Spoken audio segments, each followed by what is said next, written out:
My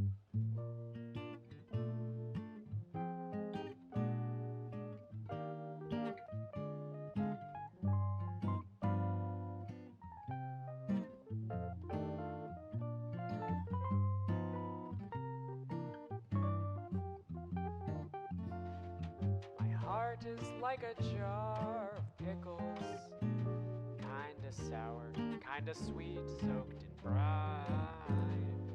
No sandwich to pair with, lower than a side dish, no deep fry that I can call mine. My heart is like a jar of capers, a ball of salt that won't go by itself. No pasta to compliment, contemplating time spent sitting on the market shelf. But no more will I keep it tightly sealed, 'cause gradually it's been revealed that it's no good until it's open. The seal can't go unbroken. Keep my heart all bottled up no more.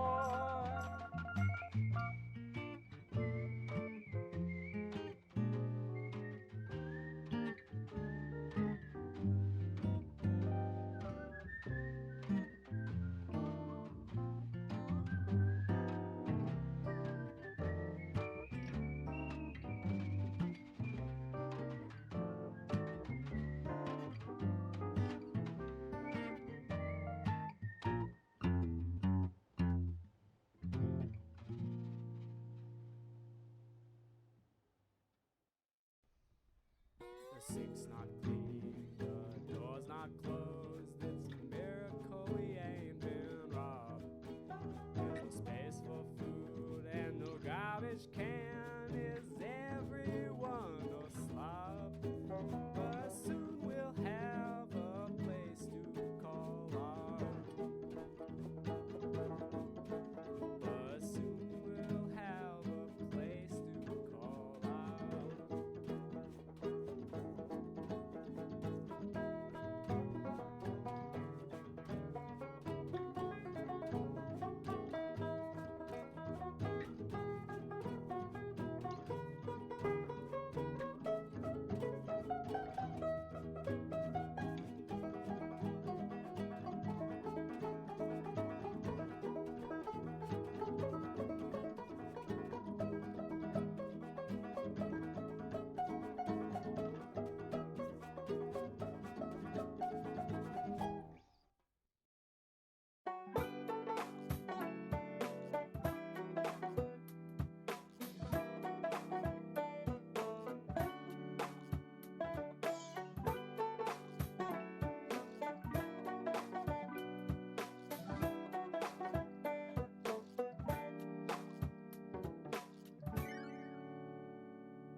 My feathers don't shine brightly in the moonlight. I don't know how to sing a pretty song. Like water off a duck's back, you seem to slip away. Well, natural selection be damned, I'll be okay. I used to think I'd wanna be a bird of paradise, but now I'm happy being just a quail. I used to think I'd wanna be a bird of paradise, but now I'm happy being just a quail.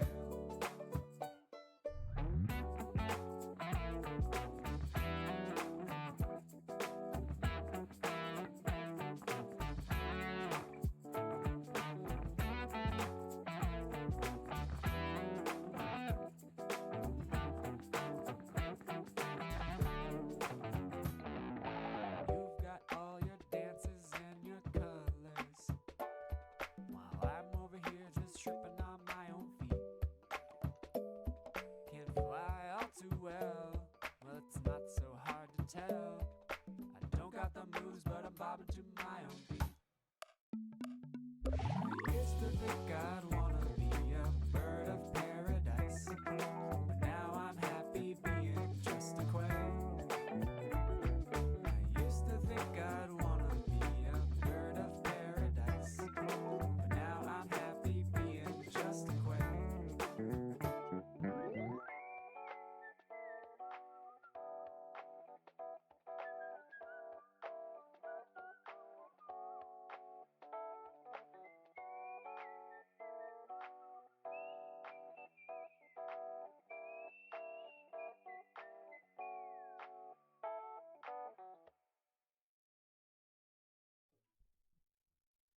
standing in line for some pizza. I've been waiting for quite a while, and then I noticed you in front of me, and you turned and gave a smile. It was a quick sort of smile, but I saw your eyes, and they were the deepest blue, and now I realize that I found the one for me in the pizza line. Whoa, oh, oh, whoa, in the pizza line. Whoa, oh, oh, oh, whoa, in the pizza line.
Yeah. You start now? Yes. Okay, go ahead. Okay.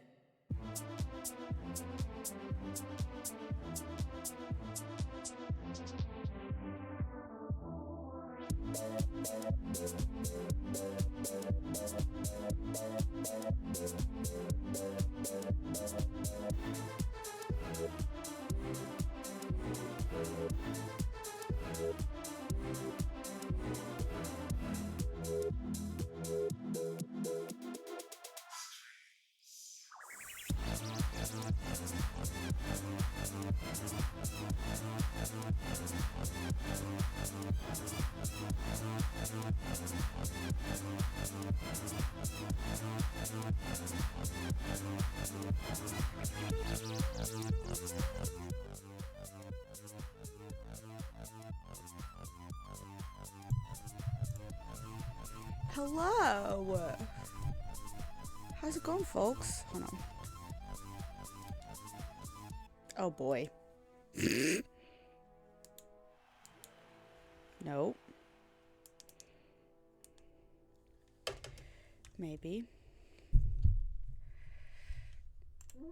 I promise I checked my webcam earlier and turned down the white balance so much. That's a little better. Yeah, I look like a normal human being now and not an Oompa Loompa. Hello, what's up? Hold on.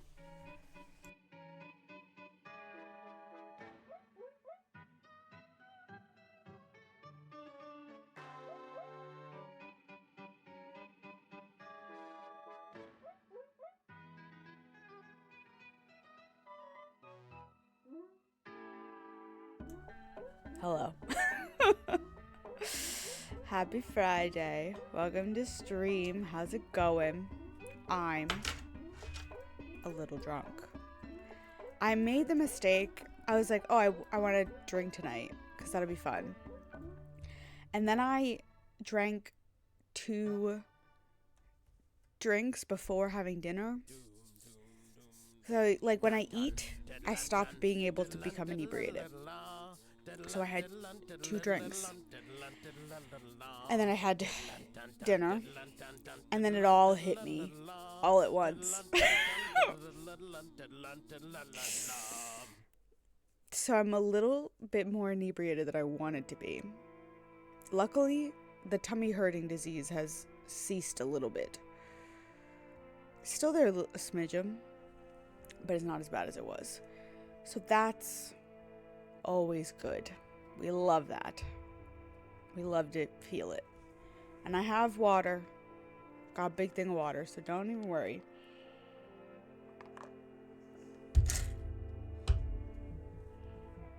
We're gonna be fine. It's all gonna be fine. Anyway. Hey, hello, how are you? How's it going? I hope you guys had a good week and a good Friday. Mine was fine. Not great, but fine. You know, we're moving and grooving and improving. I hope you guys had a good Valentine's Day. And ate some good food this week. I forgot I have a pimple patch directly in the middle of my forehead. Maybe I should take that off. Yeah. Then now you can see the red spot where it was. It's fine. I would love to fold it in half. That would be nice. Thank you, fingers, for cooperating with my wishes and demands.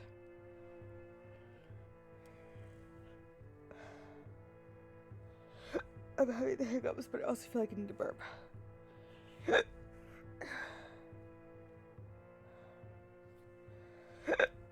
Oh my god. Okay.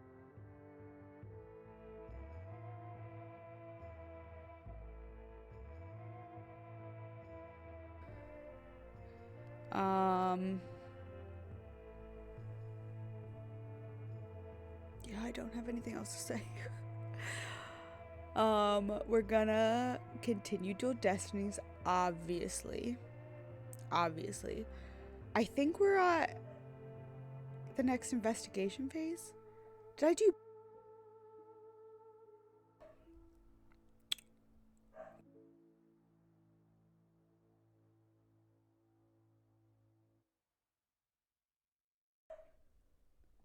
When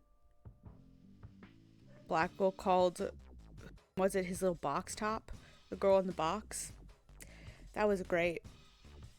A great nickname. I'll give Blackwell that. That works.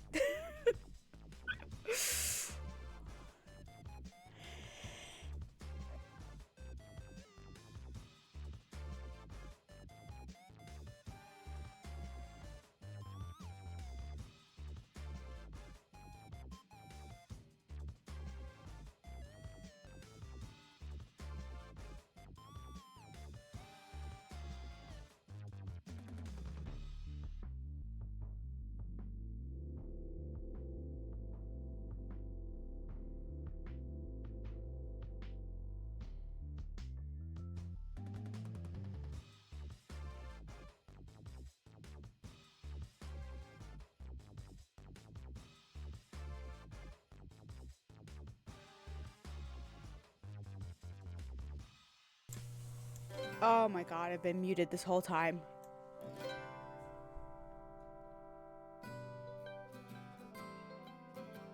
This is why I shouldn't drink. Alright. Well, sorry. I don't know how long I've been muted. Sorry to anybody watching the YouTube VOD. Because I just basically talked to myself for 5 minutes. What the fuck was I talking about? I don't know. Tummy hurt disease. Check something on my phone.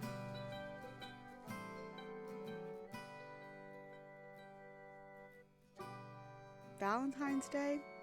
Hi, Nico. You came at a great time because you just missed me talking muted for like 4 minutes. without realizing it.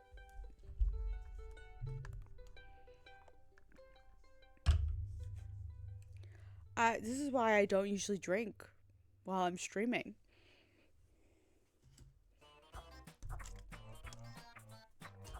Oh, it's gross. How's it going, my friend? I feel you in the tummy hurts department. Yeah. I'm not usually the victim of tummy hurt disease while I'm drinking, but for some reason, tonight, hitting me good. Feeling slightly better. But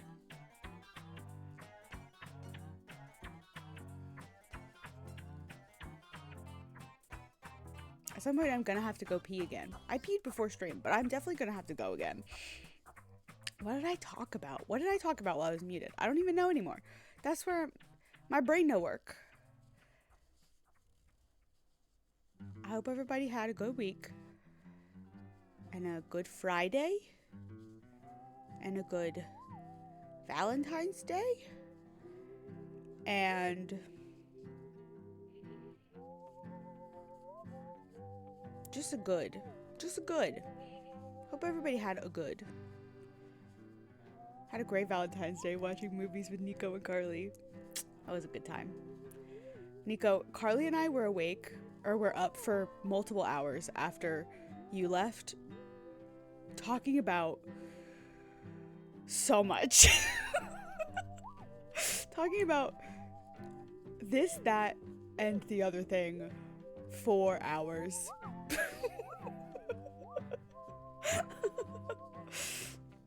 It was a great time. I love talking with Carly. Oh, yeah, literally every other statement was us going, TMI, but, or stop me if this is too much, but, it was great. It's, when I have to preface things with TMI, but sometimes, your friends, you talk about things that, like, I don't know, inappropriate. It's not inappropriate. We're friends. We've been friends for a long time. It's not weird. It's not that weird to talk about what we were talking about, but it's not like a subject we normally talk about. But it was good. It was fun. Carly's the best. Everybody go, I don't know that anybody but Nico is watching right now, but everybody give Carly the most love, because she's the best and we love her, and she deserves everything ever. Wow. Is this what the drunkenness is doing to me tonight? I'm fine with that. The tummy hurt has left, and now it's just talking about how much I love my friends, because they're the best. Nico's also the best. Everybody give Nico all the love. And Cody and Little and all of everyone. What's wrong with me?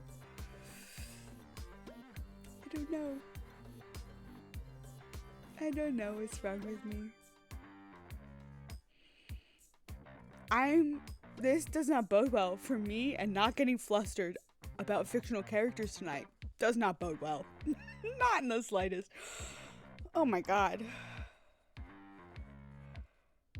Also, if I'm too loud, let me know. I accidentally turned up my mic audio in OBS while I was trying to unmute myself, and I don't know that I put it back in the right spot.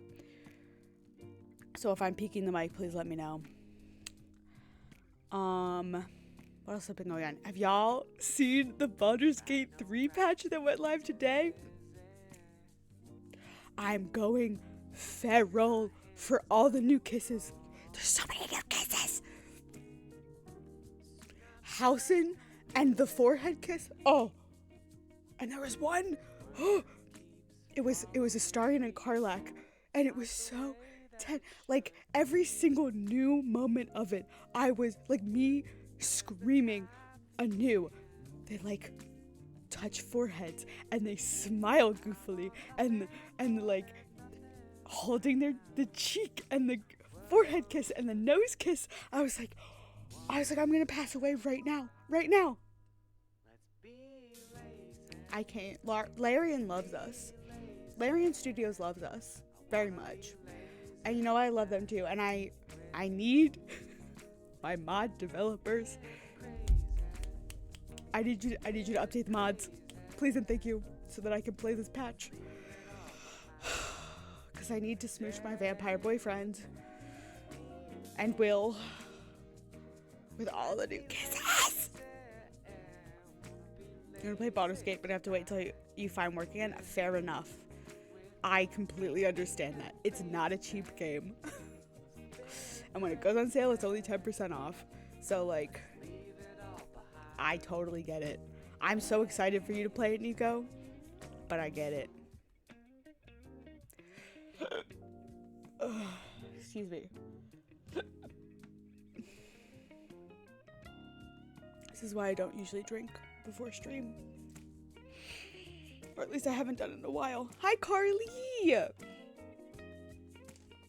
Welcome in. We were just talking about how much we love you and how you're the best.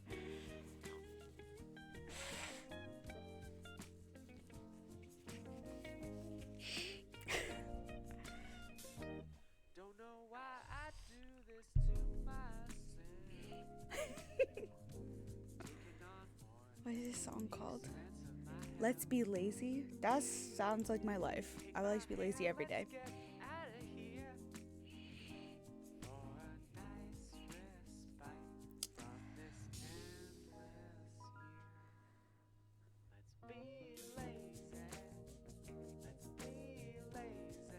Anyway, should I maybe start the game? I don't know if I have anything else to talk about.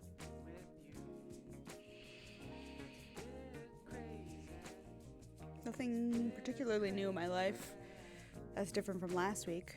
How goes? It goes. This week was a mess, but it was okay. I'm getting my life back on track. I got therapy on Monday, and I'm hoping that we up my dose of antidepressant, because I don't think it's working enough. I think it's working a little bit. I don't think it's working enough. And maybe if we bump it up one more time, it'll do more of the thing I need it to do, which is stop the anxiety and start the focus, the concentration, the being able to do my job properly. That's what I want. Need the medicine to help me with that. To try this dosage for like 6 weeks. Oh god, 6 weeks is a lot. I've been on it.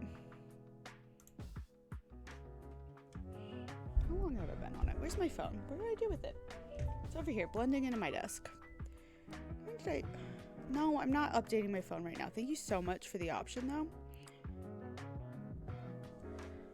1, 2, 3. It'll be 4 weeks on Monday that I've started this medicine. I think that's supposed to start between 2 and 4 weeks.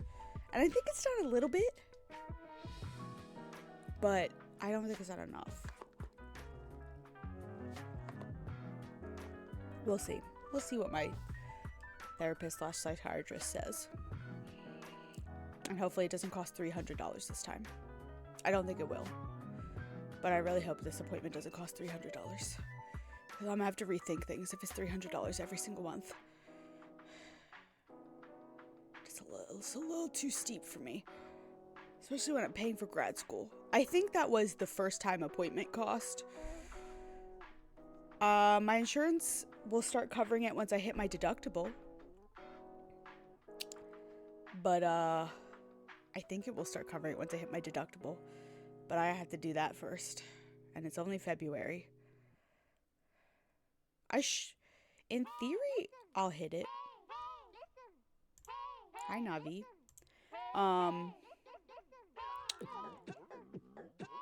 I should hit my deductible. But we'll see.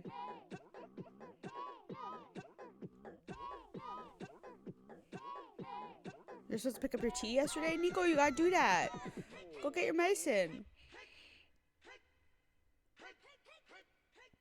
I finally made an appointment with my GYN. I don't know why I'm talking about this live on stream. Who cares? Women's health. I mean, with my GYN, I was supposed to see them 6 months ago. I'm seeing them now. All right. I have been off my birth control as a result for like 4 months. And I have deduced, I think that might be part of the problem of why my head be sick, why I'm brain sick. Because I've been on that birth control since 17 or 18. So like 8 to 9 years at this point. And now I'm suddenly off of it. And it's coinciding with my brain getting sick. So I think that may be contributing to the mental illness. But I'm hoping to go on a different birth control. There's one that they put it inside your arm, a little implant, and it's good for like 3 to 5 years. I would like to go on that. I'm going to coerce my doctor to let me do that. I think she'll be fine with it. But I would like to do that because then I don't have to remember. I don't have to remember to replace it every month. The previous birth control I was on. Because I have bad memory. I wonder if it feels weird. I've heard, like, you can kind of feel it in there. Because they'll put it in your non-dominant arm. Dominant arm. And it'll go, like, under the skin. And something you can feel it in there. But, like, I'm okay with that, I think. I don't think it'll bother me that bad. Maybe. But I don't know. I've been reading up about it on the internet and all the websites, and it seems safe, very effective. It's like 99% effective, and with few side effects. And I'm good with that. And there's a chance that after a year, I just won't get my period anymore. And that's a joy. That's incredible.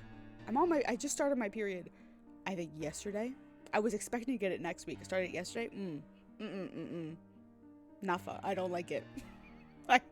I forgot how shitty it is to get your period every month after only getting it like every 3 months while I was, properly taking my birth control.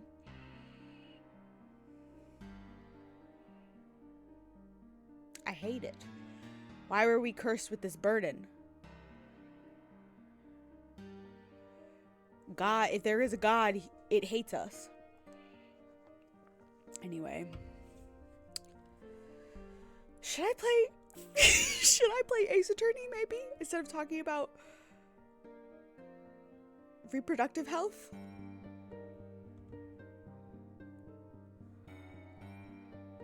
Alright. Let's move OBS. Scientists eradicate periods now. Yes. That's what we should be putting our money to. Miss Drinkley, yep. Cheers. Oh! Guys, it's my antidepressant alarm. Antidepressant ASMR. See if I can pick these without dropping them.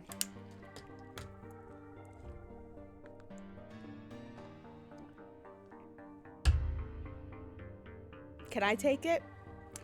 I did take it. I think I Googled it at some point about, like, should you drink alcohol while you're taking Wellbutrin?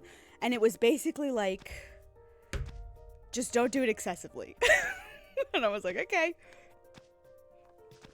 I get drunk maybe once a month. So I'm not too worried about it. And I think which one? There was two. I took my Wellbutrin and my allergy medicine. I did Google it. Don't worry. Once upon a time. Way back when. I say way back when. It was not that long ago. Let's pause the music. I did have that thought of like, am I gonna ever be able to drink again now that I'm on antidepressants? And Google was basically like, don't be an alcoholic. And I was like, you know what? I can do that. That's something that's within my means and capability.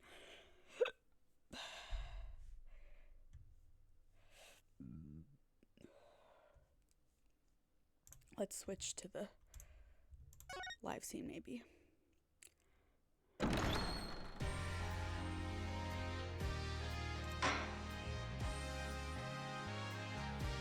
Oh, I can like click between them up here. Ooh, I discover new things every day. Yes. All right, we're in the investigation. Time to investigate. I'm gonna point this down a little bit. You love Mies? Oh, what's Mies doing? Hi, Phoenix. Sorry, boss. I couldn't do it. You know that little bit of advice you gave me? The worst of times are when lawyers have to force their biggest smiles. I don't know exactly what you meant, but there was no way I could force a smile in that courtroom today. Do not love the after poo cuddles? Oh, me sweets. Honey. I'm just glad you remembered that. But now how about relaxing a little? Relax? Not gonna happen. Phoenix looks so downtrodden. Post AA3, Phoenix is a completely different human being. Junie, she asked me to defend her because she believes in me. But I felt completely helpless. If it weren't for their confessions, You're trying to initiate cuddles while smelling like death? Oh no. But if this trial proceeds in the same manner and ends in the same way as the mock trial, this is our murderer. This man is the murderer. I'd bet my life on it. Do not lose everything you've worked so hard to gain. I can't with the mouth. No, I don't want to see it. Well, then I just have to make sure it doesn't happen then, won't I? I can't. I hate him so much. There's something about that guy that makes me so violently unsettled. I don't like him. I don't like the way his mouth moves. I don't like his color palette. I don't like anything like him. And here's my theories as to why he's the murderer. 1, I hate his vibes so bad. But 2, him and the dead professor were like at odds with their like theories, right? She was like the truth. The truth is the thing. And he was like, do whatever you have to do. Make shit up to win. And I think that he killed her because they were at odds. Not this. This. They were at odds. Anyway. No, I can't lose it all. Not now. Hi, Apollo. You okay, Athena? You're turning kind of pale. I can't just stand around here. I'm going to finish the investigation. Can it wait? I just took a batch of freshly baked cookies out of my magic panties. Trucy, stop saying that. Thanks, but I'd better get going. Save me one for when I'm back. Apollo, you wait here. I need to see Junie at the detention center first, right away. No, wait. I'm going with you. Sorry, Mr. Ray, but I'd better go too. No problem. You two be careful. He's the dad. Game, let me examine Charlie challenge. Let me examine Charlie. There's so much I need to ask Junie. What happened in court today? Where we go from here? Why are you here? No! Well now, fancy meeting you here. Oh, Professor Means. What brings you here? I asked him to come. He arrived just a little before you. I wanted to ask him something, but first, Athena, I want to apologize for my sudden confession after you worked so hard to defend me. She was calling me Athena until just now. No, I should be the one apologizing. The whole thing spiraled out of my control. Athena, don't worry. I'll really bring it tomorrow. I just need to find your, oh my God. Why am I making up words? I'll just find something to prove your innocence. About that, Athena, I've been thinking of asking Professor Means to defend me. Huh? I myself only just heard of this moments ago. Oh, so she thinks Professor Means would be... No, I can't let this happen. Not with the way he wants to do things. Junie. I know, Athena, but will you please hear me out? I'll hear you out, but I'm not going to accept it. Athena, do you actually think Hugh or Robin would have committed this crime? The body was moved right before the mock trial. Besides Junie, they're the only ones who could move freely about the campus at the time. No, Professor Means could, because he got sent to the balcony. He wasn't with anyone. I'm sorry, Junie, but at this point I can't rule them out. I was afraid you'd say that. Juniper is seeking a lawyer who can clear all three of their names. Only I am capable of such a feat. But how could you possibly prove that all three of them are innocent? I am a result-oriented person. Come tomorrow, I won't fail to have the perfect piece of evidence ready. For the end really does justify the means, especially for me, Professor Aristotle Means. Ugh, I really don't like the sound of that. I'm sorry, but just as you believe I'm innocent, I believe that my friends are innocent too. Alright, if that's how you really feel, we'll respect your decision. Apollo? But we want to continue our investigation. Could we just ask you some more questions? Sure, I don't mind. Professor Means, would you like to stay and join our conversation? Yes, of course. I'm your lawyer after all. There's that smile again. Why does it always creep me out? Athena, because you're smart. That's why. Why did you confess? About your confession, Junie, it's not true, is it? You just said what you did because Robin had confessed on the stand, didn't you? Yes, I wasn't thinking straight. All I knew was I had to help my friend. You mean because of that school rule? The one that says you can't graduate if you're convicted of a crime? No, I didn't do it because of some rule. I did it because she's my friend. Why is there discord in her voice again? Could it really be that the friendship between the three of them is on the rocks?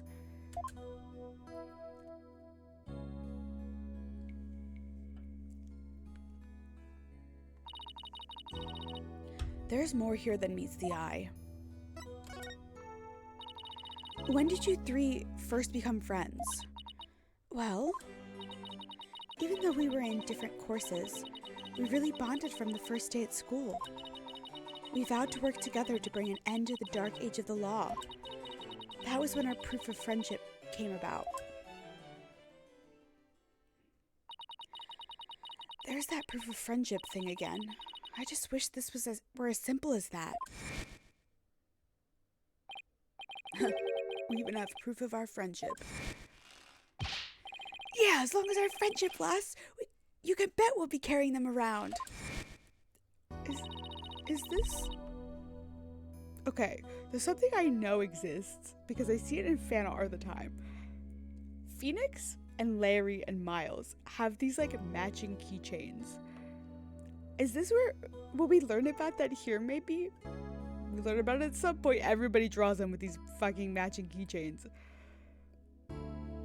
It's probably something like this, right? But the situation kind of changed recently. When the school's policy shifted to training legal professionals who produced results. Allow me to explain. No, thank you. In the lawyer course which I teach, producing results means winning trials. Professor Court, on the other hand, taught that finding the truth was the only valid result. Unfortunately, that clash of ideas created a rift among our students, and you murdered her. At some point, we stopped talking about it. Well, that meant fewer arguments. It also meant we couldn't be as frank and open with each other as we used to be. I think I understand now. Also, can I just say this? Who dresses like this and isn't a murderer? Exactly! Every bit of his vibe is bad. The way he dresses, the way he smiles, the general way he looks and talks, his philosophies on law. I hate him. Everything about him. If he's not the murderer, I will be shocked and appalled. Actually shocked and appalled. By putting their friendship on a pedestal, they actually did more harm than good. It seems the relationship between the three of them isn't as simple as I thought. Juniper, thank you for talking to us about this difficult subject. Yeah, thanks, Junie. Now, if you could tell us about the day of the murder. Junie, you told us yesterday that you weren't home, that you went home a little after 6 p.m. Was that a lie? I'm sorry I didn't tell you this before, but what actually happened was I left the art room a little after 6 p.m. and headed over to my dressing room where I worked on my stage costume until 7. That's it? You didn't go anywhere else? No, nowhere else. If that really were it, then there would be no reason to lie in the first place. She's gotta be hiding something else. Junie, do you remember this picture? Yes, but something's wrong here. Wrong? What's wrong? I took this picture around 6, which is before I'd left the art room. But the clock here says it's just after 7.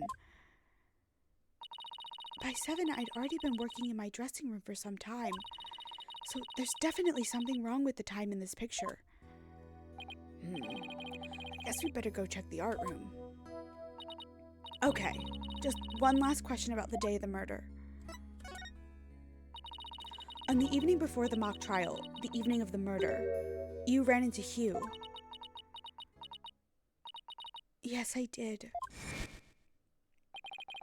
Around 7:15, I went to the main building before going home. That's when I saw Juniper. We didn't say much as we passed by each other. She just seemed her usual self. That's it. Anything else you'd like to ask? She suddenly went silent. She was always terrible at hiding things. Was she trying to keep their meeting a secret by lying about going home at 6? Alright, I won't press the matter any further. Is there anything else you'd noticed on the night of the murder? Well, I don't know if this will help, but that evening I went back to my dressing room to get something I'd forgotten there. It was well after the last bell rang. I'd say maybe around 8:30? Around 8:30, huh? Well, that's over an hour after when the crime supposedly took place. That's when I noticed that both stage statues were finished. They were quite large and they were each covered with a white sheet, but I could tell. It made me happy to think that after all the hard work, they were finally finished. Oh right, the statues that Robin made. So they were covered in white sheets? Junie, are you okay? Sorry, I'm a little tired, that's all.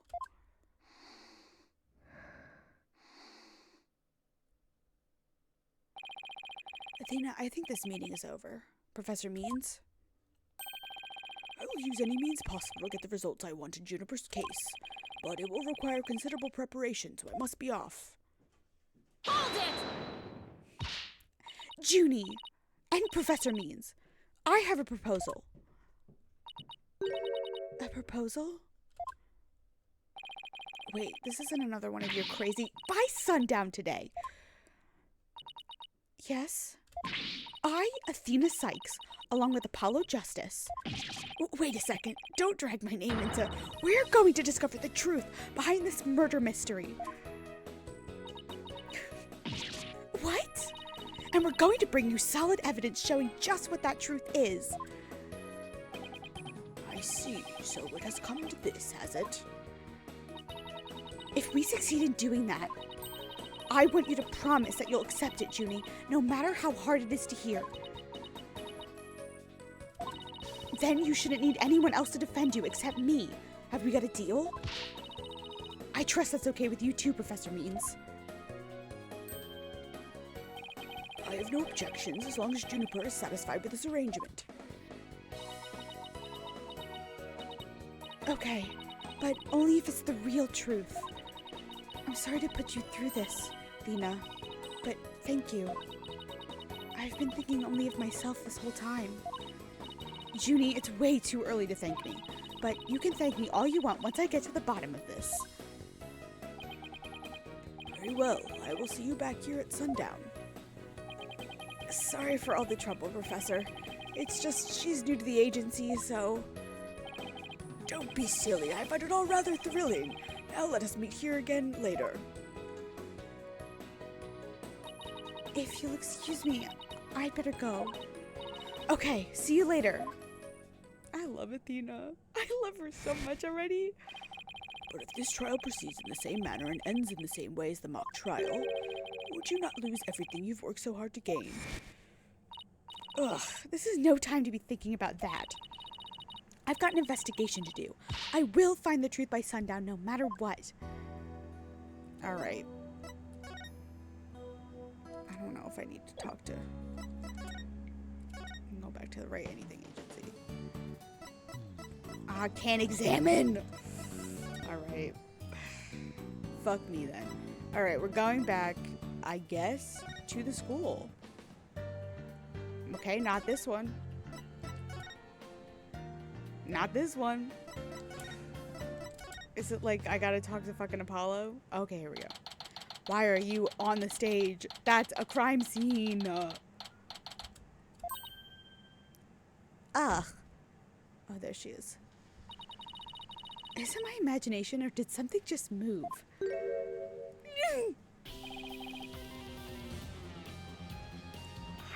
Hi, Clavier.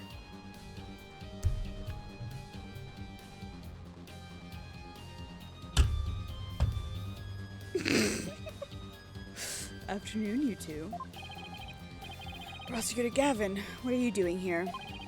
Don't you think sneaking onto campus like this is just slightly suspicious? I'll have you know I'm continuing my investigation in the strictest of confidence. So angry face at the beginning of...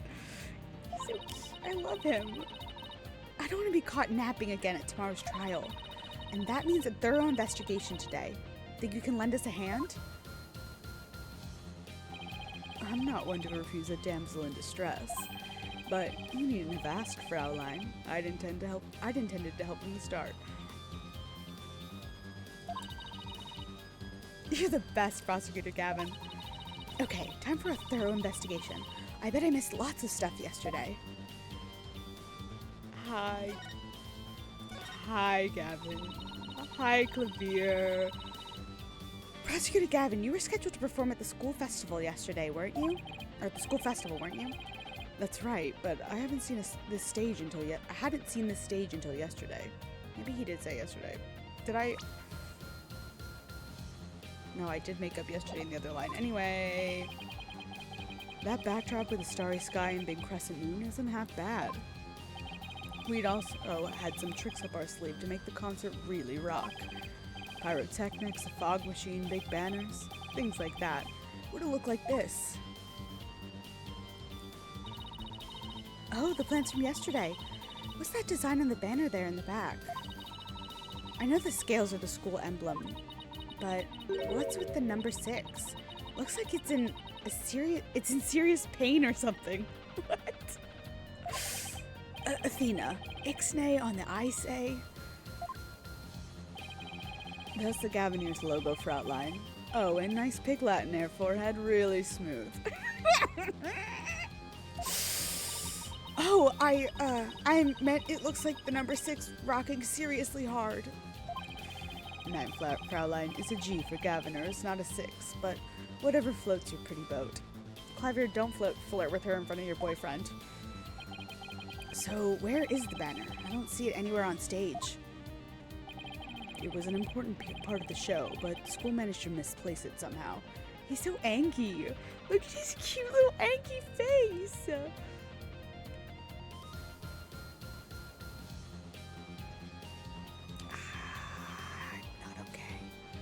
I'm not okay. It's a pity. We had it specially made from heavyweight, high-grade cloth. Missing banner and 2 broken statues. There are mysteries aplenty to be solved, yeah? Can't believe this man is not German. Come to think of it, one of the broken statues was of Prosecutor Gavin. He's so angry, he's so cute! As you can see here in the stage plans. Right here we have the statue of me, and right here is Air Wright's statue. It's so weird. I still can't get over that it was Clavier versus Wright. I don't know. The juxtaposition is really something. It's the last time they faced each other in court, canonically, or in game was when Clever disbarred him. Actually, it has to be canonically, because at this point in this case, fucking Wright doesn't have his badge back yet. Or does he? Maybe he does. Hold on. I might be lying out of my teeth. Oh, so it's the lawyer who owns Rage. Okay, so he does have his badge back in this case. Anywho. But little does it matter now, as we both fly in pieces thanks to you, Air Forehead. What did I ever do to you? Made him fall madly in love. Actually, the statue broke into rather large pieces. Why don't we try to put it back together? Maybe we'll learn something new. Picking up the pieces of a shattered rock star. Achtung, it's one uber cool idea. There might even be a song in there somewhere. Yay, let's do this. Schnell. I don't know what that means.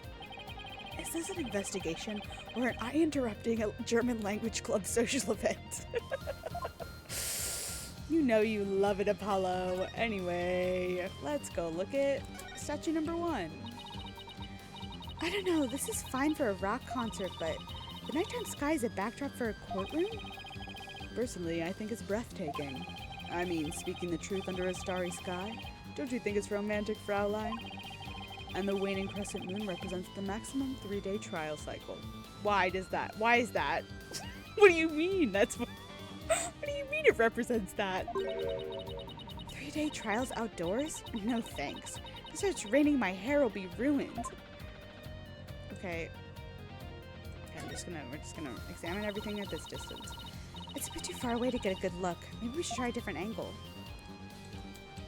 Hey, you. Wait, you don't think this weird box here is... Hands off. I knew it. I know that voice anywhere. Let's just ignore it. I mean, it made its wishes loud and clear. So, this is the future cardboard box technology has afforded us, huh? Oh my god. Alright. Oh, no, that's not what I wanted.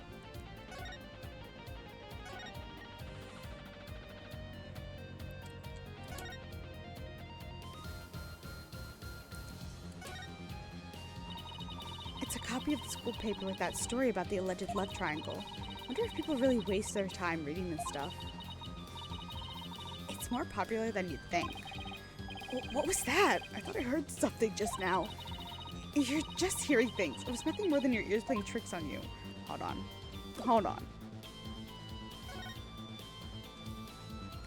Can I? I would like to make her go away. Oh wow, they built a witness stand too, even though it's just a temporary stage. Oh, but I think they're still working on it. Let's see what this notice says. Caution, pedestal features a high-speed rotation mode. Activate with care. You mean this thing spins? Oops. Seriously, I'm kicking that cardboard off the stage. Yeah, exactly. I don't want it. Go away, you nosy little so-and-so. Alright, I just want... I'm supposed to be able to... She said we were gonna recreate this? We're gonna put it back together? Oh no, Prosecutor Gavin! You're a complete wreck, literally. Why in the world would someone do something like this? I don't know, but whoever did it must have felt an amazing sense of release. Can I take that as a confession, Air Forehead? What? No! I feel bad for Robin. She worked so hard on these. Let's pick up the pieces for her.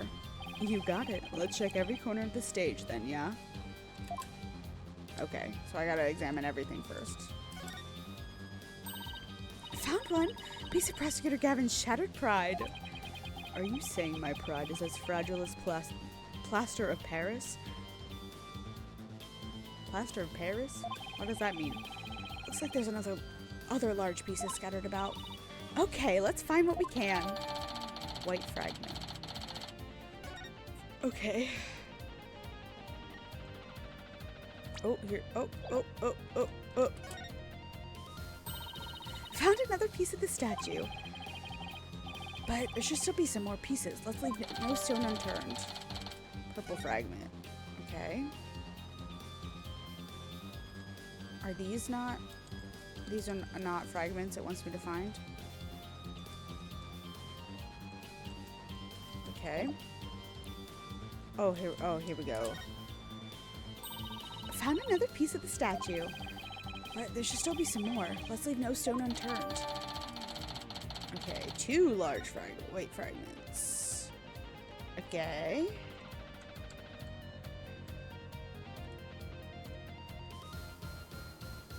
Alright, let's, that's not what I was clicking on. That's not what I clicked at all.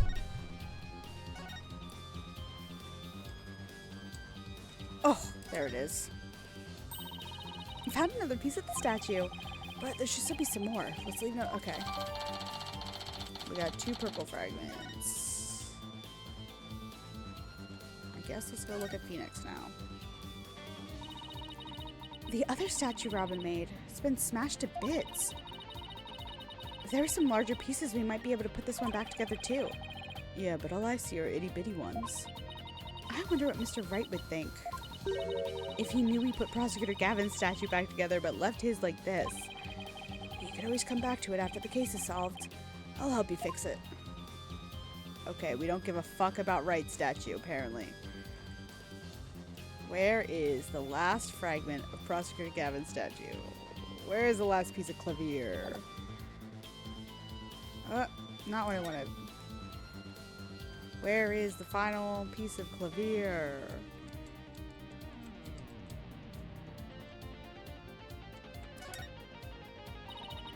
The winner of the mock trial is to take the training seminar right here. You mean Hugh or Robin? Yeah, besides Junie, they're the only ones who can move freely around the campus before the mock trial. Well, that means one of them must be the killer. But that's not really enough to go on, is it? We need to talk with Juniper one more time and persuade her to give us a name. Right, and that means we have to find irrefutable evidence before the day ends. There's no time to lose. We can't rush it either. Efficiency is the key. Okay.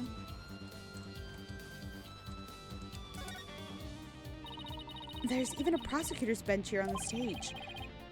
Ah, the memories, Fraulein. As a former rock star and a prosecutor. The prosecutor's bench has taught me much more about human emotions, passion, and a fight. I can picture it now. You with your silvery singing voice and Apollo sweating bullets. Hey, how about picturing me winning once in a while? Clavier, he beat your ass so many times. What are you talking about?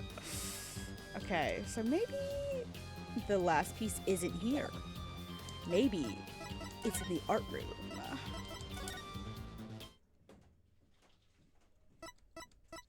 Okay, so just kidding. Apparently it's somewhere here that I just didn't notice because I'm not allowed to examine anything else. If anybody sees it, let me know.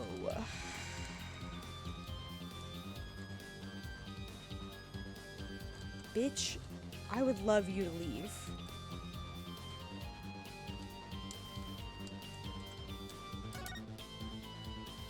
Oh, here we go. All right. This looks like another piece of the statue. Thanks, Apollo. This makes 5 pieces in all. I think we have all we're going to find. Okay, let's get back to where Prosecutor Gavin was shattered. I think you might want to reword that. Shh. Okay. Well, I don't see any other big pieces lying around. Yeah, let's see if we can put the statue back together. All right, Apollo, you come over here and Prosecutor Gavin, if you could hold this. What does he want?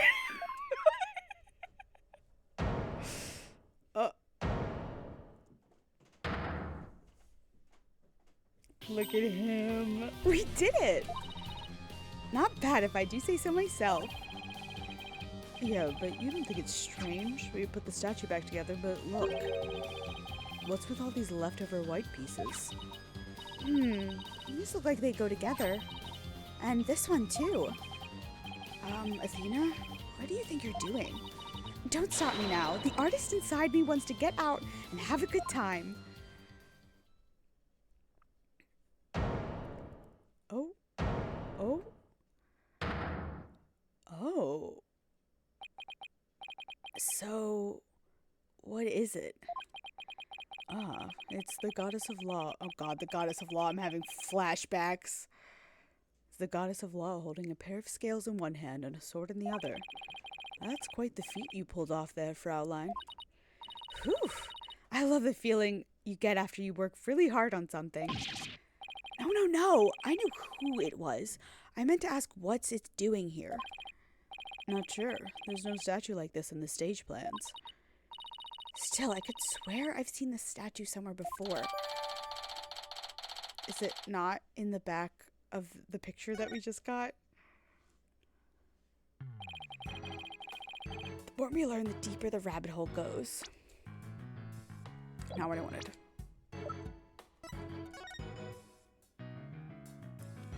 Oh. It's definitely this, but smashed and reconstructed. I don't think it's anywhere else in the things that we have.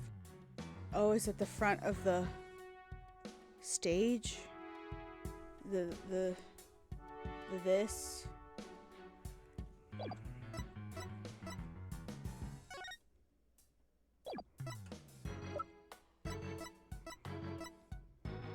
Okay.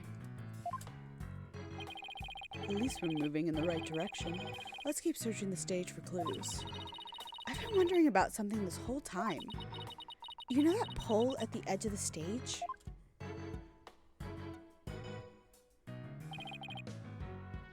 You mean this? There's a wire that goes off and connects to something somewhere.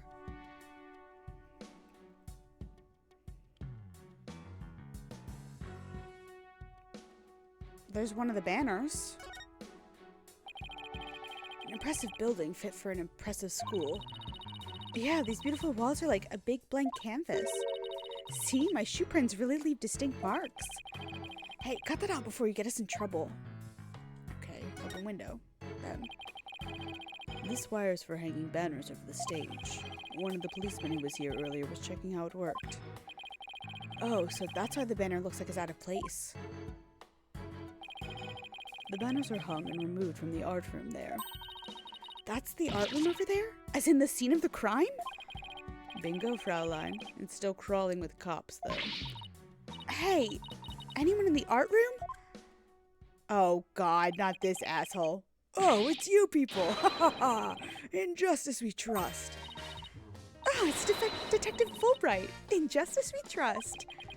Is that some kind of a greeting between you two? Detective Fulbright, can you lower that banner from there? Of course. Just leave it to me.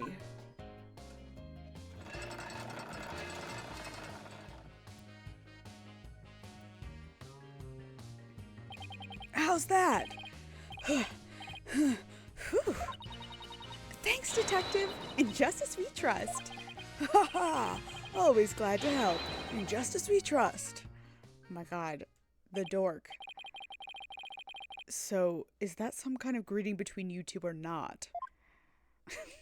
Cliff, you're so confused.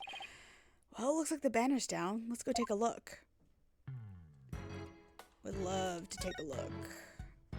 Yeah, nobody's responded to him. Everybody's like, don't worry about it, Clivier. Don't even worry about it. Look at this banner. I don't think it would flap very well in the wind. An unflappable banner? Hey, I like that. It goes perfect with unflappable lawyers and unflappable rockers. It's like it was made for this very stage. Look at this. The bottom part is all knotted up. Here, let me try and unravel it.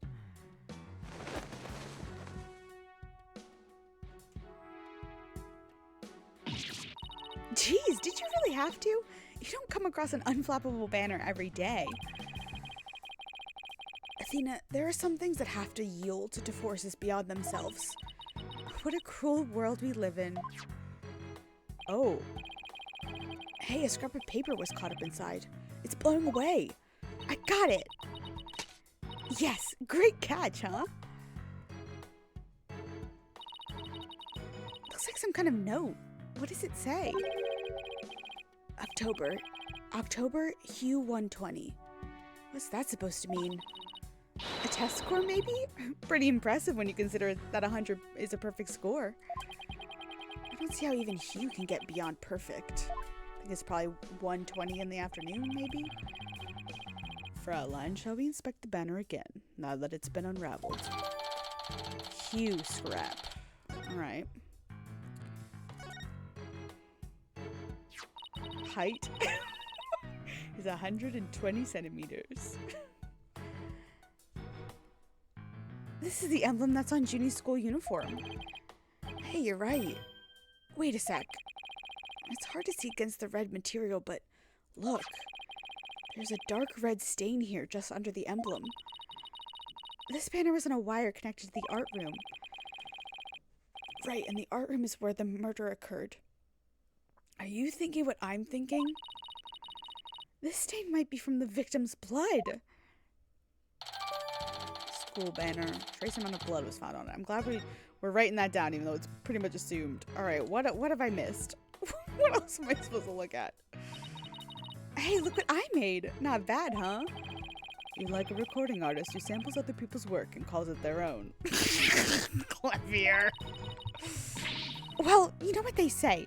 Imitation is the sincerest form of flattery. In any case, we have a statue smasher in the addition to a killer to catch.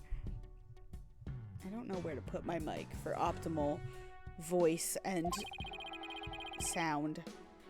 9. I suspect they might be one and the same. Okay. Okay. Yes. Lady Justice. The statue doesn't look anything like you or Mr. Wright. The goddess bearing scales and a sword. She's a symbol of fairness and strength. But she and her symbols were shattered along with the statues of you and Mr. Wright. This is a direct challenge to the rule of law. Well, if they want to fight, they've got one. Whoa, take it down a notch, Tiger. Let's save the fighting for when we find our culprit. Apollo. Oh, I love you. That was a whole lot of poking around in such a short time. Does that mean you're satisfied? Actually, there was one more thing I wanted to check out. See that melted fence back there? Metal, not melted. There's just that one segment, so it seems out of place. Looks like they were in the process of removing them after the stage was set up, but they were never able to finish on account of the murder. We should take a look if you think it could be important. This track looks man-made. Hey, you're right, and it looks like it starts from behind the backdrop. Maybe a big muddy pro wrestler was hiding back there. Alright, Athena. Well, that was totally random, but we'll never know until we take a look. Looks like something was being dragged through here, and this is where it started. Yeah, but whatever it was, it's long gone. Maybe it was the body. Must have been pretty heavy. Perhaps it was used in setting up the school festival. Aw, then I guess it wasn't a pro wrestler. Still, it could be something important. Well, that's about it for the stage. Right, I think we better search the art room next. I think I'll hang around here for a while, but make sure to tell me once you find it, yeah? Find what? What else? The governor's banner that disappeared from the stage. You never know. It just might be connected to the case at hand. Really? Or does he just want his banner back? I think it's a little both. Don't tell me. So, in short, that's... Hey! Crime cleaner, is what the box says. That box! It just took off running! I have a pretty good idea who that is, as I suspect you do too. Come on, we can't afford to have any weird articles written about us. The maintenance area is over in that direction, after that box. It's gonna take me there, okay.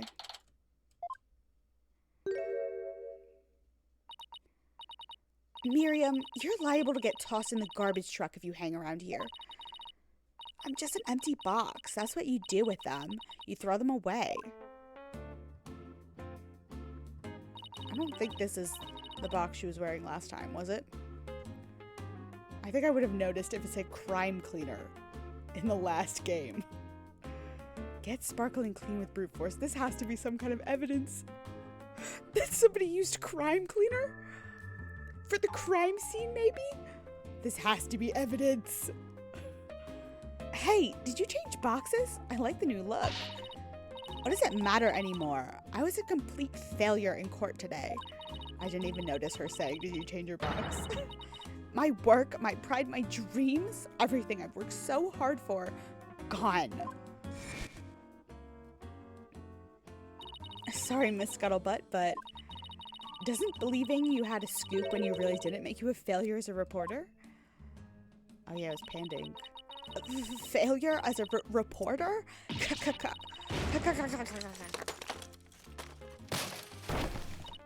yeah, we saw her face briefly. She's very cute when she's not wearing a box. Come to think of it, calling her a failure as a reporter might have been a bit extreme.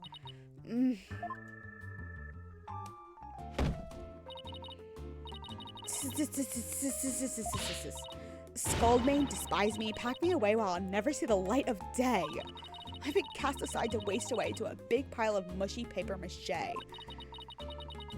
think I feel kind of responsible for this, but now's our chance to prod her for information while she's vulnerable. Apollo! I bet that's what you were just thinking. Honey, what kind of person do you think I am? You read me like a book. Oh boy. Scuttling scuttlebutt. That was you on the stage earlier, wasn't it? Why'd you run off like that?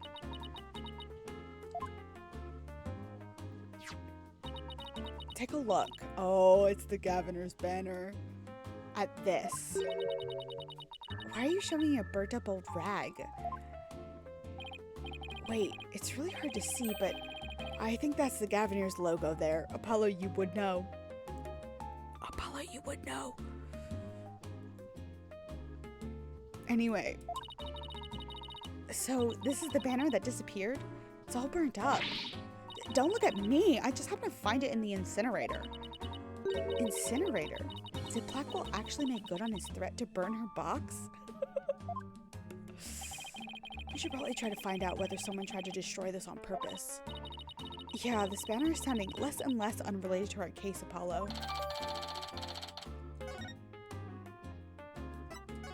The depths of despair.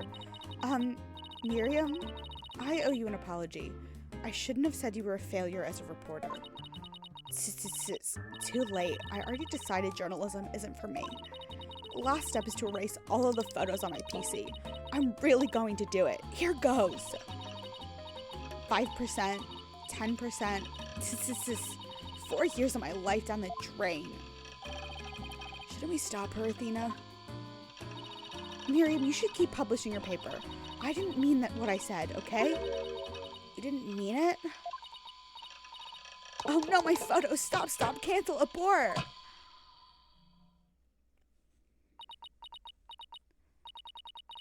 Did you stop it in time?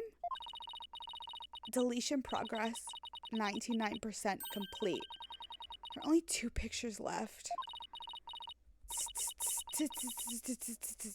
Pretty sure, honey, you can get those back. What are you going to do now, Athena? You owe it to her to make this right. I know. Don't worry, Miriam. Your photos may be gone, but the memory of your photographic genius will live on forever in all our hearts. Oh, Athena. That was cringeworthy. Follow. Hey, Miriam, check this out. You took some amazing photos of the 3 of them. I'm sure they really appreciate it.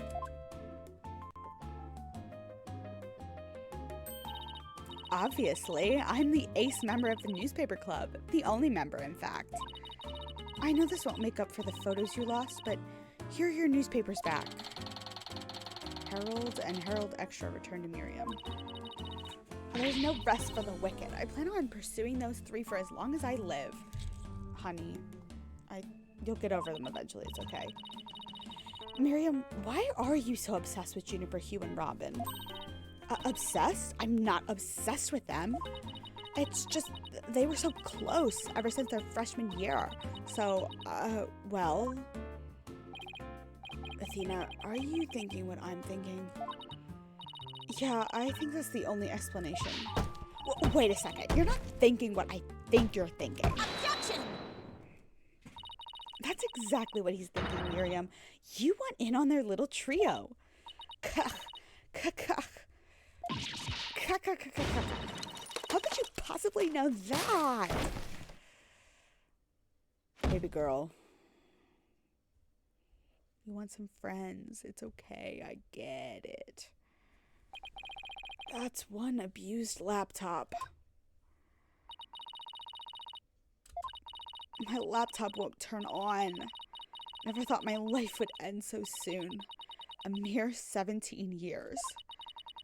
Now I really feel bad. Oh, I know. Miriam, we have a laptop at the office. We'd be happy to lend it to you. Huh? You have a laptop I could use? Sure, but on one condition. I want you to ask Junie, Hugh, and Robin if you can hang out with them.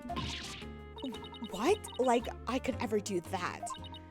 Sorry, but that's the deal if you want to borrow our laptop. You scare me sometimes, Athena. You're like good cop, bad cop, all rolled into one. Fine, I'll do it. If that's what you want. Yay, I'll be by later to bring you the laptop. Wait, it's not like I owe you anything, but here.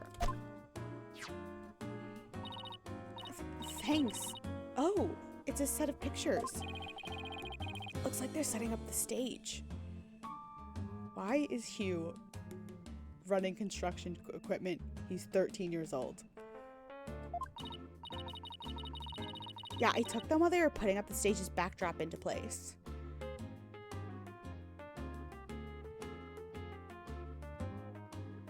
Maybe that wasn't Hugh? 6:01 p.m. Okay. Wow, you sure have an eye for photography. From what I can make out, anyway. These are the last 2 photos that didn't get deleted. They're all yours. Okay. Glad you could print those out real fast for us. Well, see you around, scary lawyer lady. That was really impressive, Athena. What's next? Well, I'd like to talk to Hugh or Robin if possible. Okay, let's walk around and see if we can find them. I would have liked to look inside that incinerator, but it's fine. I actually want to go back to the stage and show Gavin the shit we found. Hey, buddy. So, I think that your banner got burned. Unfortunately, I think it's gone. Rest in pieces. Why are you carrying around a sooty mess of fabric? Yeah, about that. This is kind of hard to say, but of course Apollo's gonna break the news. This is the banner you've been looking for. We found it it was found in the incinerator. What? This ash and cinder? That's all that's left? I can't handle his grumpy face. It's so cute.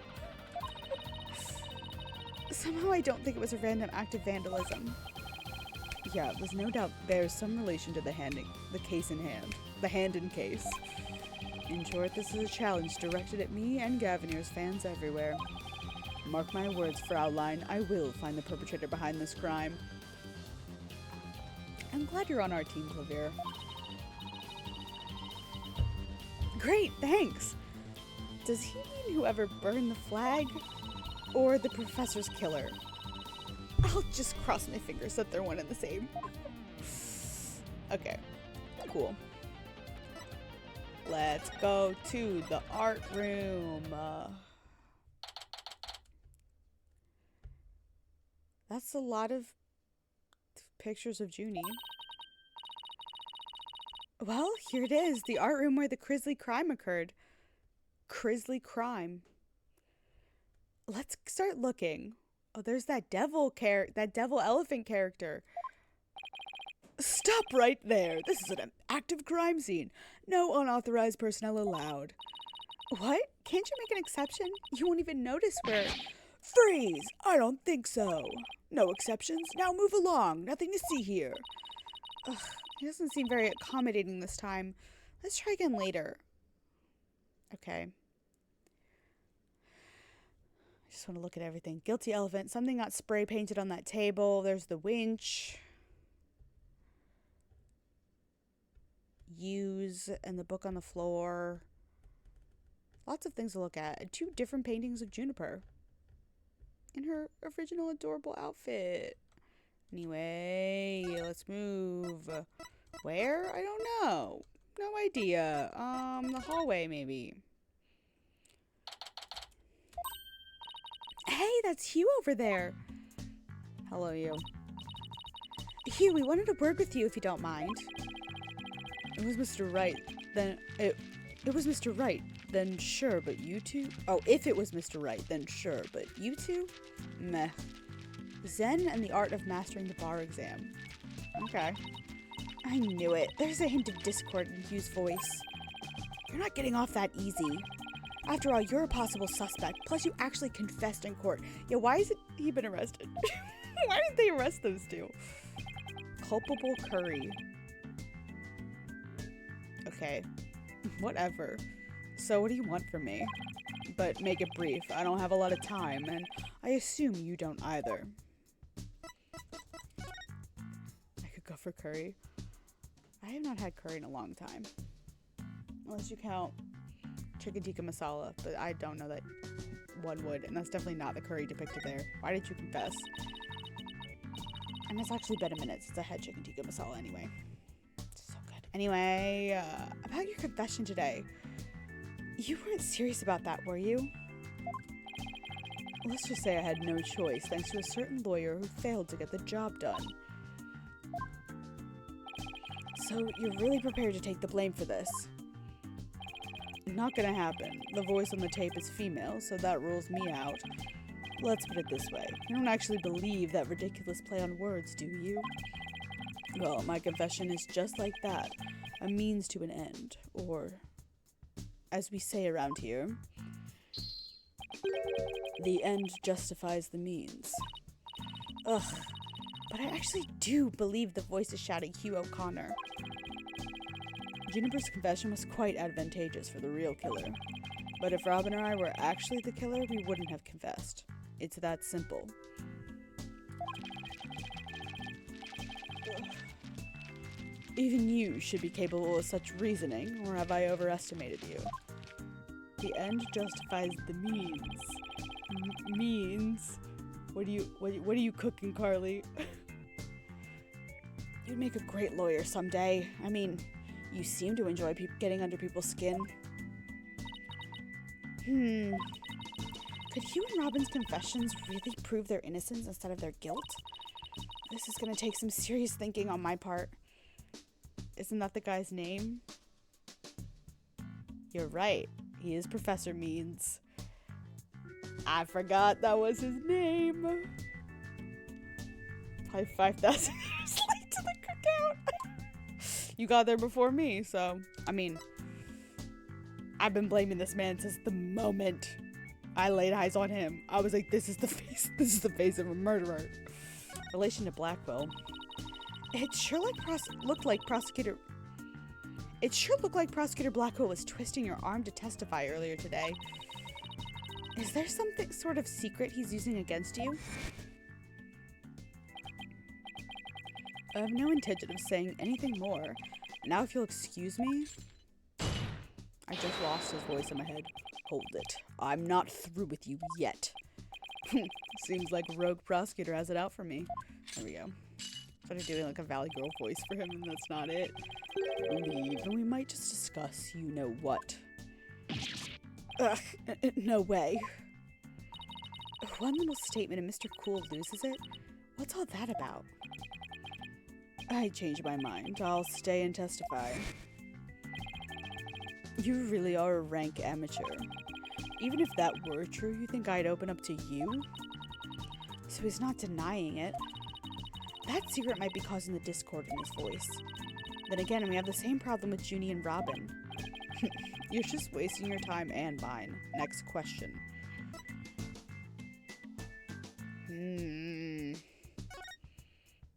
If this was a Phoenix Wright game, we would be Magatama? Not Magnutama. It's a Magatama, right? We'd be psyche locking him. About the meeting with Professor Court on the 23rd. Why did she want to see you? I have no intention of telling you. You'll have to force it out of me any way you can. Dude. Ugh. Professor Mean strikes again. And again, Hugh is in the lawyer course. But didn't Professor Court used to say that the only good result is the truth? So why don't you drop this whole charade and just tell me the truth? The truth? How can you be so sure it'll help you solve this case? The truth isn't necessarily your friend, nor Juniper's for that matter. No, you're wrong. I don't care what anyone says. I'm going to defend Junie the right way, using the truth. That's the only way to honor Junie's wishes and Professor Court's memory. I see. Very well, Miss Sykes. I'll testify tomorrow that about the truth you're so interested in. Hugh, Bud. Don't look to me if something happens to Juniper because of it. Understand? What's that supposed to mean? What a terrible thing to say. I thought you guys were friends. Yes, we were. Until just recently, actually. Were? I already told Juniper, so I might as well tell you. I don't really care about her anymore. What? Why? Just as I have my secrets, she has a side you've never seen. Juniper's not all sunshine and rainbows like you think she is. What are you saying? This conversation is over. I don't have a lot of time, and I meant it. Or I said I don't have a lot of time, and I meant it. Hugh, wait. He's gone. He doesn't care about her anymore? Why would he say that? That didn't go so well. I guess we'll just have to pin our hopes on his testimony tomorrow. Athena, what do you say we head over to the art room? Might be a nice change of pace. Hopefully the police have completed their investigation. Alright, we don't really have much time left anyway. We're not looking for Robin? Why, if it isn't my little lawyer friends again. Thanks again for lowering that school banner for us earlier. Don't mention it. Helping those in need is what my brand of justice is all about. Right. So, this art room is where the murder actually occurred? That's right. You can't see it with the naked eye, but there's blood on the floor. That area roped off in the middle of the room marks the spot. The police investigation is done, so if you want to look around, knock yourselves out. Okay, I would actually desperately love to do that. Let's start over here. That's the winch. That's not what I wanted to do. Some wire and a winch. So this is how they reel the banners in and out. There's a nice view of the stage from here. Prosecutor Gavin is still standing in front of that broken statue. So it really wasn't you, Apollo? Don't worry. You can tell me. I won't tell anyone. Ugh. I'll never clear my name unless we catch the real culprit. Hey, it's gone.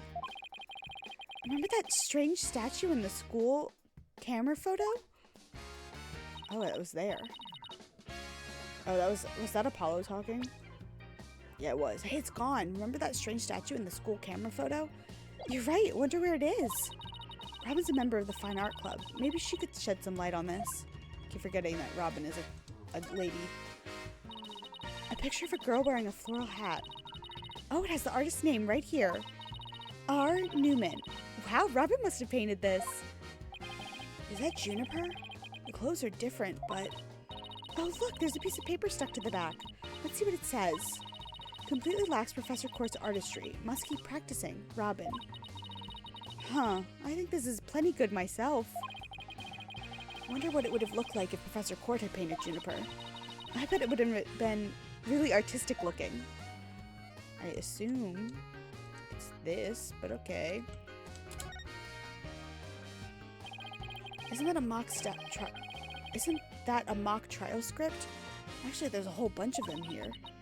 Let's see. Looks like everyone from the judge course submitted one.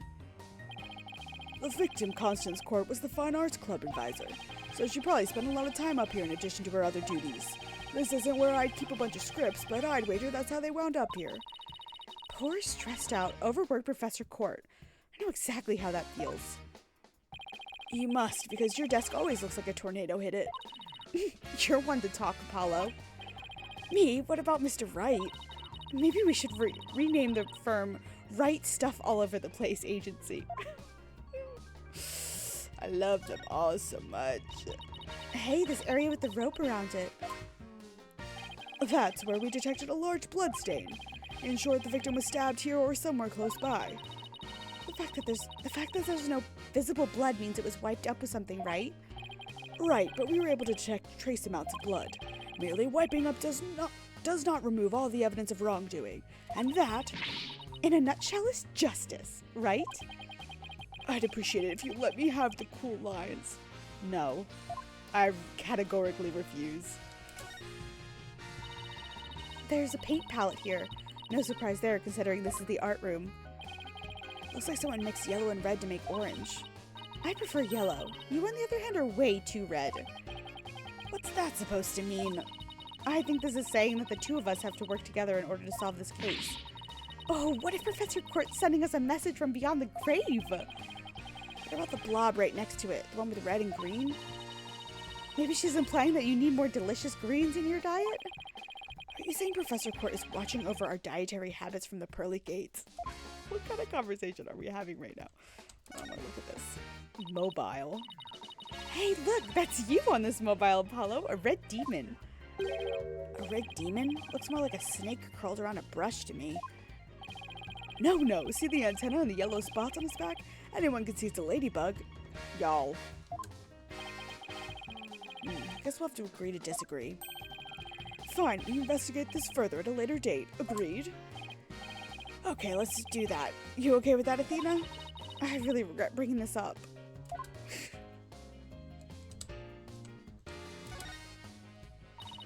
I can see the other half of the building over there, and the quad and stage down below. Yeah, this must be the window Detective Fulbright stuck his head out of earlier. Oh yeah, thanks for the help, Detective. A true champion of justice always comes running to those in need. Great, then how about telling us Professor Blackville's strategy for tomorrow? All right, let me think. Well? Oh, hey, I'm not falling for that. So close I could almost taste it. Athena. Manipulate him. Girl boss. Gatekeep girl boss. What is it? Gaslight, gatekeep girl boss. That's what it is. This is the clock that created that major problem for Junie. Let's take a closer look. Don't waste your time. I've checked it, and it's 100% accurate. You sure? How'd you check it? Well, of course I'm sure. I compared it to my own watch, see? Detective Fulbright, didn't you notice that your watch had stopped? It has? Oh, this is unacceptable. We obviously can't rely on him. Let's just take a look for ourselves. Let's see. Wait a second. It's ahead by 1 whole hour. Well, Detective? But... This clock must have been an hour ahead when this photo was taken. If so, it would fit perfectly with Junie's testimony. Prosecutor Blackwell won't like this. I almost feel sorry for the detective. Almost. You can at least pretend to feel sorry by wiping that big grin off your face. Wait just 1 minute. The clock is an hour ahead right now, sure. But what proof do you have that it was running ahead on the day of the crime? That's a good question. Wait, I think I might just have something. Do you? Because I don't think I do. Detective Fulbright, you would agree that there is a moon outside this window, right? Sure, a nice crescent one, like something out of a picture book. But if you look at that window in the back with the winch attached to it, you'll see that the only view to be had is the opposite side of the school building. That's the backdrop. Oh, then what's this moon doing here? I wonder. Yeah. Prosecutor Gavin, you were scheduled to perform at the school festival, weren't you?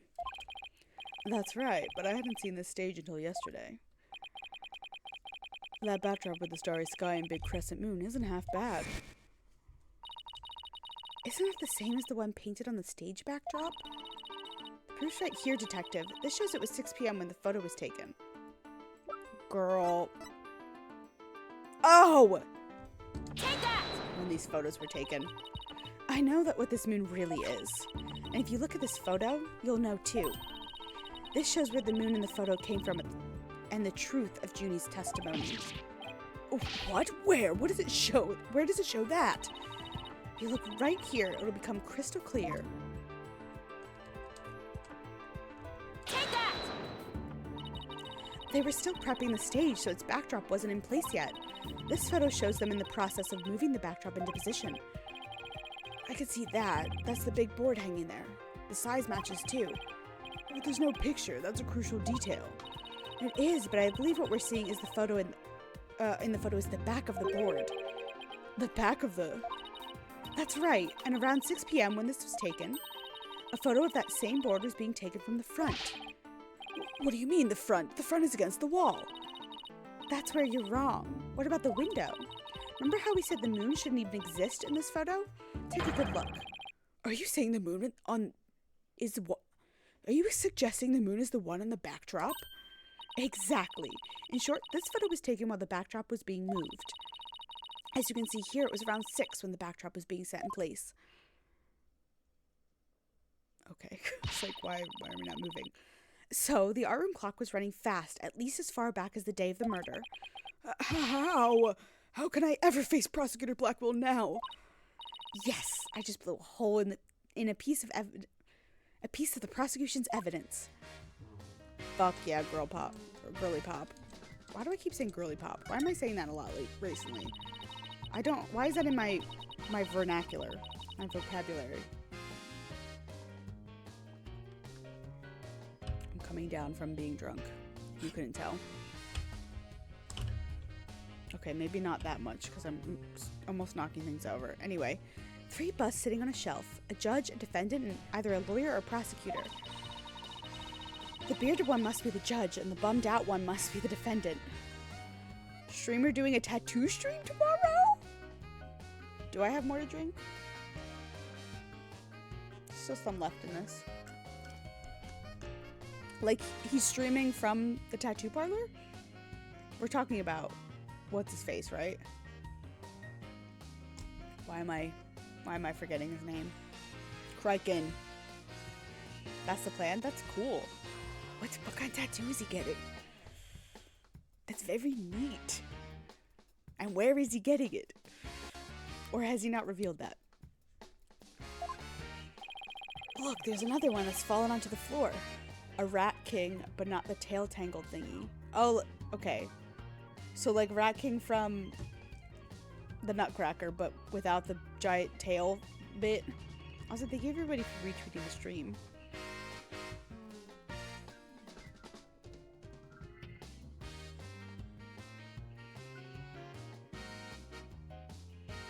Yeah, when you Google Rat King, you just get the horde of rats.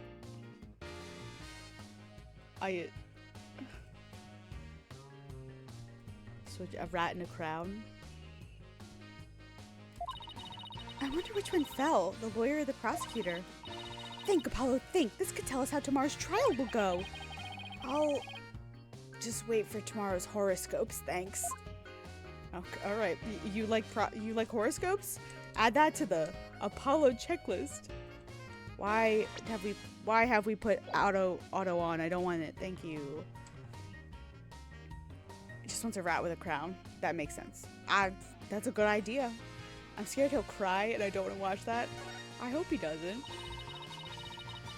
I hope he's strong, stoic man, tattoo hurdy.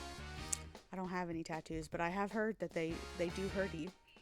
One day I think I'll get a tattoo. But I'm too indecisive. I know one that I want, but the artist I like is in New York City, so that stops me from going to get it. And I don't know where I want it. Okay, let me pull up the artist and the info. They do these like one-line tattoos that I think are gorgeous. I have to scroll through my saved Instagram posts. Just like a while. Like all the way to the beginning of me saving things. I think their name is like Chris something. But they do these like one-line tattoo series, and they did a Ghibli one. And I fell in love because I don't know if I'm sure I've talked about fun fact about me. Studio Ghibli is one, or Studio Ghibli. Howl's Moving Castle is my favorite movies of all time. Okay, this is, so their name is Chris J Tattoo on Instagram, and they do, hold on, I'm just gonna temporarily, so they do these like one-line tattoos. It's hard to see them in this. You can kind of see them, and I just think they're gorgeous. And I really like either this one of Hal and Sophie, or I like that one too. But I also kind of like, I love the scene, the moment at the end of the film where Hal says that Sophie's hair looks like starlight, and she like gets that big smile on her face. She's like, I love it too. I love that moment. It's one of my, it makes my heart explode. And I kind of think if I would get one from them, I would like get my own scene. Yeah, like the hug, like right before the hug, like right when she is about to pounce on him, and her hair is kind of flying up, and she's got that big smile, and he looks so in love with her. Like, oh, that moment. Your hair looks like starlight. Ugh. But yeah, they do like really cool like anime tattoos. Okay, focus. You got it. You got it, camera. Focus on this. I know you can do it. You just did it. I don't know. Okay. Like it's so good. Look at that. I love that too. But like, they're so talented. Anyway, but they're in like New York City. So I'd have to get my ass to New York City. And also have time and money to make an appointment and get a tattoo. And also know where I want it. That's it. Cause like, I want to be able to see it. I want to be able to see it and appreciate it. So like my brain is like, oh, you put it right here on your arm. But like, that's also a commitment kind of spot. So I want to be able to admire it. I paid money for it. I want to see it. And like be able to display it. So that's my thoughts, feelings, processes. Do you have any tattoos, Carly? I can't remember.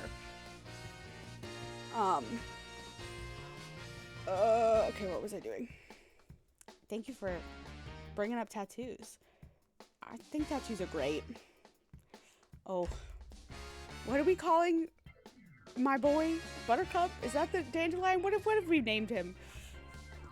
He just sent me something on Discord. I'll look at it later. You unfortunately really like a Korean tattoo artist? Oh, there's the rub. There's a number of tattoo places around me. Like there's like 2. There's like 3 actually in like my downtown area, which is wild. I went to one of them to get my second piercing. When I did that last summer, I guess. It was like last spring. Oh my god, it was almost a year ago that I got my ears pierced a second time. Because the first one I did when I was like 10, and it was at Claire's, and never again. But I want to find a tattoo artist that I love to do things to my body. Anyway, oh, it has the artist's name right here. Oh, it would be good if I was clicked into the game. Yeah, that'll do it. C. Court. Wow, Professor Court must have painted this. So this is what they consider art. I really don't get it. I swear I've seen this girl before. Athena, it's your girlfriend. There's an air of fragility about her, and those pity-inducing eyes. Who is this again? Her name's on the tip of my tongue. Baby girl. A mock trial script on the floor, and nearby an envelope marked use. I wonder if Miriam's script was ever really inside that envelope. Let's see here. By Miriam Scuttlebutt. And the title is Rouge et Noir. That's French. Rouge. That's why I think it might be Rouge. Rouge et Noir. Crimson Blood and Dark Judgment. Okay, Carly. See you in a bit. I wouldn't take part in that mock trial if she begged me. It says there are special rules allowing for the payment of bribes while court is adjourned. Oh, and you can bring in up to $3 worth of fabricated evidence. It also says, welcome to the darkest mock trial ever, where the end justifies the means. Crazy shit. Prosecution claims that this is the script that was supposed to have been used. But the scripts were selected by Professor Court. Considering how much she valued the truth, I seriously doubt she picked a script entitled Crimson Blood and Dark Judgment. Wow, you have that title memorized already? Goodness gracious. What's this? Kind of looks like there's a prosecutor's badge at the top of this statue. But it's not as if you look real close.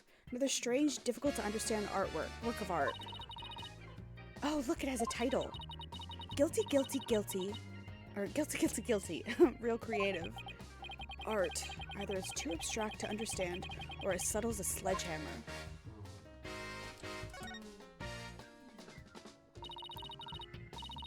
Look, a piece of pottery. Looks like it's already been fired. I bet Robin made it. Those two in the front look like just blood spatters, not intentional dyeing or intentional glazing. And I bet it won't last long, not with the way she deals with her own work anyway. Yeah, it seems like such a waste. I mean, this one already has some color on it. Looks just like blood stains the way the glaze was dribbled onto it. Just like blood stains. Yeah. In justice we trust. That does look like blood stains. We better examine it at once. I get it. The victim was stabbed in the middle of the room where the big blood stain is. And then brought over here, at which point some of her blood dripped onto these pieces. That means the body very well couldn't have been dropped from this window. In the mock trial script, the body was dropped onto a mat. Then a ball cart was used to move it over to the stage. The maintenance area is below this room. In the storehouse, there is a mat and ball cart. So, even if the moving of the body was carried out just like the script, the killer sure had a thing for Junie's script. Well, what do you expect? That's why we suspect the defendant in the first place.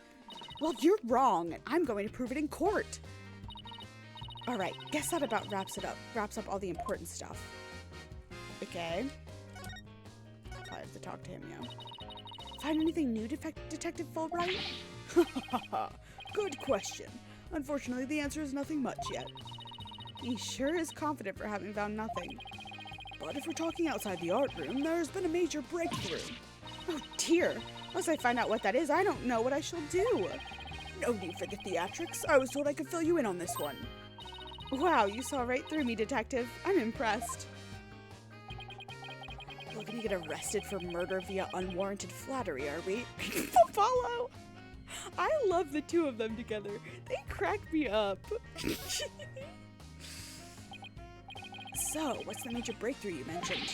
You want to know? You really want to know? You really? Come on, just tell us already. Oh, you're no fun.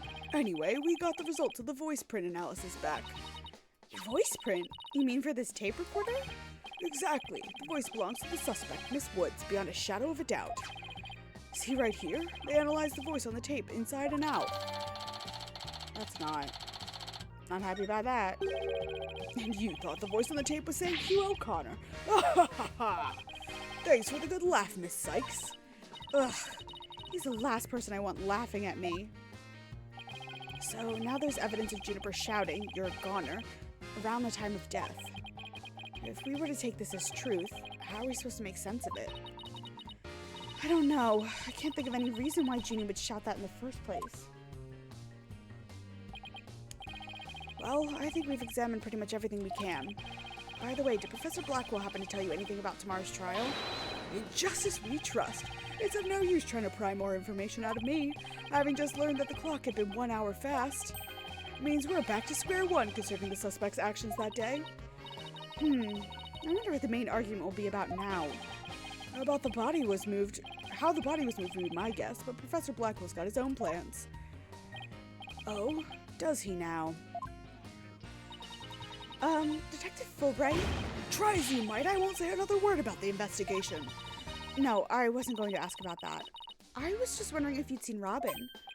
Oh, you mean Miss Robin Newman? She was just here a moment ago, and she mumbled something about watching videos in the lecture hall. Video? What video? Thanks, Detective. Athena, I think we should stop by the lecture hall. Right, let's go.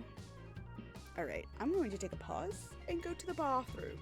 I will be back in a second, and I'm not going to change my screen because every time I do, it fucks shit up. So let's, I'm glad I kept that active. Alright, be back in a moment.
I've returned from my trip to the bathroom.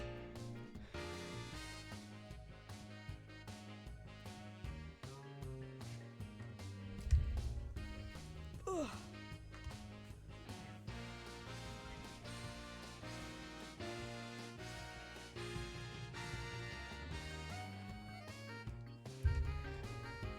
Thank you, Carly. Ugh, everybody stretch. You haven't for a while. My back hurts. I need to make sure I turn off the BRB. There we go. Ugh.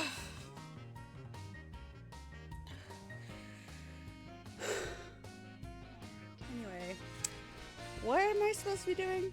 I don't even remember. I think we're in the lecture hall. Ow. Oh, the edge of my nail is rough. Hey, Robin. You want to implicate Professor Means for me? There she is! Robin! Hey, Robin! Oh, Athena, Apollo! What are you watching there?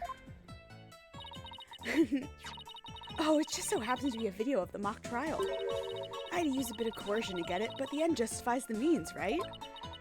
There it is again. Professor Means sure has a lot of influence around here. Care to look into the true connection between the murder and the mock trial with me? Sounds great, but do you mind if we ask you some questions first? Sure, I'll tell you anything you... W-A-N-T. Okay.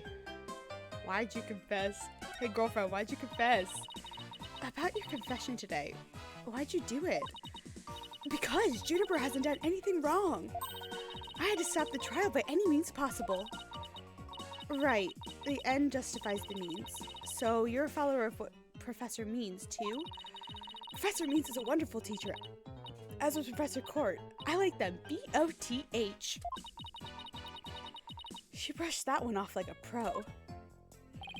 But with that style of justice, you run the risk of breaking the law. Well, I'm prepared to quit school because of this case. What? Why? I want to be an artist. That's what I really want, man. But no, my parents forced me to study to become a prosecutor. But if the trial went south, you'd have to drop out and give up on being a prosecutor. That's what you're really after, isn't it? Mm-hmm. Talk about someone who literally changes at the bat of an eyelash. I guess she's been dealing with her own problems too. That totally makes sense. Wouldn't you also go to jail? Yeah, exactly. I think there's a big flaw in your plan, sweetheart, which is you would need to do prison time. And also, I think, would maybe be on death row. Because they do that with murder in this world. Yeah, I suppose so. But that doesn't make what she did right. I can't get a beat on what people we've sent to prison are dead or not. I know that Dahlia obviously is dead. But like, I really hope they didn't put Godot on death row. He wouldn't deserve that. Also, I love him. Anyway. I hope On Guard is dead. But that's because he's a terrible man. Could you tell us about what you were doing on the night of the murder? Finishing a statue. I was on the stage until the last bell. That's right, you made the statue of Mr. Wright and Prosecutor Gavin, didn't you? Oh, yes. Yes, I did. Both of them. This is just a formality, but can you prove you were making the statues at the time? Can I prove it? You think I'm the killer now? No, that's not what I meant. Both you and Robin were still at school after 7 p.m., but neither of them can prove exactly what they were doing.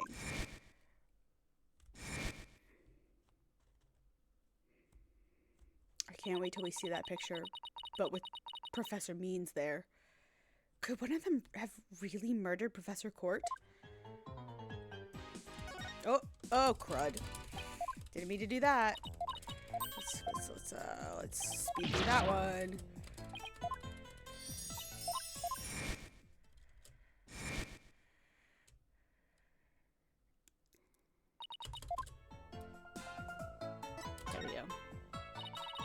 Have there been any problems now that everyone knows you're a girl? No worries there. I discussed the matter with Professor Court some time ago. I told her I wanted to let everyone know I was really a girl. And just today I found out that she spoke with the school administration on my behalf. Wow, they must really like you. I was kind of doing a Paula's voice there. I know, right? But now I can finally be myself here at school. I don't have to hide the fact that I love girly clothes. That's why, Athena, I simply must have this, and this by any means necessary. What? But this is evidence we need for the trial. Sorry, but no can do. Don't be a party pooper, Athena. Come on, please. Pretty please. Taken in classic and justified the mean style. Rude. Oh, darn it. Anyway, thank you again, Athena. Thank you for revealing who I really am. I really wanted everyone to know before the snitch found out. The snitch? Sounds like a new lead. Oh, God. There's a rumor going around that one of those students here is a snitch.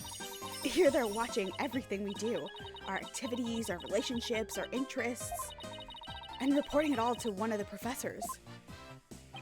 But why would anyone do that? Officially, I heard it's to seek out misconduct among the student body. But rumor has it grades are being bought and sold through the surveillance network. That's bribery. The situation at Themis Legal Academy is worse than I thought. Girl, someone died! I know! Robin! The people and taking evidence in this game. Didn't somebody snatch evidence off of us in, like, the last case? Oh, Trucy. Trucy took evidence from us at the beginning. But that wasn't... Somebody just took... Oh! It was... Mr. French Pompous Man. He wasn't French. I don't know why it said he was French. He took the blackmail letter off of us. What's with this game? It's just stealing evidence. While all of this is important and stuff, I still just want to ask about that thing in the art room. I'll have to present some evidence to show her what I'm talking about, though. Okay. Okay. Yeah, okay.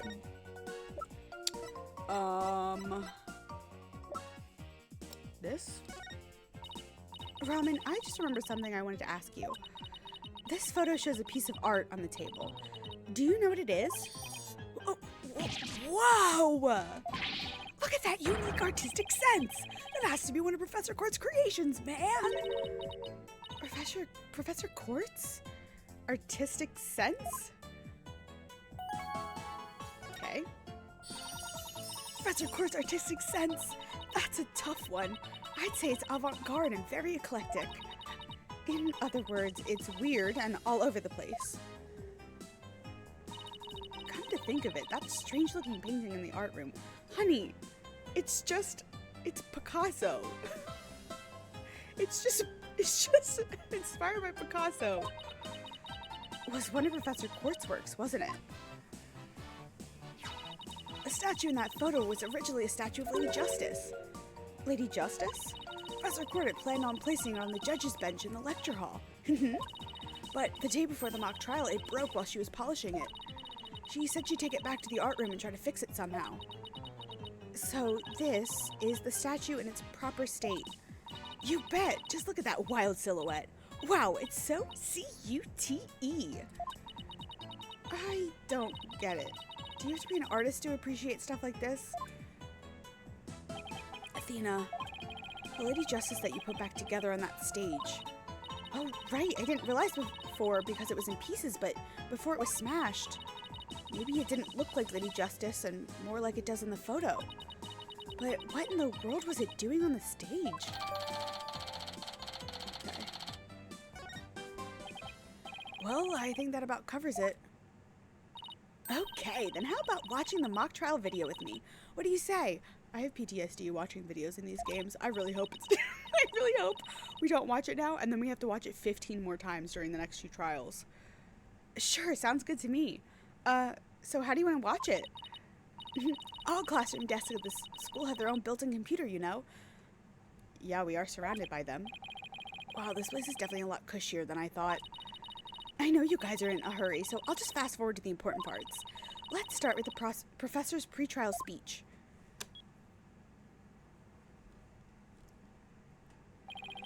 Good afternoon. I would like to start by thanking you for coming here today. Oh, that sounds what Professor means. The mock trial, the crown jewel event of the school festival, will begin shortly. Is the camera like this the whole time? Yeah, it's in a fixed position in front of the stage. When I was a student, I too could hardly wait for this day to come. How come teachers' speeches always make me so sleepy? Apollo. Let's just skip to the end of his speech. Oh, hi, Junie. Now let the mock trial begin. Hey, what's the deal here? Why is Junie so large in this shot? Looks to me like she cut in front of the camera. Alright, this is good. We have a timestamp of when she was seen, which is almost certainly going to say that she couldn't have moved the body. Juniper was also in charge of the audio. Even though she was already playing a part in the mock trial itself, she had to do it to keep the script details secret. She was all over the place that day. When she wasn't in the trial, she was in the audio control room dealing with music. Oh, so this is what the lecture hall looks like. Look, there's a judge's bench back by the screen and the witness stand up front. What about those balconies with the professors' names on them? Okay. Those are the faculty seats. Professor Means and Professor Court were in charge of scoring the mock trial. Okay. Good to know. Okay, let's fast forward this a bit.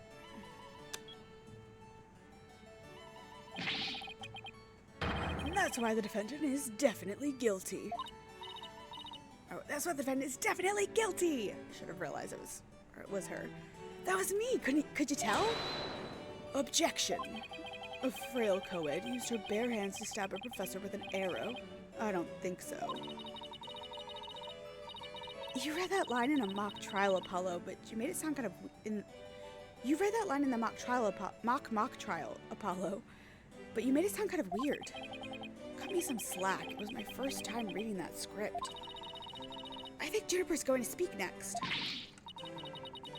I didn't do it. I'd suffered a breakdown and pretty much lost it. It's true I shouted, "You're a goner," but I didn't mean it. Wow, what an emotional performance. She put a real actress to shame. So what if the "You're a goner" line that we have the recording of was like a pre-recorded thing that she did for this trial, and they recorded it in the art room? That's my guess. Anyway. Wait, could you go back and play that scene again? You really think that's necessary? I didn't do it. I'd suffered a breakdown and pretty much lost it. It's true I shouted, "You're a goner," but I didn't mean it. Stop, did you hear that? I think you're onto something. Let's play that last part again. I don't follow. What are you guys so excited about? I think this piece of evidence should explain it. Time to show Robin a piece of evidence that links the line we just heard to the case. Okay. Take that! I'm sure you remember this. It contains a female voice shouting a violent threat. I'll play it for you. You're a goner. The voice and performance do sound similar, but I can't believe this is happening.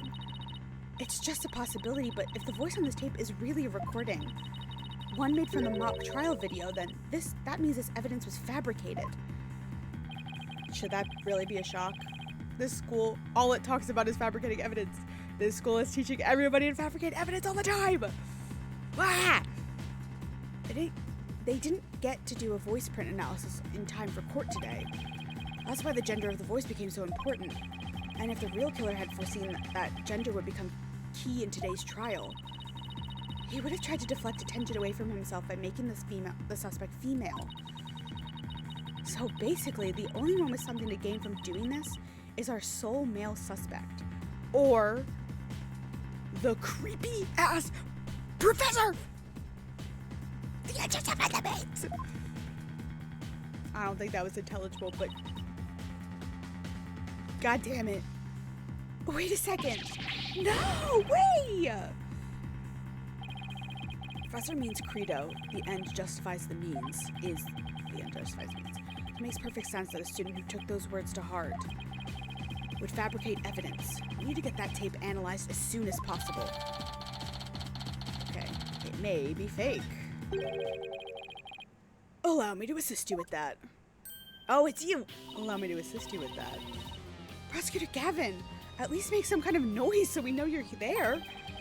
It's a go big or go home with rockstar entrances for outline. Timing is everything. I love him. Let me make a copy of that tape right now, and I'll get you the results as soon as I can. I trust that would be all right? Very much so. Thanks. I love that he's helping us. It's very Edgeworth. Edgeworth helping Phoenix after he falls off of a bridge coded. But less dramatic. And more that he's in love with Apollo and just wants his approval. Anyway. Well, Athena, it's almost sundown. Isn't it about time we head over to the detention center? I feel like... Oh, I was about to say, it feels like this investigative portion was really short, but we've been streaming for 2 hours and 15 minutes. Probably an hour and a half with me talking and going to the bathroom. I think Judy will agree that this is something that could prove her innocence, but will her heart really be open to accepting it? She had to have known that this is what I'd find. I don't think it was Hugh. If it was Hugh, I'll eat my left shoe.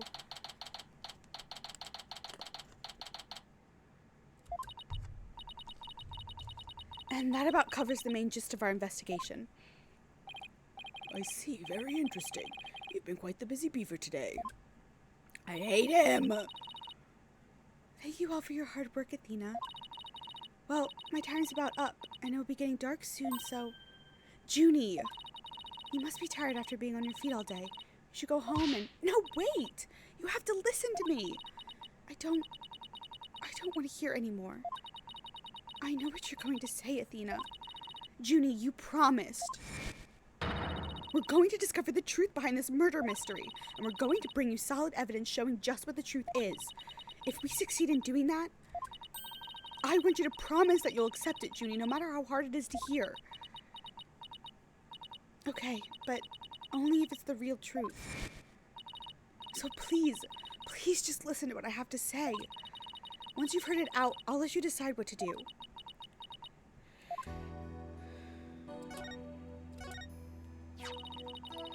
The voice in this recording has been proven to be yours, Junie.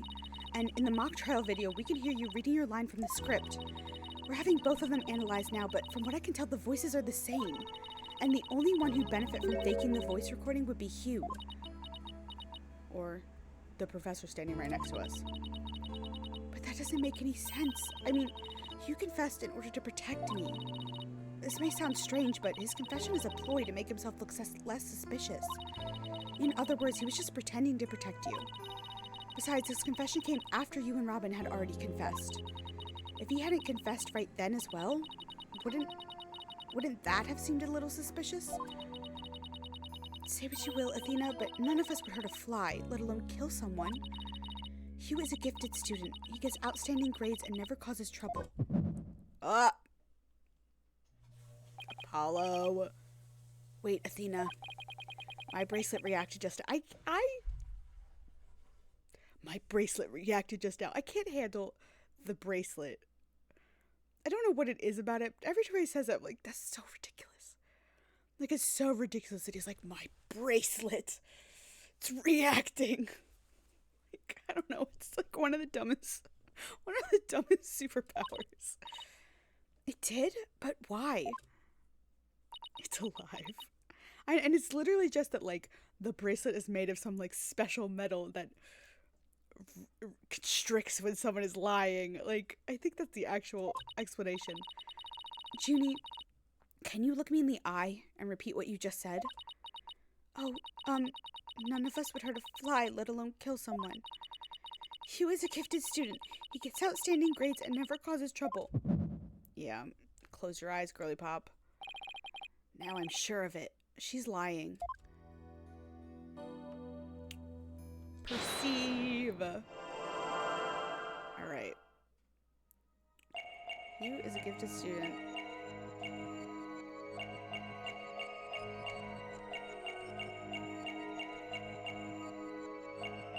Guess outstanding grade. Yeah, it's the causes trouble.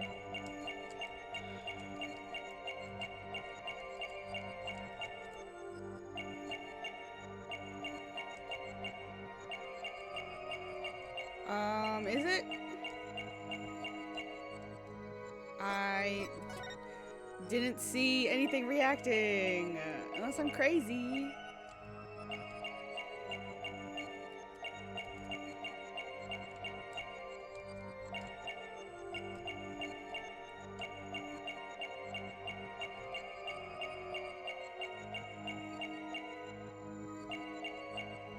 What is it? What's, okay. So it's not her face or her hand?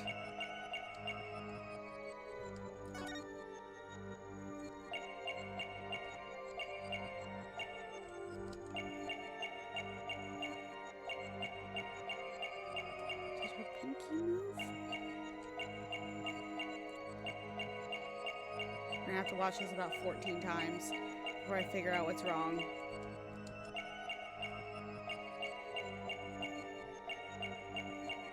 Okay, maybe it's not the never causes trouble. Maybe it's something else.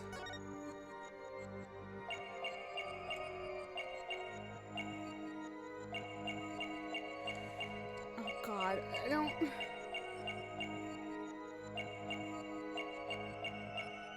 think it's gonna be this down here.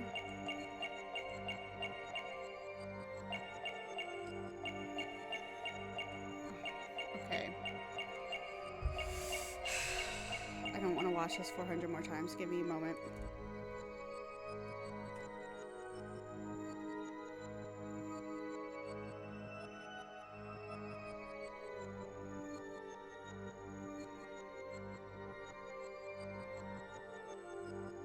Perceive her scarf? Oh God.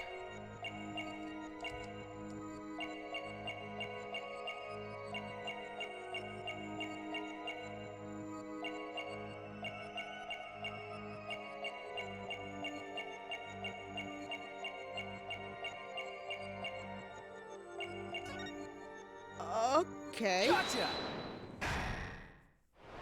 Interesting. Juniper, you start coughing when you're under stress. Oh, I guess she was holding in a cough. You can't hide it from me, no matter how hard you try.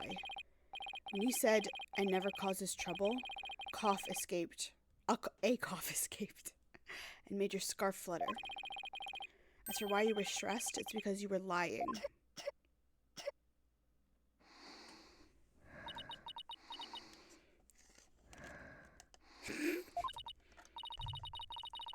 Junie, you're trying to hide Hugh's connection to this case, aren't you? And I believe that also ties into a secret about yourself. A secret about me? I don't understand. I already told Juniper, so I might as well tell you. I don't really care about her anymore. What? Why? Juniper's not all sunshine and rainbows like you think she is. He ended their friendship after he found out about Junie's secret, which means Hugh must have felt betrayed by Junie, making her the snitch. You were Professor Court's snitch, weren't you? I just like slurred that like crazy. There's a rumor going around that one of the students here is a snitch. I hear they're watching everything we do, our activities, our relationships, our interests, and reporting it all to one of the professors. And while fulfilling that role, you learned something about Hugh you'd rather forget. I don't know what you're talking about.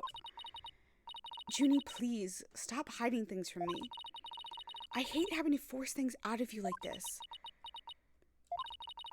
Looks like we're going to have to do this the hard way. Time to review the evidence and see if I can't prove my hypothesis. I must have something that proves Junie's the snitch and Hugh's connection to the case. Okay.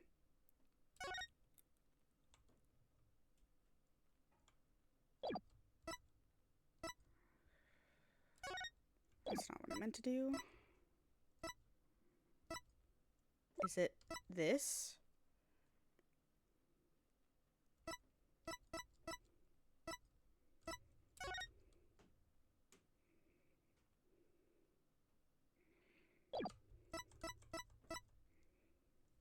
to try this. Take that! I'm relieved to see you're coming around. You see, I wasn't trying to hide anything. Juniper's one cool customer, Athena. Wait, I don't think that was the right piece of evidence. Okay. Whatever you show me won't change the fact that I've already told you all I know. This is something that proves Junie's a snitch, and Hugh's one... Okay. Okay. The photo?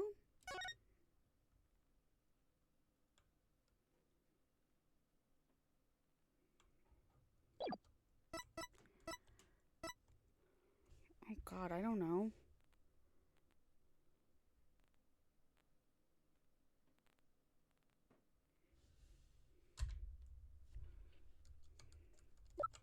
Take that! Oh, I did it again. I hit the wrong button. That was my fault. Thank God there's no errors. Meet with Hugh about that report yesterday? Take that! Here we go. Right here in Professor Course Planner, it says routine report. Okay. I believe this is meant to mean when the snitch would report into Professor Court. I also believe Professor Court planned to meet Hugh in private based on the snitch's info. And from their meeting, Hugh must have put 2 and 2 together and figured out your secret. So you see, it all makes sense only if you're the snitch, Junie.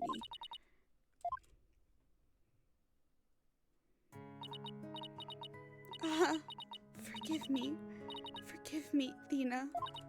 I've been lying to you this whole time. The truth is, I suspected Hugh from the start. You did? Now this is surprising.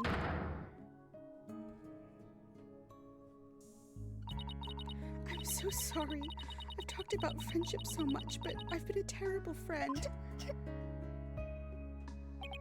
Juniper, I don't have that special kind of hearing that Athena does, but I don't need to sense the pain you're feeling inside. I don't need it to sense the pain you're feeling inside.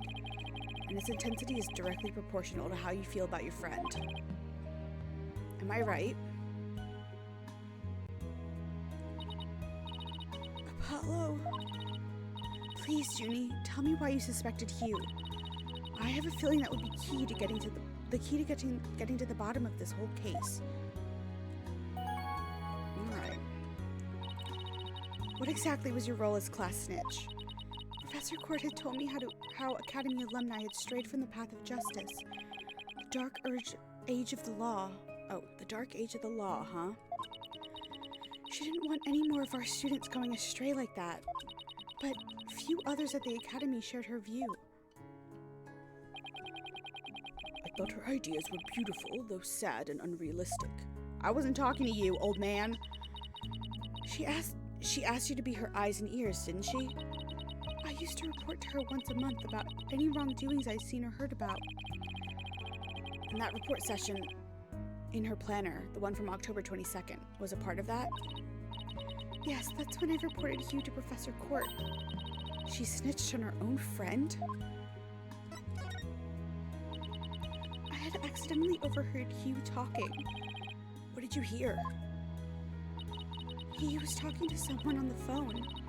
I think it was one of his parents. What were they talking about?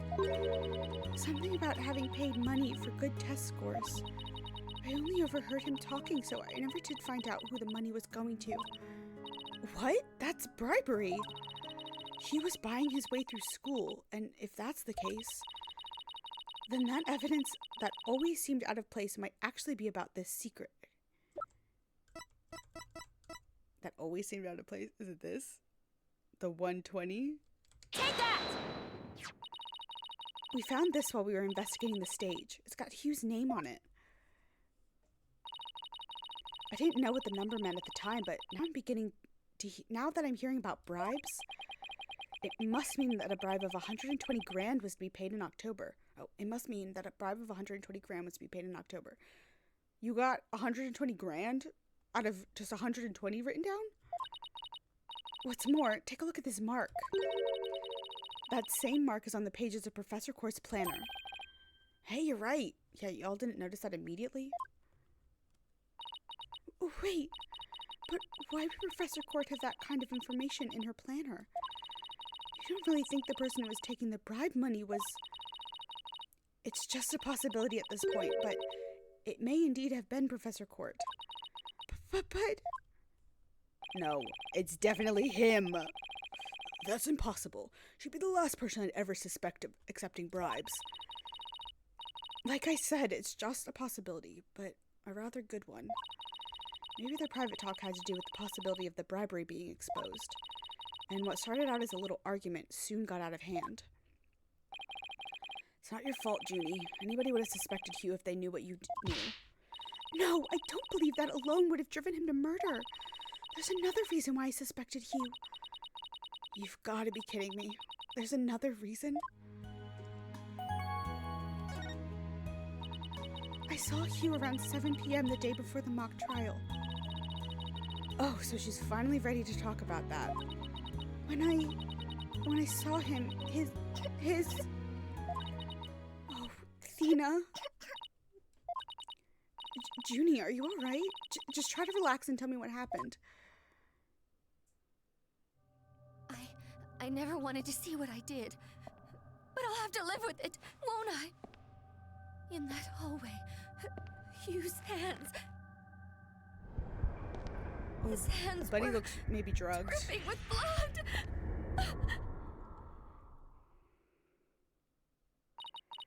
His hands were dripping with blood.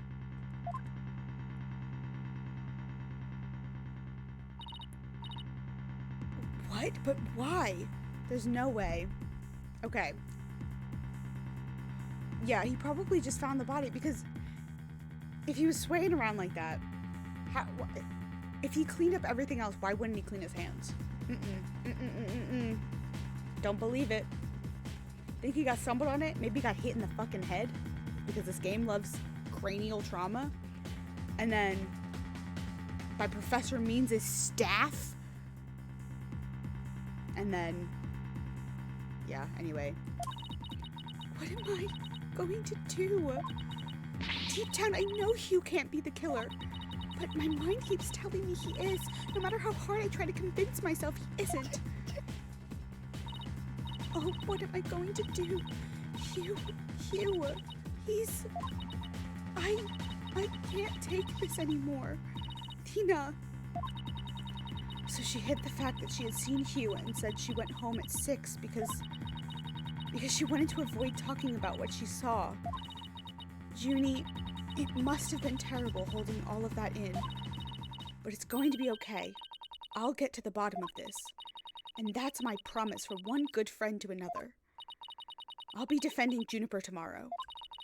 If that's okay with you, Professor Means.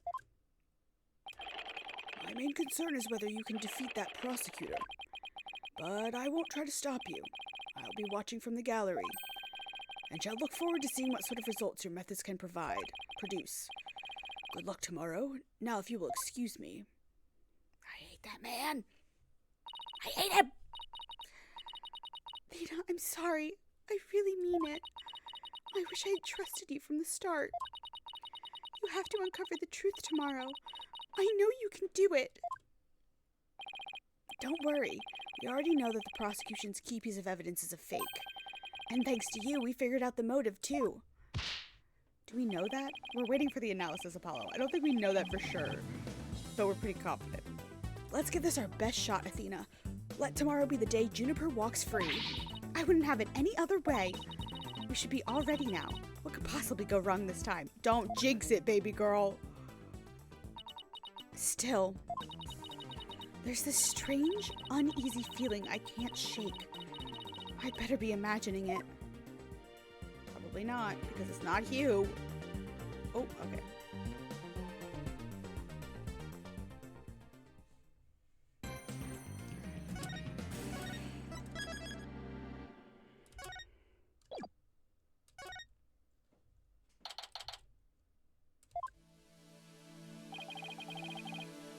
Were you able to sleep last night? Huh? Oh, sleep. Sure I slept. For a grand total of 0 hours. Hi, Clavier. Guten Morgen, you two. You look like you're ready to put on a real show. But before you do, I have a good luck gift for you. The voice print analysis came back, and the results couldn't be more clear. The voice in the mock trial video and the tape recording are one and the same. In other words, the recording's a fabrication. Fuck yeah. The lab is continuing their study of the tape. So far, they've found signs of overdubbing. But it's going to take a bit longer to recover the audio that was erased. Oh. Who's there? Wait! Did you see who it was? No, I got a quick look, but they got away. It's definitely Scuttlebutt. I think it might have been Hugh. Oh, okay. I bet he was eavesdropping. I wonder if he saw our hand. Oh, I'm sure he wasn't the only one just now. I bet Robin and Boxgirl were listening in too.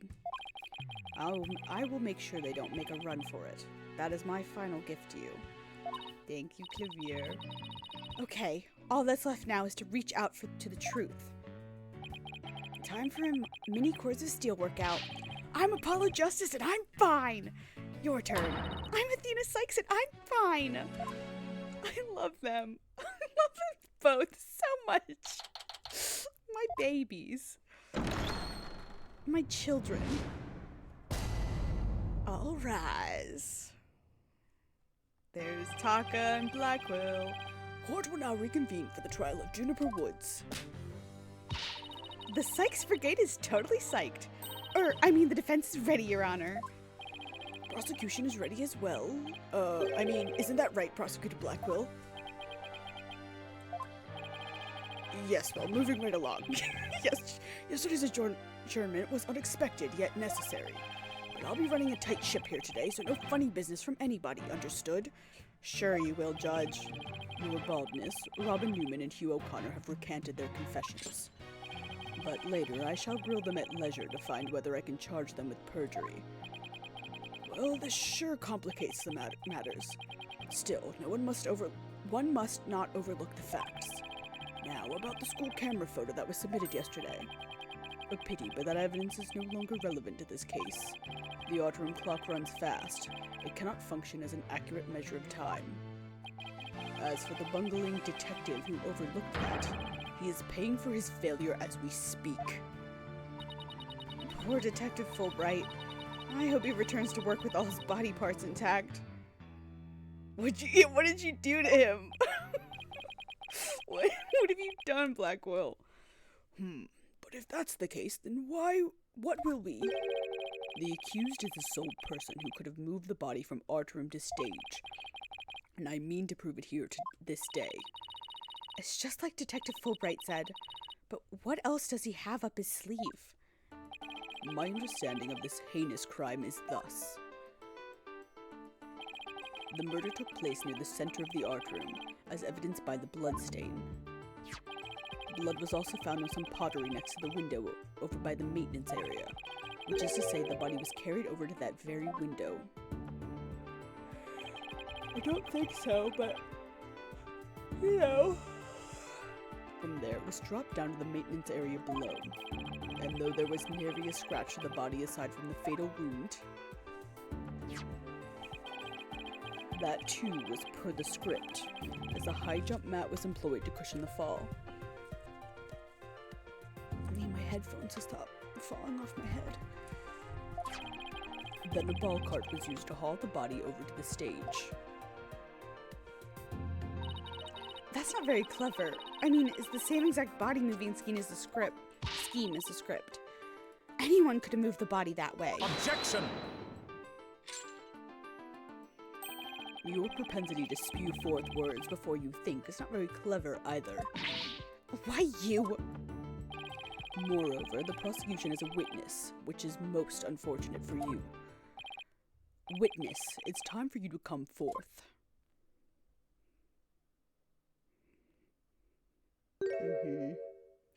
Sure, Hugh. You're definitely not lying out of your teeth because you're mad at her. Sorry. Something on my computer screen. Well then, will the witness please state his name and occupation? Hugh O'Connor. I'm a senior at the Themis Legal Academy, and I'm studying to be a lawyer. Yesterday I told that lawyer there that I would testify to the truth, so I intend to cooperate fully in today's trial. Happy now, Miss Sykes? What's he up to now? The court appreciates your cooperation, Mr. O'Connor. Now your testimony, please.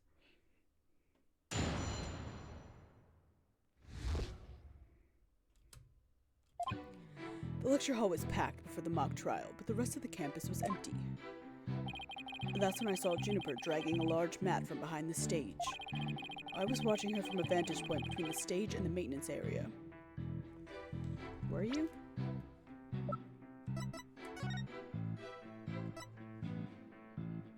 You absolutely were not, because that's you.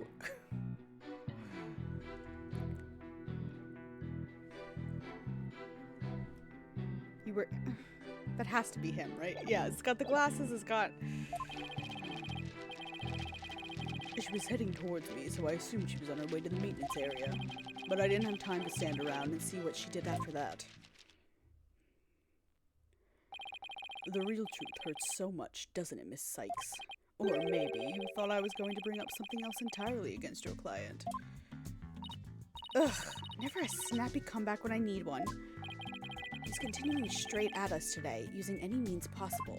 To protect the students who had to climb the high up when setting up the stage, a mat was brought over to the stage from the storehouse. Our client is a student council president. What's wrong with her taking it upon herself to put the mat away after they'd used it? Objection! Oh, there is plenty wrong. There is but one mat in the entire school that could cushion a fall from such lofty heights. Ergo, the mat in question was indispensable to moving the body. It sucks being the last to know everything. I think I get it now. Yeah, I was thinking that too. The drag marks we saw behind the stage were made by the mat. If the only mat of that thickness was where the body is assumed to have been dropped, it would be hard to deny a possible link to this case. We're off to a bad start again. You sure you're okay, Athena? Is that Trucy on Apollo's bag? It is Mr. Hat. I'll see if he turns around. It's game on, Hughes. Game on. I'm going to turn your arrogant, perfect score grin into a teary-eyed frown of failure. It's a keychain of Mr. Hat, which is her little thing that pops out. You didn't watch Apollo Justice. She has this, like, puppet, basically, like a ventriloquist dummy that, like, pops out of her magic bag. It's, like, attached, or it pops out of her cape. And it's got a little top hat and a mustache. It kind of looks like her dad a little bit, her actual dad a little bit. Zach Gramary, fuck that man. I hope he's burning in hell. Anyway. Alright. Campus empty. I'm watching from a vantage point view of the stage and the maintenance area. She was heading towards me, so I assume she's on her way to the maintenance area. I didn't have time to stand around and see what she did after that. Okay, I still think this is wrong because of this. He's in that fucking truck. So, you saw the back of the stage from between the stage and the maintenance area. Well, let's take a look at this photo taken by Miss Scuttlebutt, shall we? This photo shows the students setting up the stage the day before the mock trial. Do you see that big construction screen to the right of the stage in the background here? Yes, in fact, there was a bunch of those next to my house until a few days ago, too. It was so noisy behind there, I couldn't take a peek. Oh, how it piqued my interest. Thank you so much, Judge.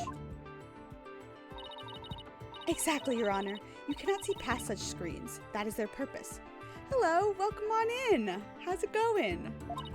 Now, let's see. How exactly is that screen positioned again? Aha, since it was to the right of the stage. It should be right here.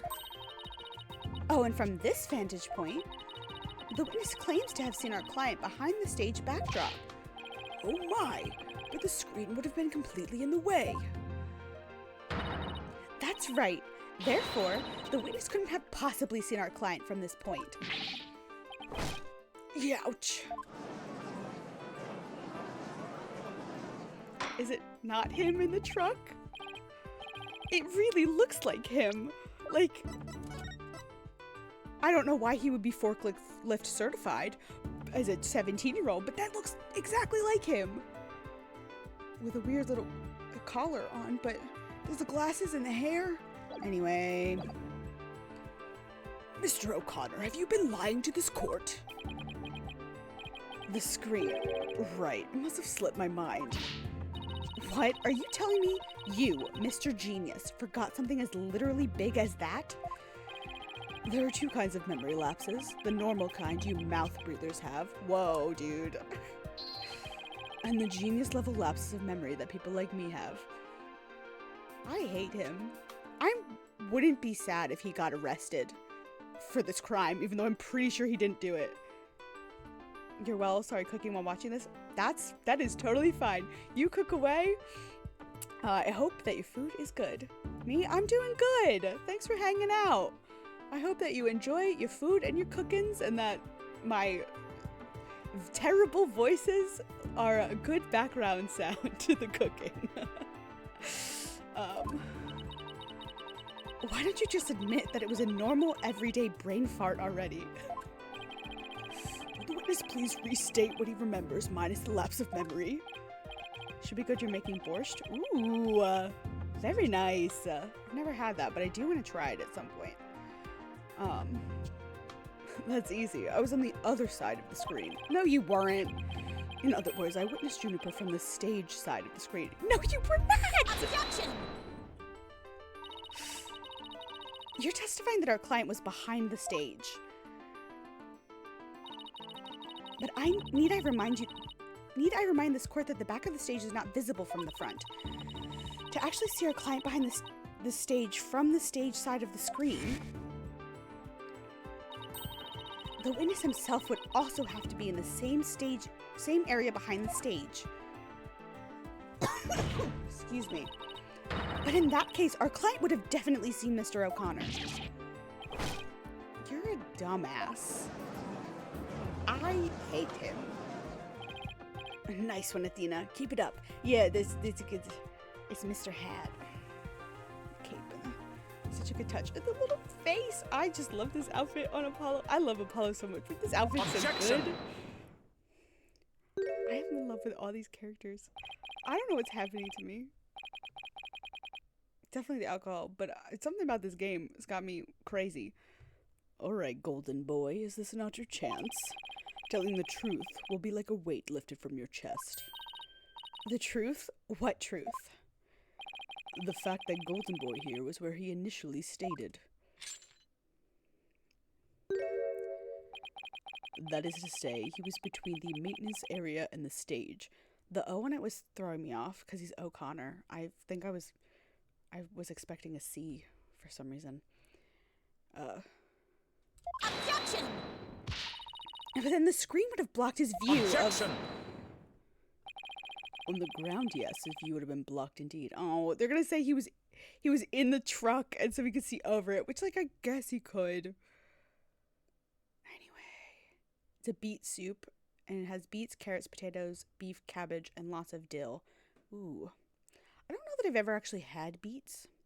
I don't know that they would be my thing, but I do love potatoes and carrots and beef and cabbage, so if it just makes it all purple.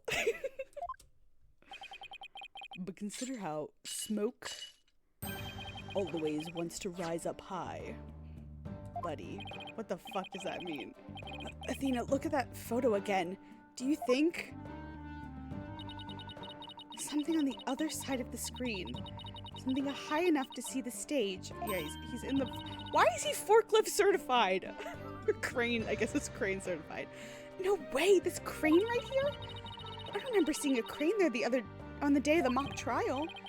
Me neither, but it's probably safe to assume that it was moved before you found the body. That's far enough, Prosecutor Blackwell. Remember, you promised. I recall making no such promise. It was you who came blubbering to me about keeping quiet in exchange for information. Ugh. What's all this about a promise? Is this about whatever Blackwell is using against him? What's it got to do with going into the crane? Golden Boy did not go up in the crane for fun. He was working part-time as a crane operator within school grounds. He's 17! What do you mean? Beets are good, just make sure to get the fresh stuff. The canned stuff doesn't taste great. Good to know. Good to know. Thank you for the tips. Do you mean to tell me a high school student was operating a crane? Yeah, what OSHA violations are being fucking... Maybe he was working part-time to pay for his fake test scores. The witness, I object to the prosecutor's last statement. There's no proof I ever operated that crane. Yes, there is, you dumbass! Actually, there just might be something that proves you did. I only made borscht initially because it was mentioned in Apollo Justice. I'm thinking about the borscht bowl. And you're making it again because it's amazing. I respect it. I absolutely respect it. Oh, I gotta keep replaying Apollo Justice in my spare time. What? If this whole part-time job thing is true, I doubt it would be limited to a single day. You were probably working at the same site the previous day, too. Is this what you're thinking of, Athena? Are those taken over 2 different days? Yep, as the court can see, this photo captured the crane's operator. And if you look carefully, he bears a definite resemblance to Mr. O'Connor. Are you serious? This is ridiculous. How very interesting. Let's ascertain whether this is as ridiculous as the witness maintains. We're doing the thing again where we prove something and then it goes against what we want it to prove. The defense agrees with the prosecution. Let's bring the facts to light. That's all very well and good, but just how do you propose to do that? The person in this photo has one really distinguishing feature. Is it the bright red necklace? Not 100% sure, but at least it's worth a try. We can clearly identify the person in this photo as the witness by examining his hobby, his fingerprints. This game is really hand-holdy. These things are so obvious. Why is this game so easy? Did I just get really good? Or is it just really easy? The figure in this photo is wearing a very unique object around his neck. I made the mistake of seeing all of Halson's new kisses. I can't. It will send me spiraling. The new kisses have me in a chokehold. The forehead kiss. Halson's forehead kiss. Oh, I'm feral for it. I can't handle it. I need someone to kiss me on the forehead so bad. Anyway. Oh, yes, you can see it right there. But then are you saying you mean to... Mr. O'Connor's neck is almost entirely concealed by his tall collar. This 17-year-old in a forklift, exactly. But that's exactly why I believe this warrants further examination. Court record. There he is. Oh, he's 18. Fine. He's 18. Doesn't make it that much better. This fresh-faced 18-year-old operating a crane. This was a further examination. Not a chance. That would be a blatant violation of my privacy. Who's my favorite prosecutor? That's really hard. That's really hard because I love them all so much. You are a disgrace of a man. Now start unbuttoning that collar before I hack it off. Blackwell. I love them all so much. It might have to be Godot. I love Godot.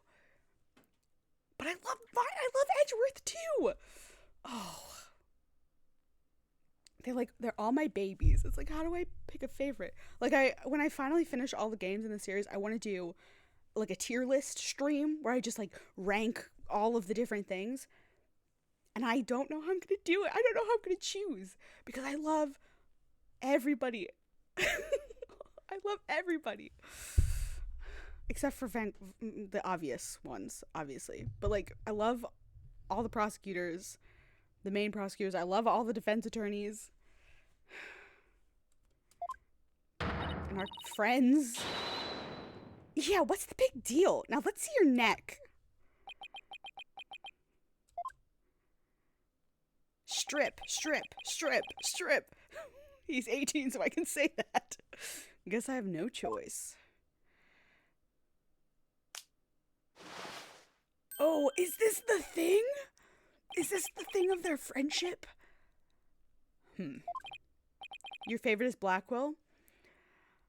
Oh my. I haven't gotten enough of Blackwell yet, but I do appreciate him. I will say, I think maybe the one prosecutor who doesn't make it into my, like, my treasured favorites, oh my god, my baby children thing is probably Van Zeek's. Because I can't, the man is a raging racist, and he's not my baby girl. Everybody else is my baby girl, but not Van Zeek's. As much as I love those games, and I love all the characters, I can't, anyway. So, where did you buy that neckband, if I might ask? You haven't played the Great Ace Attorney? They're incredible! Oh, they're so much fun! You should absolutely play them if you, like, you've played everything else. They're up, the characters are such a joy. The art, like, the 3D art really works in that game. Like, I was very hesitant about it. Whereas, like, I don't love it in Duel Destinies so far, but I'm like getting used to it. It, like, really works in Great Ace Attorney. The game is buggy? Oh no! I'm sorry. I don't know. Are you, what platform are you playing it on? Or trying to play it on? I didn't buy it. It's handmade. There's only one like it in the world. Only one like it. Well, it sure likes the looks like the neckband in the photo. Should we have the photo analyzed? You are one irritating lady. Fine, I admit it. On PC, really? Interesting. I'm sorry. That sucks. I admit it. I work a part-time construction job. It has nothing to do with our school. Operating heavy equipment is no big deal for a guy who can parallel park one-handed. But I never expected one of my jobs would take me to my own school. But when you factor in all the required tests and apprenticeship period, wouldn't you have to be at least 20 to have a license for operating a crane? The judge making a sound point for the one time in his life. Oh, about that. You see, I'm a genius, so, you know... Objection! Yeah, fuck you. Let us dispense with this inane charade, Golden Boy. This is your favorite case in the game? I'm excited. I'm very much enjoying it so far. I'm just like... I'm enjoying it except for one man, who I'm pretty sure is the murderer, but we're gonna see if my theory holds. High school seniors are 19 at most, thus they fail to complete the requirements. But that does not apply to you. Does it, Mr. O'Connor? Do your parents own the construction company? Why doesn't it apply? He's a senior, so he's around that age, right? He's 18! Honey! No, please! Actually, Golden Boy here is 25. I'm sorry? He took a 7-year break from school. He's what? Wait, come again? Take a gander at the official school enrollment documentation. 'Tis all right here. You're 25! And you've, like, become close friends with two 18-year-olds? Who you had to know younger than that, because you've been in school together the whole time. So really, you befriended, like, two 16-year-olds and you were 23. It's weird. I don't like... 25? You mean he's older than me? A 25-year-old is a high school graduate? Yeah, what the fuck? I keep forgetting this is a high school and not a college, which is also batshit insane, but a 7-year break. 7 years. I've just one thing to say. There are 2 kinds of 7-year breaks. The ordinary kind you mouth breathers take, or the kind where you're disbarred for 7 years. And you've had your life ruined, and the genius kind people like me take. Exactly, he would just get his GED! Objection! Everyone's like, my god, he's old. But a genius would quickly become a chore for a 7-year break. I think you have that backwards, Athena. Even geniuses make mistakes. I just happen to make mine only 7 years in a row. I'm sorry? Only you could get away with using only like that. Enough of this jibber-jabber. Suffice to say, the witness was up in the crane when he saw the accused dragging the mat. I'm not done talking about this, Blackwell. I need to understand what this man is doing in this high school. The accused readied all she needed to move the body immediately prior to doing so. We can't just move past this. That much is clear. I see no need to deliberate the matter further. So the 120 can't be $120,000. No way, right? Considering the body was moved in the same manner as the script, I find Prosecutor Blackwell's claim to be quite persuasive. Does the defense care to dissuade me? As long as a mat was used to move the body, Judy's going to be under suspicion. As weird as it isn't the focus of the case. I mean, fair enough. But I want it to be the focus. Athena, I just thought of something. What was Hugh doing in the crane right before the mock trial? He couldn't have been on the job at the time. I mean, he was waiting for the trial to start. Yeah, why was he in the crane? Wait, you don't think? Your Honor. Yes, Miss Sykes? I've got it. I've got an amazing idea that will turn the prosecution's claim on its head. A little conjecture has never stopped us before. Interesting. Mr. O'Connor, you were using the crane to move the screen, move the body, move yourself. Move the body feels too obvious, but move the screen. I mean, he was obviously in the... Okay, I've lost the thread. He wasn't in the crane at the time of the... It must be move the body. Have I played the DLC case yet? No. This is my first time playing through Duel Destinies. I've played through Apollo Justice, but I did it a year ago on definitely not an emulator. So I haven't played the remastered version. I've been playing that in my spare time on and off. And then this is my first run through of Duel Destinies, and then I'll move right into... You would recommend playing the DLC case next? Interesting. Is there a specific reason for it? The body was just like it was in the script, so it must have been moved like in the script too. At least that's what the prosecution believes. How simplistic, even foolish. Yeah, make fun of him, Athena, why don't you? Those are pretty strong words, Athena. You sure about this? The witness is a licensed crane operator, so he could have used it to move the body. Okay. Objection! I don't feel strongly about this, but I'm glad you do, Athena. Well, Golden Boy, care to chime in?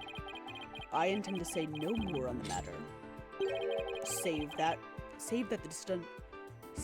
this does not bode well for you. The alcohol takes place. It actually takes place after the second case chronologically. Okay. Good to know. Thank you. One might do that. Wait, he's on my side this time? Or is this another trap? Is this the second case? I can't even remember. Wait, no. The second case was the yokai one. There's stuff that happens that makes playing it after the final case weird. Okay, good to know. All right, I might do that. I might take your advice. He's on my side this time? Or is this another trap? Watch this. Oh, buddy. I could use a bow and arrow one-handed. Wow, that's a crazy level of dexterity. Why do I care? I could even drive a crane with one hand. That's easy. But operating the crane itself is so complex, it requires both hands. Okay. Now, I would have the court look at this.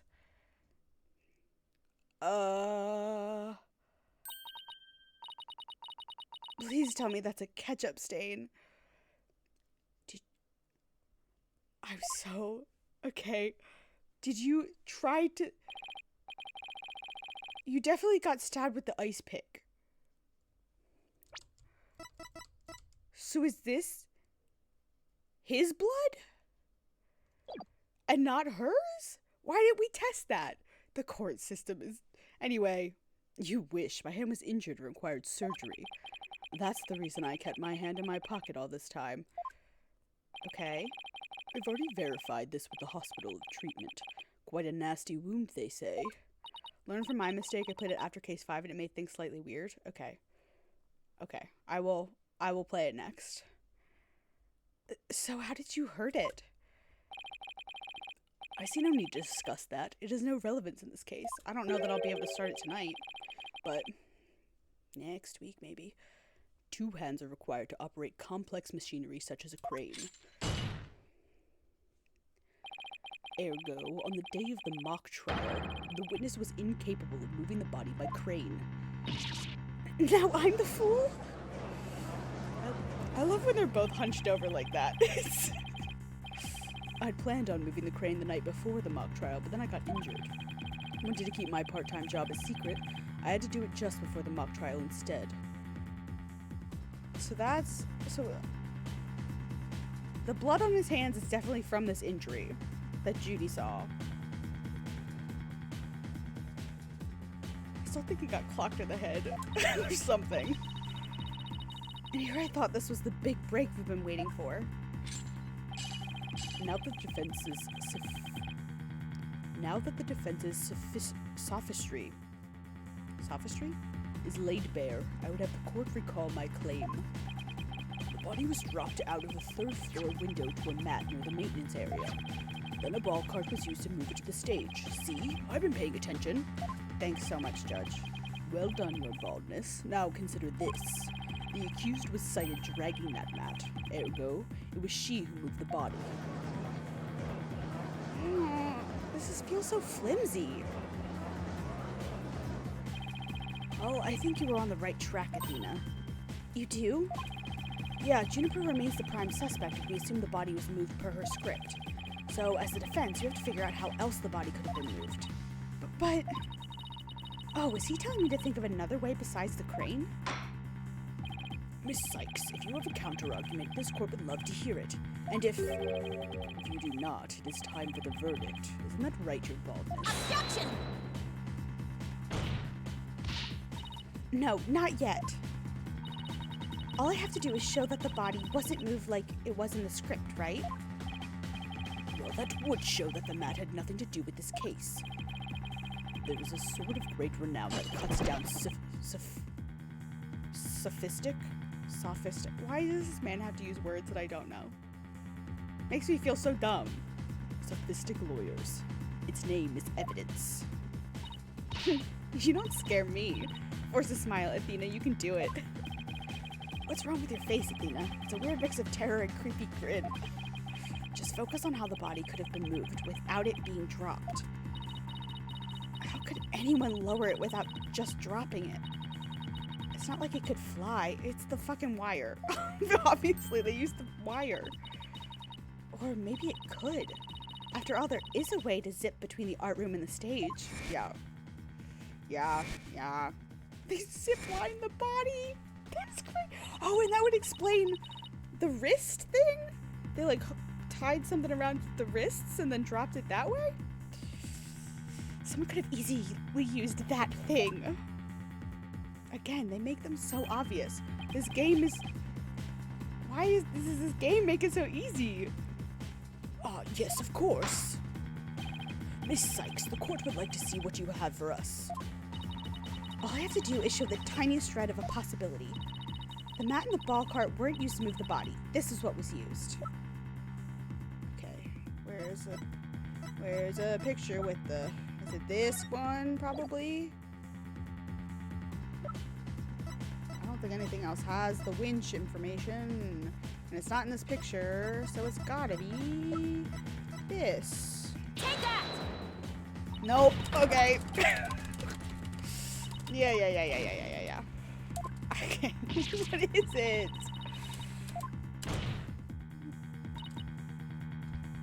Okay. So it's not that.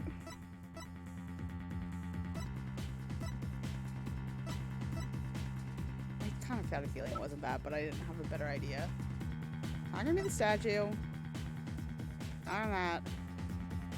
Oh, fucking wait. Okay, it's this thing with the blood on it. The key here is the thing that ties the art room and the stage together. They use the banner as the zip line. Okay, and they tie the body up into it. Okay, I get it now. Might I propose an idea? It might do you well to tie your lips together, lest you further expose your ignorance. You're not that funny, Blackwell, but sure. This isn't exactly the time for black comedy, Prosecutor Blackwell. Anyway, the court will recall the wire on which the school banner was hung. That wire was strung between the art room and the stage, which allowed students to run or reel in the school banner from the art room. The body could have easily been lowered down to the stage via this wire. Objection! I love the music in this game so much. Spare me your armchair theories. This wasn't some kind of high wire act. The body surely would have fallen. Yet there are no signs of blunt force trauma. Objection! Oh, you surprised me, Prosecutor Blackwell. You didn't actually think I'd fail to account for that. I'm sure that's exactly what he thought. When we investigated the stage yesterday, the bottom part of the school banner had been tied into a pouch-like shape. And pouches are useful for carrying things. What do you think this one could have carried? Well, go on, please explain. Judge, the body was bundled into the pouch-like section of the banner and sent down the wire. The body would have been down at the stage in a flash, and there'd be no need for a mat.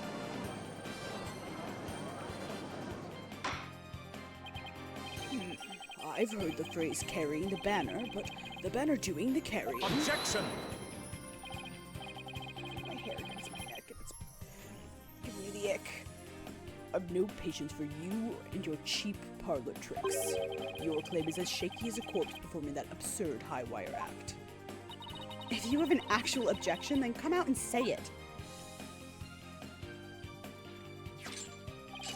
I trust you recall the bloodstains left in the art room pottery.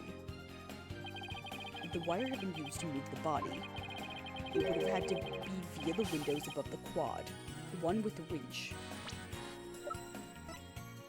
Oh, that's not evidence I have. It's probably O'Connor's blood. However, the bloodstained pottery was next to the window above the maintenance area. Why does it... Just test the blood! That should be your default! Is DNA test the blood! Ergo, the wire and banner had not at all to do with this case. Oh, the bloodstained pottery. I remember that. This doesn't look good. We'll be back to the mat theory if you don't do something. Oh, Miss Sykes, I hope you have something better than this. Better this time than a circus act. If my wire theory is true, then that blood on the pottery must not have been the victim's blood. Maybe it's not the victim's blood. Did the police check to see from whom the blood on the pottery came from? Shame on you, Sykes Dono. Have a little more respect for the constabulary. I will not, but thank you. Especially when it's him. Fulbright. Looks like they didn't check it. And don't let it get you down, Prosecutor Blackwell. Everyone makes mistakes. Spare me your cheek. We will know not either way till the tests are run. True, but in the meantime, I'm going to press my claim as far as I can. Your baldness, I demand that the blood on the pottery be analyzed this instant. Of course, it shouldn't take long to get the results back. Okay. Who's texting me?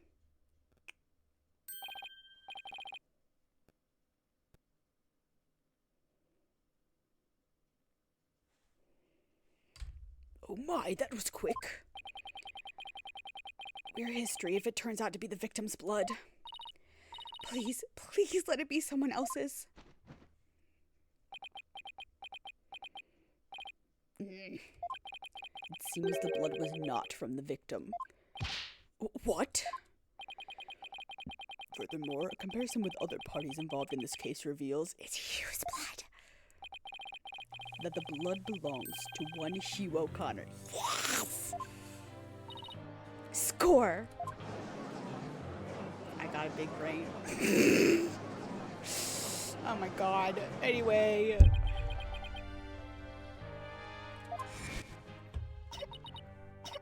Yeah. Don't worry, Junie. Just try to relax. Hugh's hand.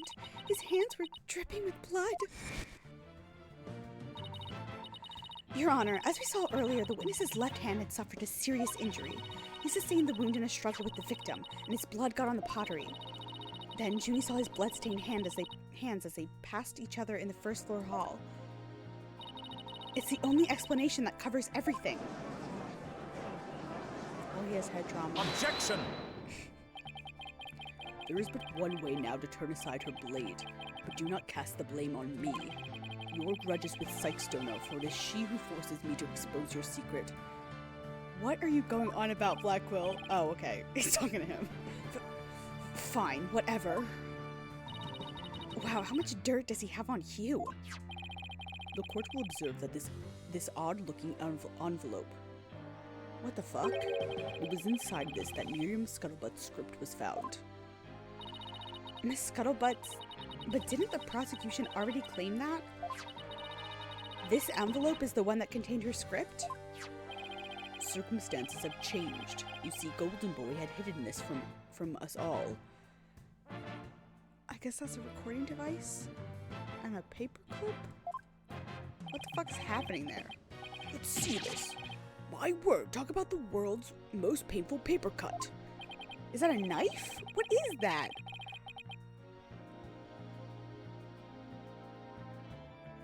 I can't make heads or tails of what that is. Indeed, you can clearly see that if this envelope is not opened correctly, a powerful spring-loaded blade will shoot forth, leaving a horrible gash upon that. It was booby-trapped. They booby-trapped the script, so he was trying to cheat. Oh no. The only one who had been told of the correct way to open it was Constance Court. You really want to see my script that bad? Well, you better watch out. Read it without my permission, and you'll wish you hadn't. Yikes, Miriam wasn't kidding when she said that. The blood on the blade is witnesses. Our genius here tried to sneak a peek at the wrong script, and paid for his foolishness. Ouch! This guy's the worst genius I've ever seen. Don't worry, Athena. The wound isn't all that deep. We still got the wire theory. Yeah, I've got it. Since the blood by the window overlooking the maintenance area isn't the victim's, there's no longer any basis for denying the body was moved using the wire and banner. Therefore, the defense once again asserts just that. No, I don't want to see that stupid smirk. You call yourself a lawyer? Don't you see the glaring contradiction in your thinking? Huh? The court would like to remind the witness that his role is not to point out... And you? How could you adhere to such outdated beliefs? but whatever. It seems you've forgotten the 2 statues that were on stage directly below the wire. A body that sent sliding down that wire could have crashed into them. Care to explain that away? And they were both fucking broken. Why, I believe he's right. The statues and the wire are extremely close together. Ugh, so the body would have collided with the statues? What if they did collide? Wait, that's it.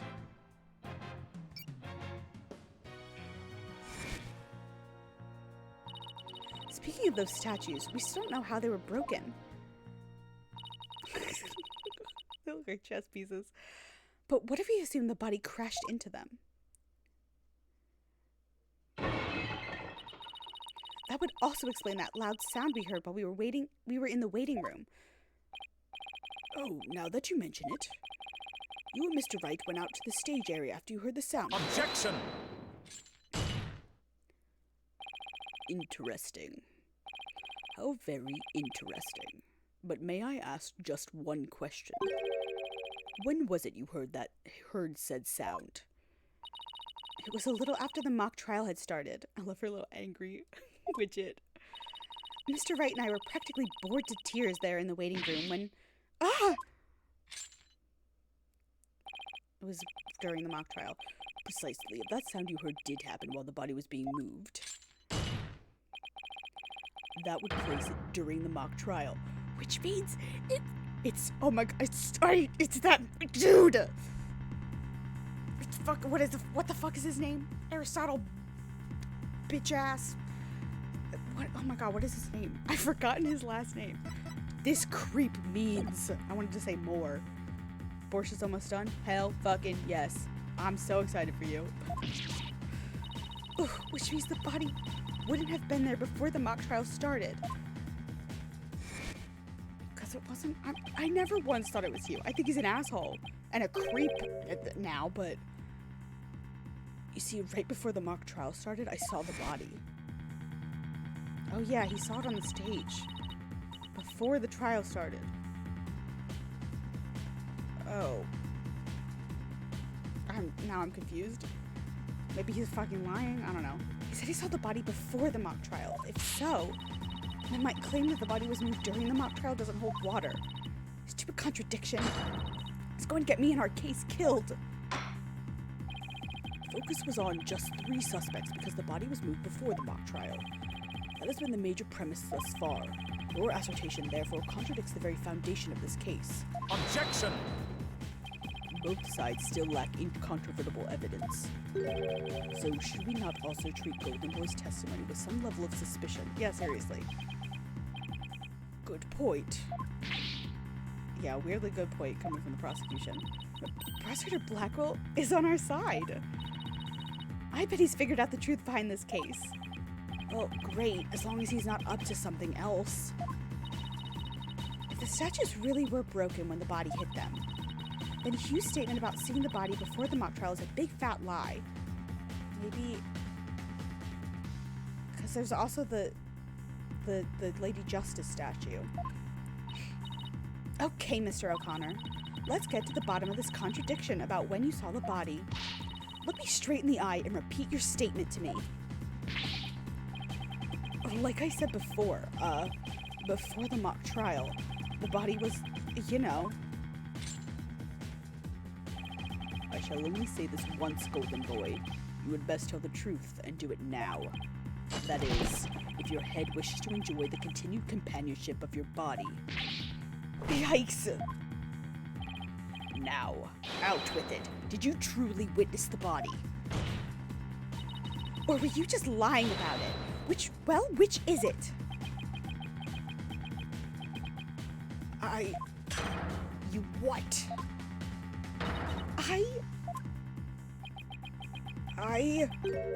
I never saw the body. Are you sure about that? Lie to this court again and I'll charge you with perjury. There was no body on that stage. I've been lying about that this whole time. I'm sorry. Are you? Why would he lie about that? Yes, we've excused Hugh's big fat lie for what it is. But why would he lie about this to begin with? Yeah, exactly. What possible purpose does he have for lying about it? The base premise that the body was moved before the mock trial has been overturned. I imagine this has an impact on both the defense and prosecution's case. Well, first I'd like to thank the prosecutor. This brings us one step closer to the truth. Now at least we know the body was moved moved using the wire and the school banner. Indeed. That much I shall concede, Sykes Dono. The body was moved as you stated, and in the midst of the mock trial. So both sides are satisfied then. If the body was moved before the mock trial, we have our 3 suspects. But if the move took place in the midst of the mock trial, is an entirely different story. Right. All 3 suspects were in the mock trial. That gives them solid alibis. Objection! How simplistic. Did you forget about the student in charge of the audio? Amidst the mock trial, she was the one soul who could leave and re-enter the lecture hall. What's this? Who is this person in charge of the audio? Oh no, how could I forget? It was... Hey, what's the deal here? Why is Judy so large in this shot? Juniper was also in charge of the audio. When she wasn't in the trial, she was in the audio control room dealing with the music. Indeed, the one who could enter the art room amidst the mock trial and move the body was none other than the accused, Juniper Woods, for she was in charge of the audio. No. How about the man that they sent into a balcony and then you didn't see the whole time? Anyway. Why, yes, I see. That does make perfect sense. This can't be happening. Instead of exposing Hugh's crime, Judy's in even deeper. No matter how you slice it, we're cooked. And here I thought Prosecutor Blackwell was on our side, at least on this issue. The Twisted Samurai strikes again. Twisted? It's more like Dirty Rotten. Your baldness. It is time to put an end to this farce. The prosecution has presented a quite convincing case, but the defense has one last chance to voice any remaining objections. Well, Miss Sykes? Apollo, what are we going to do?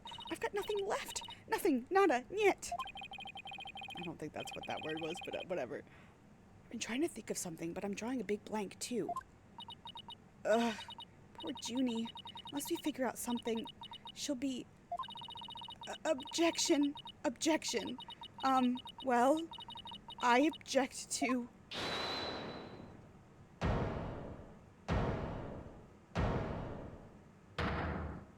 Hugh?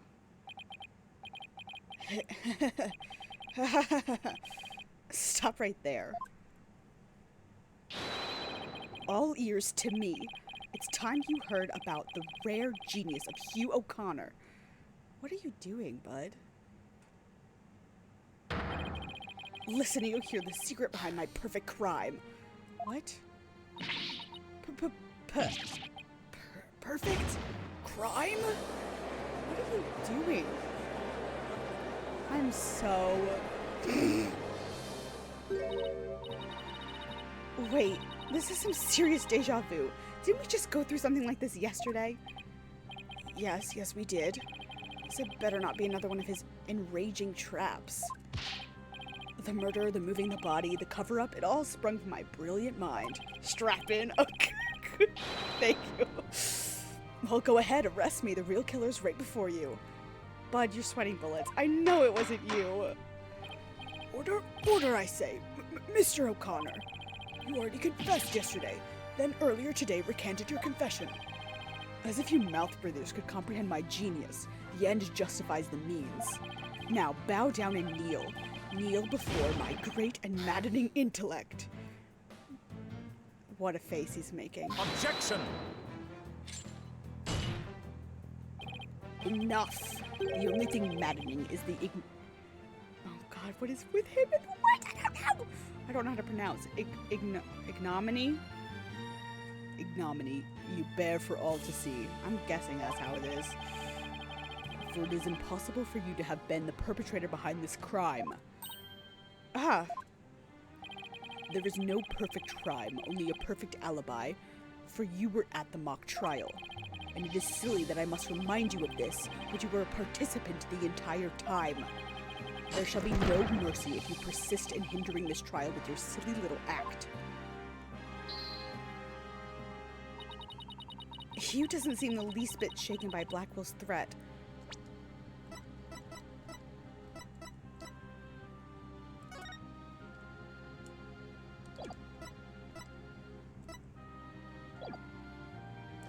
That's not. Okay, I'm trying to, what time did the mock trial and the thing happen?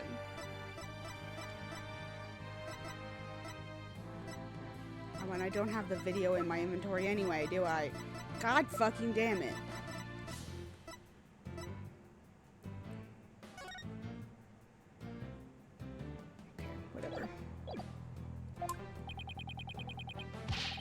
Listen, Mr. Prosecutor, calling that a perfect alibi is beyond contempt.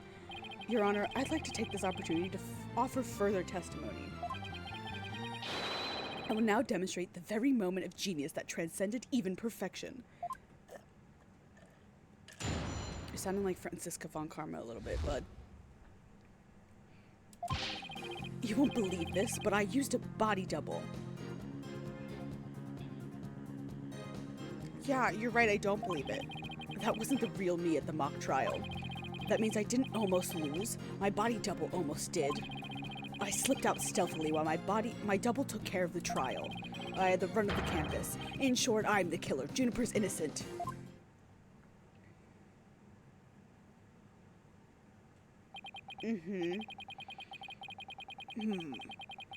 I have a question I was hoping the defense and prosecution might help answer. Is it just me, or does the witness's testimony make no sense at all? No, it's not just you, Your Honor. All I got from listening to that was a headache. Yeah, that was just plain weird. Especially the whole thing about a body double. Well, I'm relieved it's not just me. And the prosecution. Your baldness. Summon an ambulance this instant. The witness is stark raving mad. Yes, I think that would be for the best. Now then, let's pretend that never happened and move on to my verdict. You people don't believe me? It's not a matter of not believing you. It's more along the lines of questioning your sanity. Yeah, the funny farm just called. They want their genius back. Apollo! Apollo, you're so sassy. I forgot how sassy you are, my boy. Shut your pie holes. The intellect of a genius transcends even logic. Besides, don't you guys have that weird device for testimony like this? Objection! Which is not a weird device, and I don't waste him on ridiculous testimonies. Easy there, Tiger. Think of it this way. We don't want a verdict to be passed just yet. So, how about we give Widget a try? Well, this is against my better judgment, but I'd like to conduct a short therapy session. Your better judgment? I'm a judge, and it's far beyond mine, yet I find it hard to say no. Prosecutor Blackwell, I trust you have no objections? Prosecutor Blackwell? Prosecutor said rubbish. We will be out on a stroll, then left with Detective Fulbright. Blackwell? I didn't think you were allowed to do that, my man. Convicted murderer?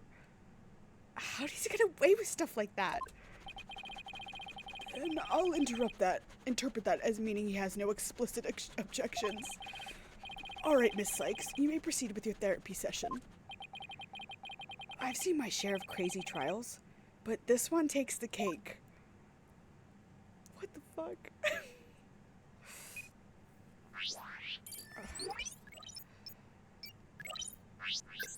All right, my man.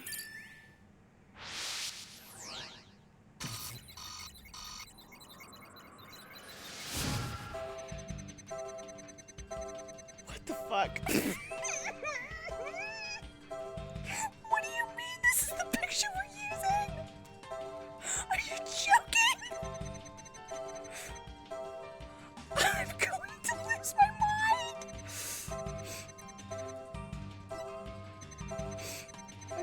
not something I've been able to.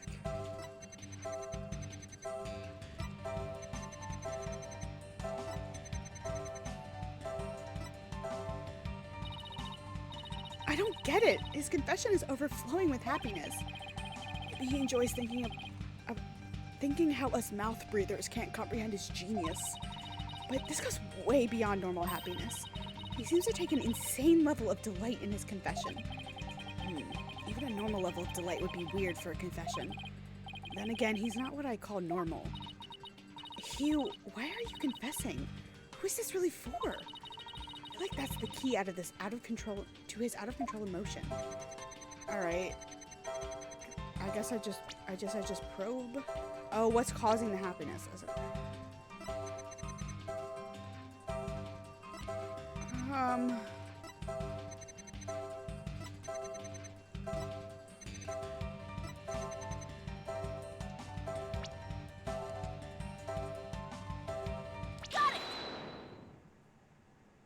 I don't know if this is right, but I'm gonna guess. Mr. O'Connor, yesterday you said that you didn't really care about Miss Woods anymore. I already told Juniper, so I might as well tell you. I don't really care about her anymore. What? Why? Yeah, well, Juniper reported my secret to Professor Court. His secret? Oh, the bribe. She wanted nothing to do with me because I had disappointed her. That's why I don't care about her anymore. I was never trying to protect her. My confession was always about one thing, and one thing only, the truth. Objection! You're a creep, and I don't like you. Mr. O'Connor, you feel great happiness in the fact that you might help set Miss Woods free. So much so that it overshadowed all your other emotions. What are you? I can hear it clearly now, Mr. O'Connor. The discord you've been trying to suppress. People don't normally feel like you do when you confessed. So Hugh really was trying to protect Juniper. Yes, I'm sure of it. Hugh's feelings for her are the real deal. You're a 25-year-old man in love with an 18-year-old. It's raw! It's creepy! It's creepy as hell! Ah! Anyway. This case is really riling me up. But that means his confession is... Finally figured out the obvious, have we? Who is this? Oh, finally figured out the obvious, have we? You're back? Why, Prosecutor Blackwell, you're back. The confession was naught but lies, save for the part about being in the mock trial. Can we all agree now that the killer is the one in charge of the audio, i.e. the accused? Ugh! Why couldn't you have taken a longer stroll? No, you haven't unraveled the genius of my body double trick yet. You can't be serious. Do you really expect us to believe you had a body double? Yes, I do. But if you think I didn't, then prove it, huh? Either we quit here and Juniper is found guilty, or we play along with Hugh's delusion.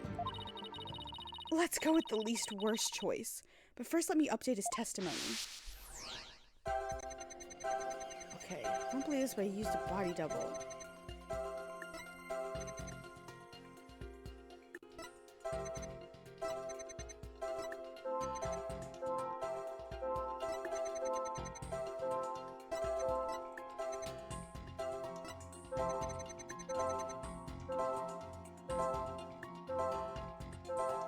The sadness? Maybe?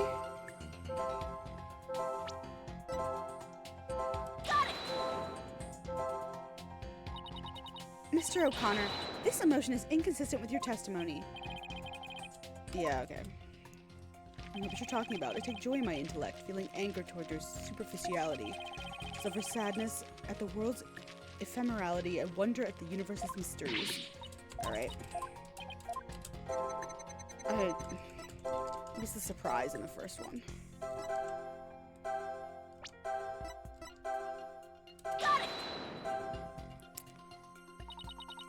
Alright. Fuck me. I'll go fuck myself. I'm not good at this, apparently.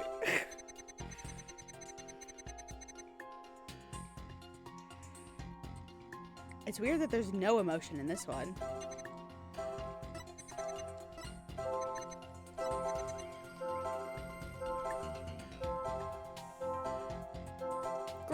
fucking know. Is it how loud the happiness is? Probably not.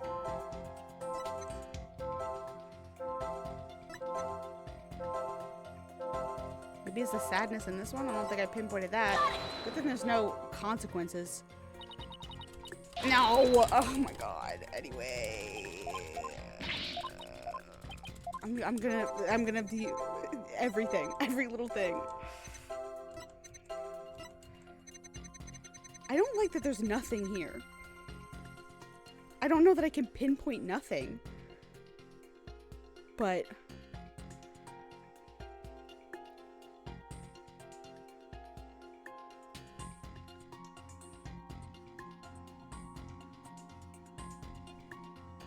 can I pinpoint nothing? It's the only really weird one. If I do pinpoint it, what am I pinpointing? I didn't almost lose, my body double did. I guess he should be happy about that, but he's not?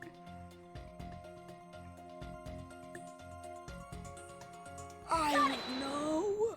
Okay, the music stopped. That was it. I didn't almost lose, you say? Very odd. You exhibited happiness the entire time, except during this statement. You don't know when to give up. Wait, now that I think about it. No, don't. Stop making stuff up. When I left the lecture hall, it was during Professor Means' pre-trial speech. That's when I moved the body. Then I slipped back in just before the verdict. So you're saying you were there the moment your double was about to lose? Yes, I was. Naturally, I wasn't happy when I saw that. In any case, I was at the far end of the lecture hall behind the screen. Figured no one would see me if I came and went through the doors there. Objection!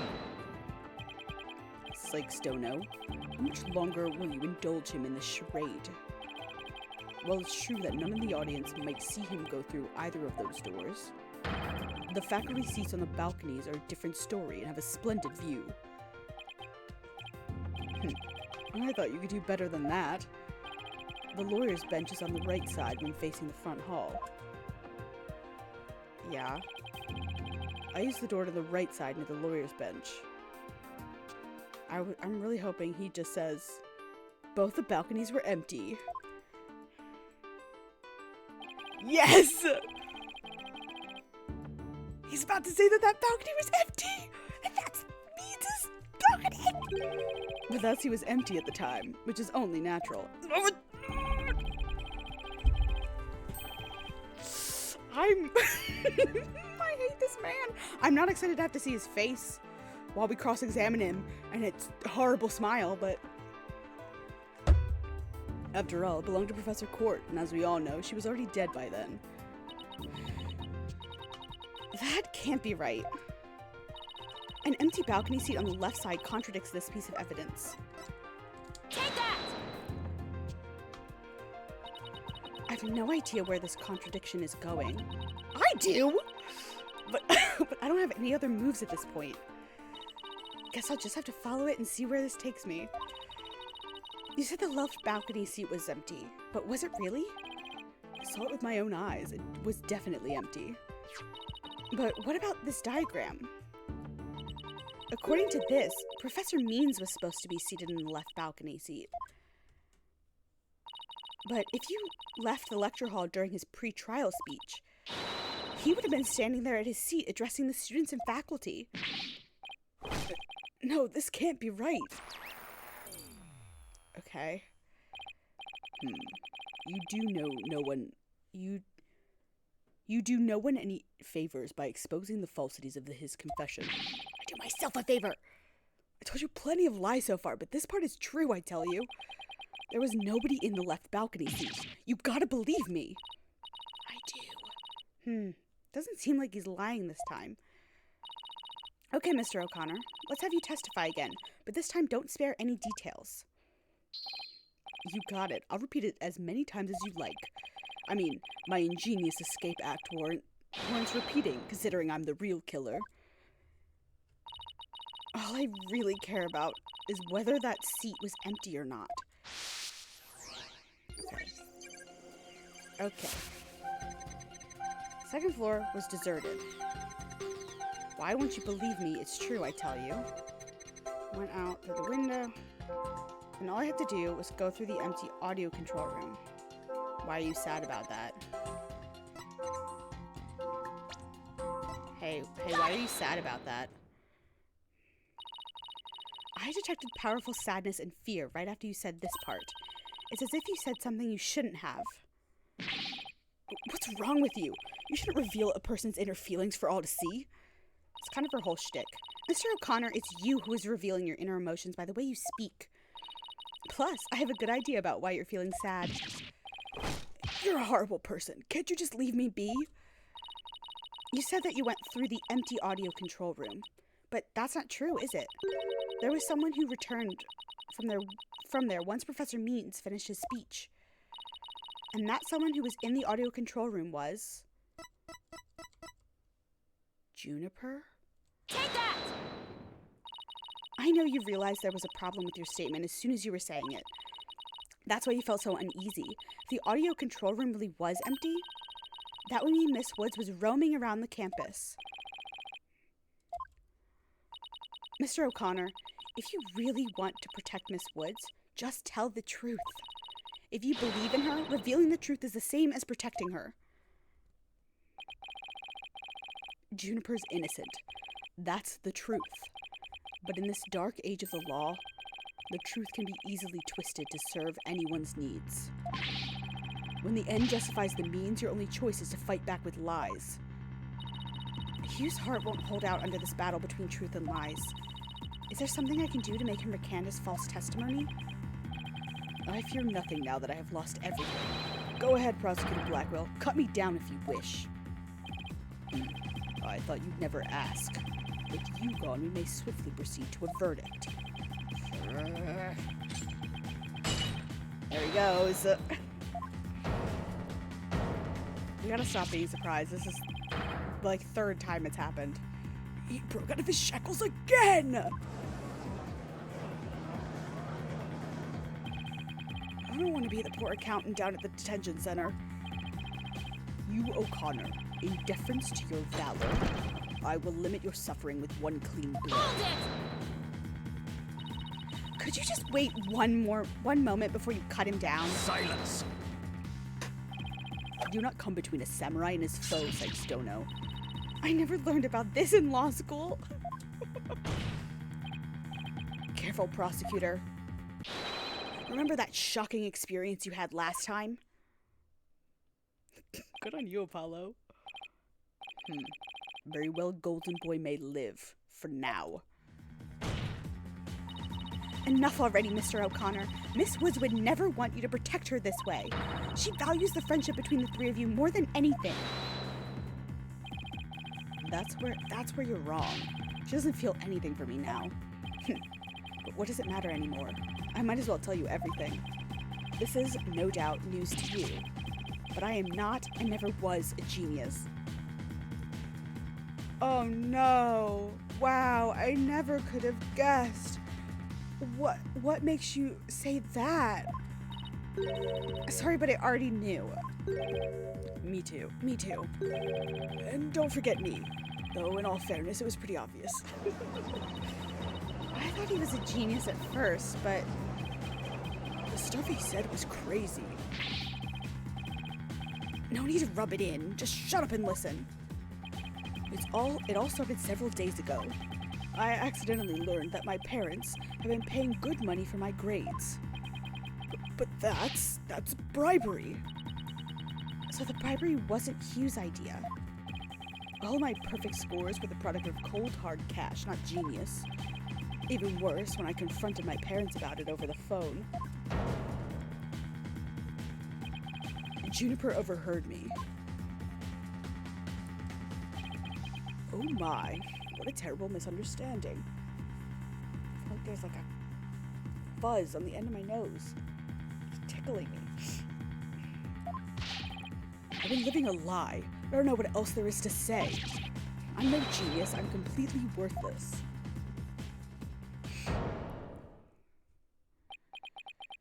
perfect 0.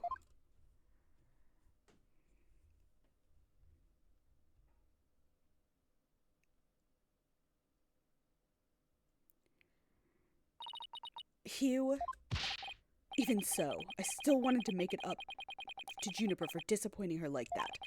That's why I wanted to clear her name by pinning the blame on me. I mean, she probably hates me now, so it'd be a relief for her to see me locked away. I know I was right, Nico. I'm so excited that I'm right. Oh my god. Again, not looking forward to seeing his stupid face. But I called it from like the moment he entered the case. I was like, this man is sus and I don't like him. If you were trying to help her, then why did you testify against her? You were the ones who told me to tell the truth yesterday, so I thought if I did, it would help her. He wasn't trying to provoke us? Looks like we seriously misunderstood him, in more ways than one. Oh, I'm sweating. I need to take off my jacket. Why am I suddenly all sweaty?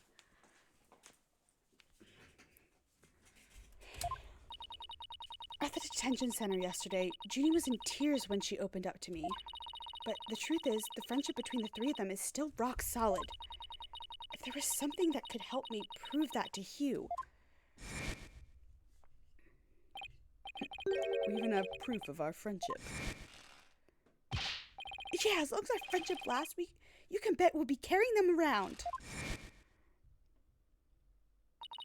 I know. What about that proof of friendship? What about that proof of friendship they mentioned? I wonder where or what it is.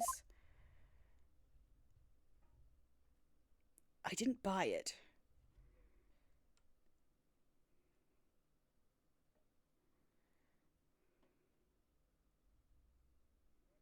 It's handmade, and there's only one like it in the world. It looks very uncomfortable, but if you like it, that's good for you. Maybe it's... No, that's definitely it. That band around his neck. Mr. O'Connor, that band around your neck, that's your proof of friendship, isn't it? Proof of friendship? Is that anything like a proof of purchase barcode? In court, evidence is everything. That's why the three friends created friendship bands. It's the evidence that proves their friendship. Oh, how very interesting and chic. If they have doubts about their friendship, they can look to the proof they have on hand. That's why Mr. O'Connor's hand always goes to his neck when he's pressured. It proves he still has feelings of friendship towards the other two. It doesn't matter if I wear it, if those two... Objection! But they feel the same way too. I know they wear their friendship bands somewhere. Junie and Robin must both feel the same as Hugh. I just know it. Everything Hugh has said leads me to believe that. In fact, he may have also just told me that the others wear their proof of friendship where they're easy to touch.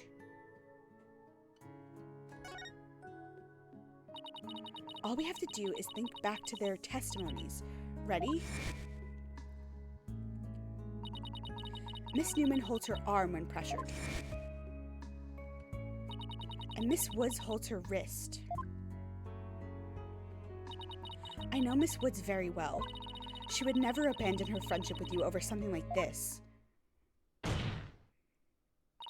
And taking the blame for her will only succeed in making her terribly sad. Ugh.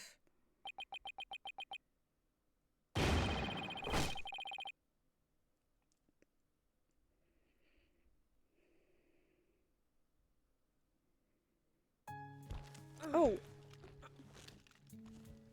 I'm always jump scared by these anime cutscenes. Oh. Robin, those bands of friendship that you made, just for the three of us. That's his voice? You may have forgotten about them, but not me.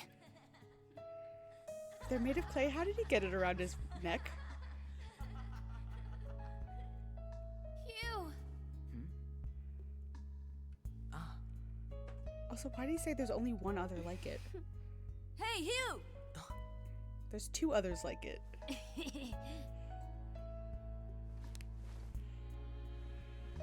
to think. I should have known better than to doubt my best friends. Maybe you shouldn't have lied to your best friends that you were 25 years old.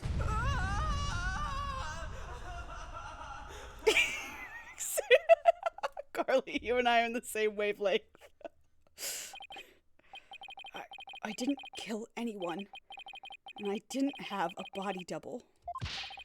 I didn't move the body. I didn't even see it. I may look like I'm speed racing. Zen in the art of mastering the bar exam, but I haven't read a single word. Of course, you fucking idiot. Well, you could have fooled me. In fact, you did. Hugh. So, Miss Sykes, can I place my trust in you? I'm going to save Junie. So yes, you could place your trust in me. Then am I to understand that the witness is recanting his confession? Again? Yes.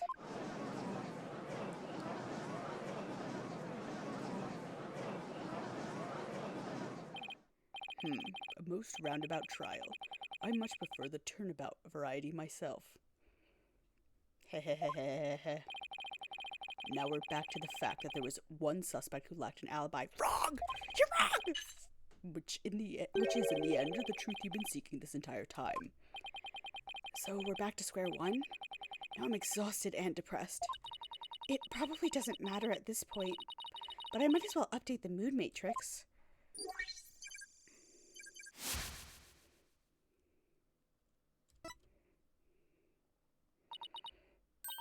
Huh?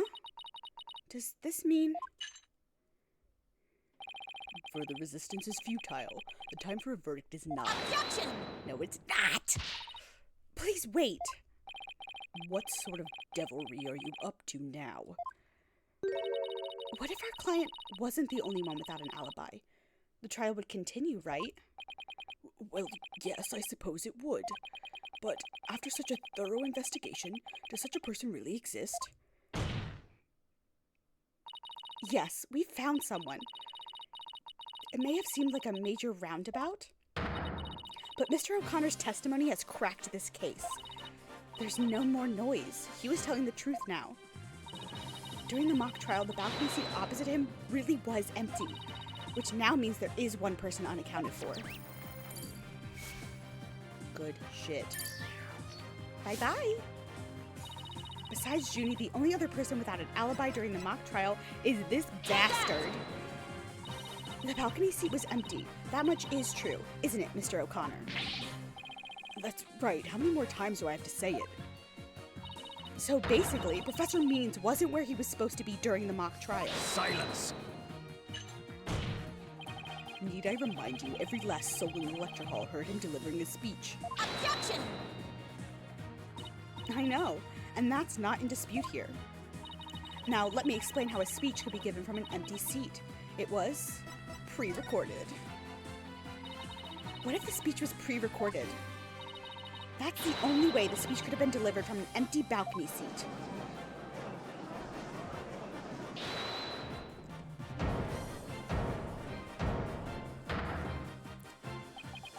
Wait, are you accusing Professor Means? That's insane.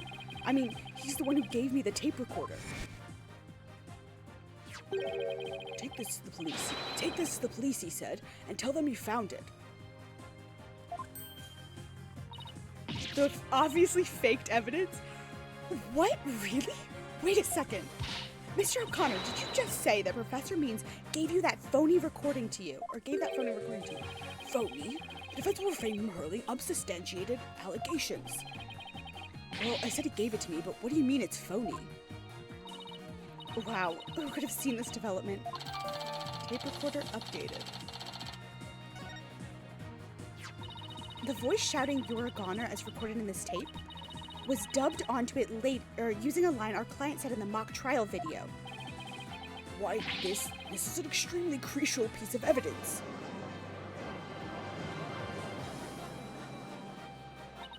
Professor Means gave Hugh the phony tape. If that's really true, then Professor Means has guilt written all over him.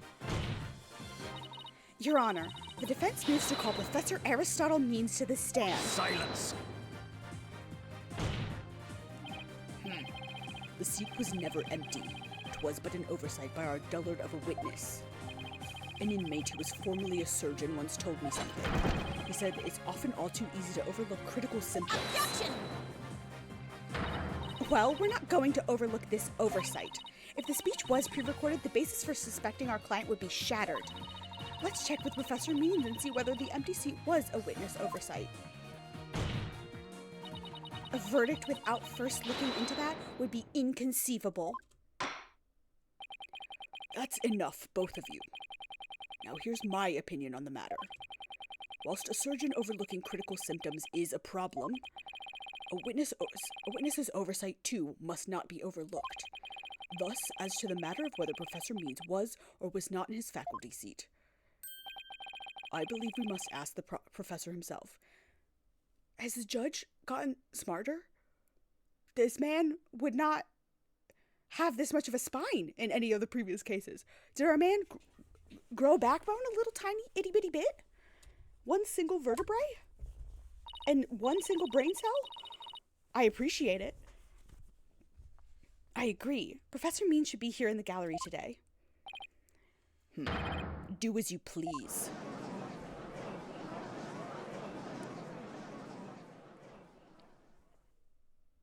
Yes!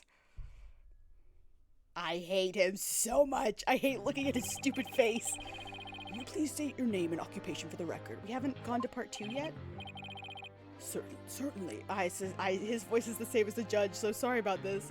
Certainly, I am Aristotle Means. I teach the lawyer course at Themis Legal Academy. Let me add that while I welcome any opportunity to assist with the trial, I don't care for this undue suspicion. Don't worry, Professor. We're just interested in the mock trial video right now. We just need to take another look at that speech you gave. Can we count on your cooperation in this? Very well, if that's all you're interested in. Please proceed, Miss Sykes. I hate the gums. Why would we not ask him even if he wasn't sus? Like, you're allowing this to happen. Exactly. We need to find some sort of evidence that shows this speech was pre-recorded. All right, I believe we're ready. Let's roll the video.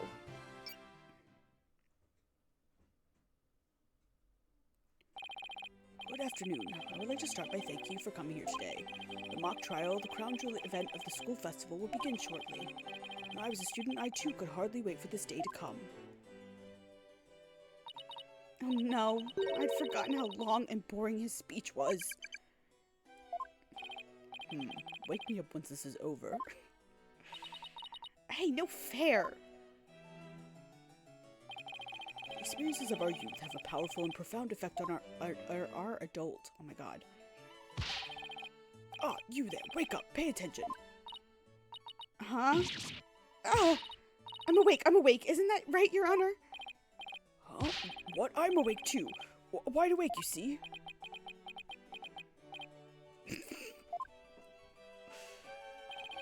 Once again, our pure white lady justice will be watching over all of you today. Pay attention, you may make a different one. You may make a difference one day. Let the mock trial begin. It's not white. It's not white. The white one got destroyed. That is about it. One of my better speeches, if I do say so myself. I even saw some of our students with tears in their eyes. He's obviously not familiar with the phrase bored to tears. Has obtained tea and borscht? Fuck yes. Living that good life. I hope you enjoy. The perfect Twitch viewing meal. Listen, Sykes Dono. You have subjected me to this epic study in tedium without purpose. Taka will feast on your tongue after I've cut it out. But you were asleep the whole time. Well, Miss Sykes, did you notice anything strange about that speech? I fucking did. Could I please hear that last part again? Again, our pure white lady justice will be watching over all of you. Hold it! Yeah. There, I finally found what we needed. Professor Means, I have only one question about your speech. Why does this last part we heard contradict with this? Take that! The professor said that the pure white lady justice will be watching over them. But the lady justice in the video isn't even close to being white. It's as gold can be. I'm not sure I can wrap my jaw around that to test its authenticity. I didn't say it was made of gold, Your Honor. Now, it's true that the statue is pure white, but it broke before the mock trial began. The one you see here is its replacement. Oh, well, that's a shame on every count. Ironically, this golden statue sticks out like a sore thumb compared to the white one. Meaning the professor wouldn't have made a mistake if its color if he'd been present. It seems that I have caused some confusion, but it was merely an oversight on my part. Objection! The statue was in the middle of the room. How could you not know what it looked like? Well, I was in a balcony seat. Furthermore, the statue had previously been white. I'm afraid this isn't sufficient evidence of the speech being pre-recorded. We had our answer long ago. The accused was the only one to leave the lecture hall. No, wait. There's gotta be something that can prove the speech was pre-recorded. According to the mock trial video, the speech started here and ended here. He talked for 10 whole minutes? Jesus Christ. It's a little over 10 minutes, but I doubt anyone wants to be tortured again. It was only a little over 10 minutes? I feel like it went on forever. How did you figure out how long it was? Easy, there's a timestamp in the top right. All you have to do is, hold on 1 second. Hold on 1 second.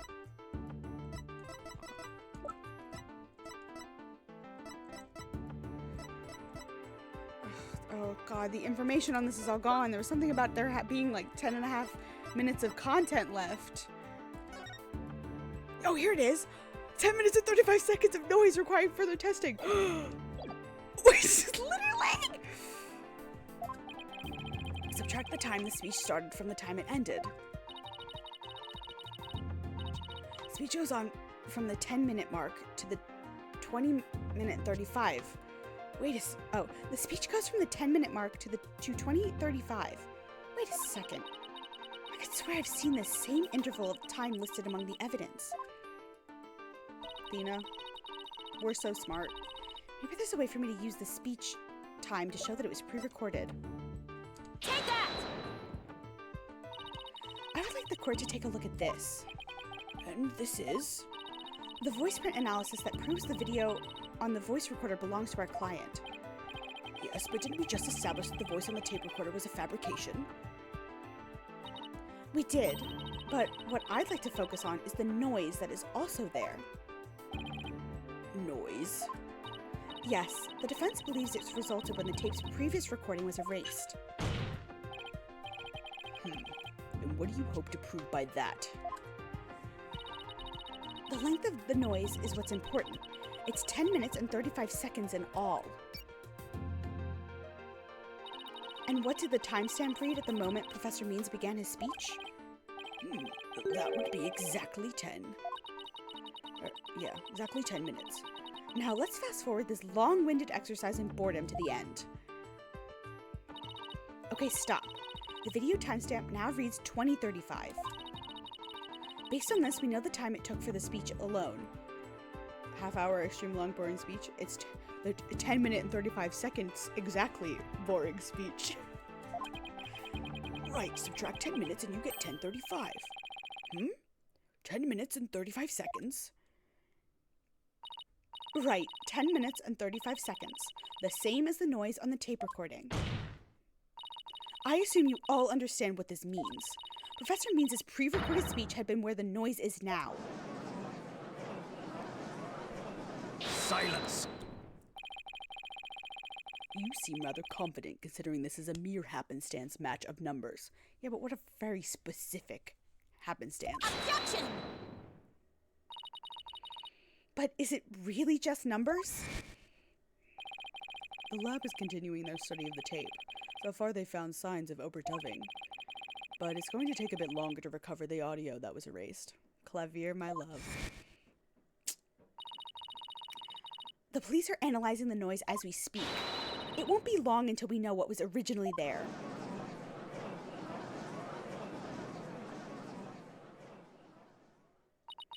Now I'm sure of it. The professor was trying to create an alibi with the recording by pinning the crime on Junie.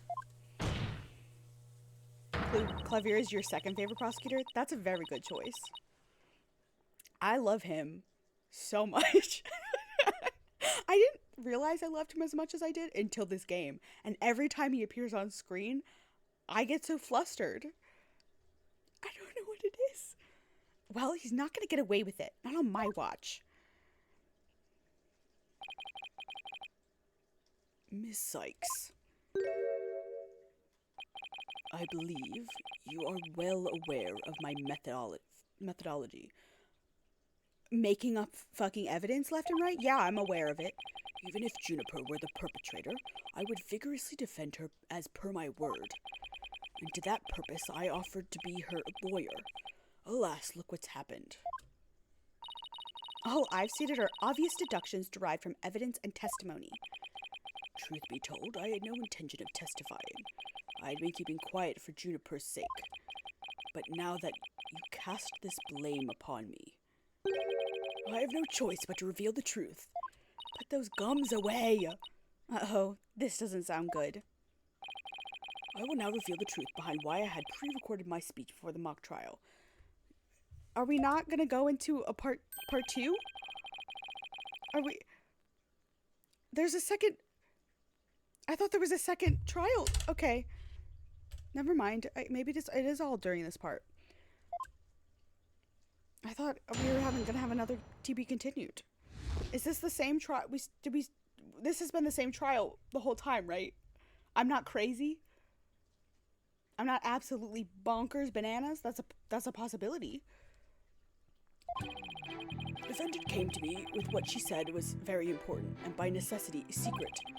She asked me to pre-record my speech and come to the audio room during the mock trial. Juniper confessed to the murder and asked that I get her declared innocent in court. I think it's all been the same. Thank you, Carly. She also said I'd become an accomplice after losing my alibi due to the pre-recording. You're throwing her under a bus? A made-up bus? But when I said I would protect Juniper, I meant it because it's the humane thing to do. Uh-huh. You are lying out of your fucking teeth. Oh my, so you're saying the defendant threatened you? This has to be a lie. I mean, everything about it lines up too perfectly to be true. On this most consequential of occasions, let me be completely frank with you. Juniper had truly taken to heart my teachings that states the end justifies the means. I don't believe you. When she asked me to defend her, she said I must also prove her two friends innocent. Her two friends, the witnesses, We're just doing the same voice back and forth. Correct, Hugh O'Connor and Robin Newman. Human O'Connor? Is that what I just said? Hugh O'Connor and Robin Newman. I was to ensure all three walked free. All three were to achieve their dream. That was the result Juniper was seeking. Human. This man is not human. This man is an automaton. And she was even willing to threaten me, her own professor, to that end. You no doubt had high praise for her ruthless tactics. Yes, well, that is why I vowed to vigorously defend her despite her threatening me. There was a time when lawyers were merely sought the truth. Lawyers merely sought the truth if they wished for victory in court. But alas, those days are over. What ominous soundscaping. Now, in the defense of justice, order, and all that is good, the end justifies the means. I'm so sick of hearing that phrase. Though it truly grieves me so, I must tell you this. Forsake the truth if it's victory you seek. Steel yourself for this new courtroom reality. That does it. He's gonna regret dragging those dismal, depressing ideas in here. There's no to be continued. Thank you very much. Since he's already surrendered to the dark age of the law, it's up to me to fight it. Why so silent, Sykes Dono? Something the matter? This is a court of law. It's no place for long-winded talks about idealistic principles. That's why I'm going to let the evidence do the talking. Let's not get carried away now, Miss Sykes. It will not do to have you attempting to discredit my doctrine. Do not force me to rectify this situation. No, go ahead and rectify it. Only if I lose and you win, that is. I hate this man. I hate this man. This is one of my most hated men in this series. Him, Christoph Gavin, Matt Ongard. I hate them all so much. The defendant came to me. She asked me to pre-record my speech and come to the audio room during the mock trial. Confess to the murder. Become an accomplice. Okay. I don't know that I have any immediate evidence. She asked me to pre-record my speech. Come to the audio room during the mock trial.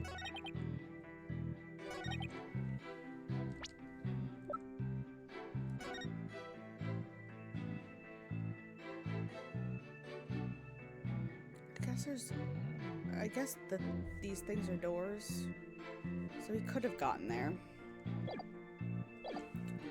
In theory.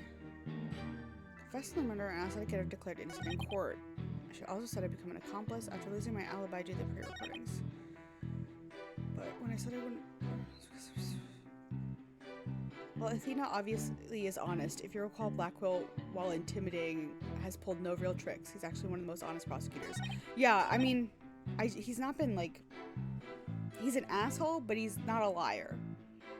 I got a little bit spoiled on his backstory, so, like...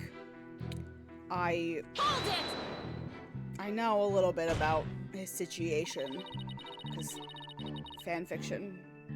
I've read too much. Anyway, are you suggesting it was our client who told you to fake an alibi? You have every reason to be surprised. I too was shocked when she told me that. Simply put, Juniper has a secret that she wished to protect that badly. Is he kidding me?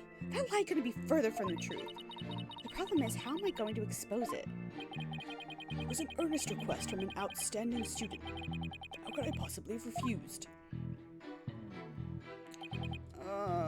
I'm just gonna press everything until I figure it out. Did you consider that a threat? Yes, but it's now you to whom she has passed her demands on to. Miss Sykes, you must realize that you too are being used by Juniper. What? Your Honor, I ask that you too do not let her feigned weakness and innocence fool you. Juniper Woods is quite clever and extremely tough. And perhaps most important of all, she's a fervent follower of my teachings. Objection! Your Honor, the witness's testimony is nothing but an attack on our client's character. Very well. Objection sustained. So be it. Nevertheless, the fact that she threatened me is immutable. Those tiny, itty-bitty glasses in the middle of his fucking nose. Hold it! How could you overlook such a threat? As a teacher, it's your duty to discipline students. Yes, well, perhaps I do have some serious reflection to do on this matter. I suppose it was just wishful thinking on my part. I wanted to believe that Juniper hadn't actually committed murder and that she hadn't meant to threaten me. Really? Please do explain. Long had I waited for a student who would embody my teachings. Does the witness realize what he's saying? Surely you must see the true meaning of my words. I'm merely staying true to what I teach, and my methods are but a reflection of the times.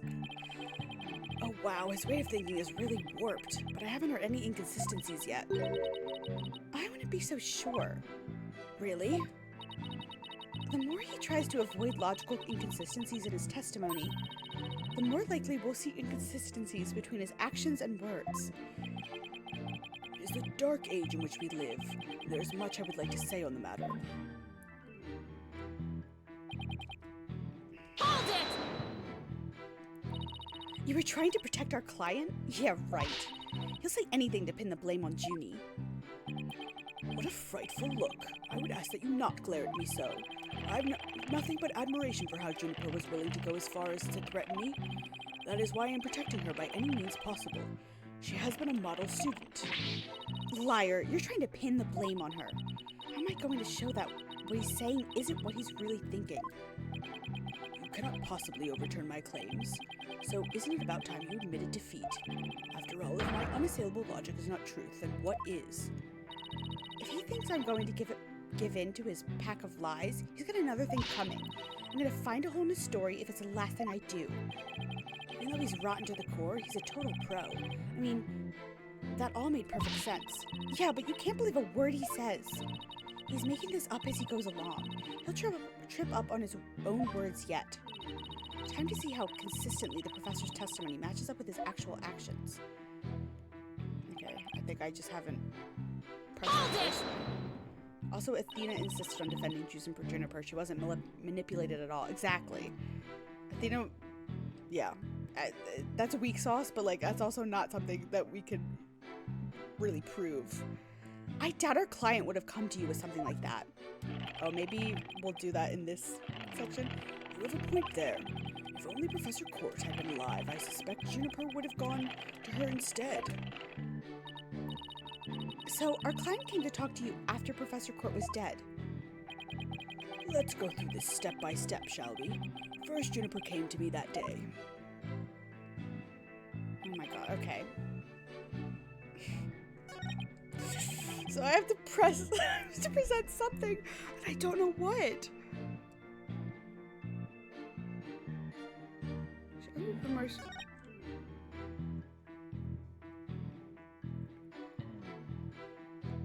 The defendant came to me with what she said was very important. Asked me to pre-record my speech and come to the audio room during the mock trial. Confessed to the murder and asked if he was innocent.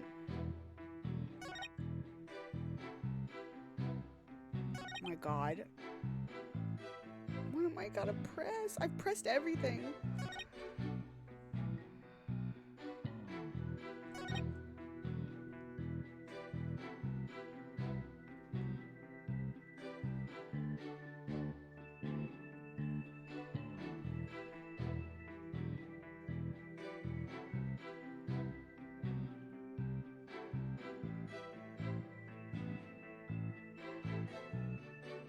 She was in and out of the audio room during the mock trial because she was handling the sound. So she could have been in there, in theory, when he says he went.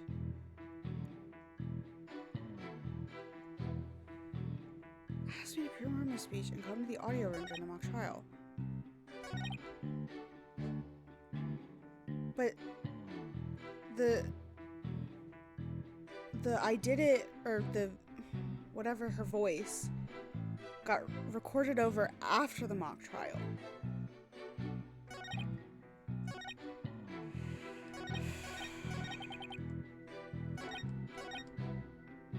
I don't know that that contradicts.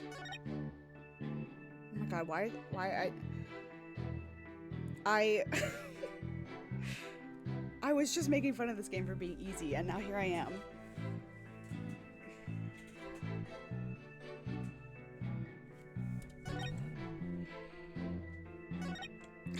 I feel so dumb.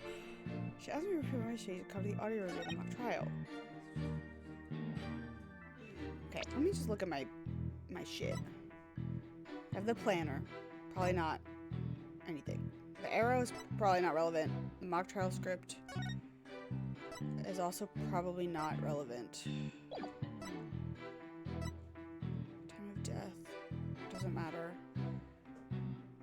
Tape recorder is maybe relevant.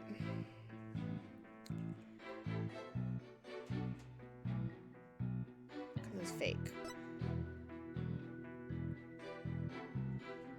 I doubt that that.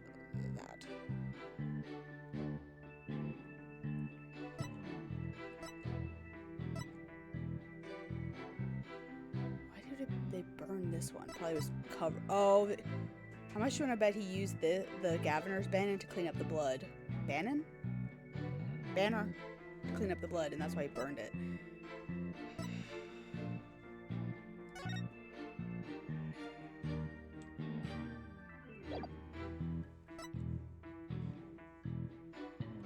I don't know. I'm going to look it up.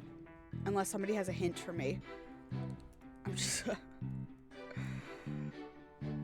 so utterly confused. I guess if he really wanted to protect Junie, why would he give Hugh the tape? Like exactly. The tape is... The tape feels like the thing.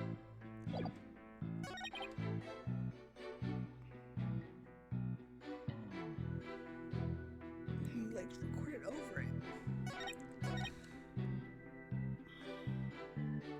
Solid hint. Okay. Hit me with it, because I...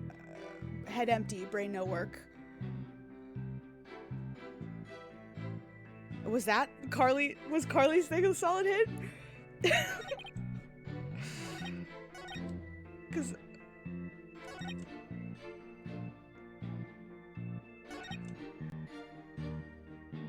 Okay. Carly's was a solid hit. Oh my god, am I an idiot? Really wanted to protect Judy. Why would he give Hugh the tape? Right. Oh, okay. Is it? Objection! Okay, alright. So let me get this straight. Thank you both. I appreciate that. I, like, the tape was in my head as, like, this feels like the thing I was supposed to present, but I just couldn't, for the life of me, I could not connect it to which of those statements. The tape or the, like, analysis. So let me get this straight. You were trying to help Miss Woods? Huh, that's nothing more than a bald-faced lie. No offense, Your Honor. Such defamation of my character and your hair follicles, Your Honor. It is an outrage. Miss Sykes will clarify her statement, but leave my hair follicles out of it this time. Yes, of course, Your Honor. Now, please take a look at this. You did nothing but eat borscht. That was helpful in and of itself. The witness gave this tape to Mr. O'Connor. Then he slyly whispered, take this to the police and tell them you found it.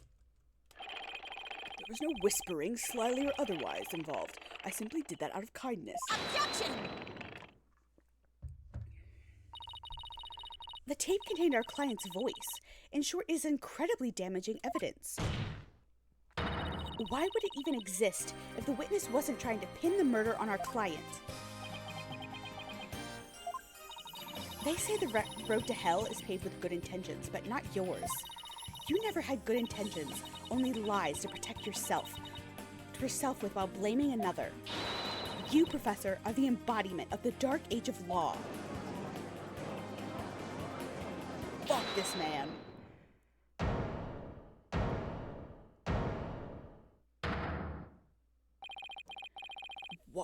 Why, you little... You dare call my teachings and methods lies? That's exactly what they are. You falsify evidence. What the fuck? I'm sorry?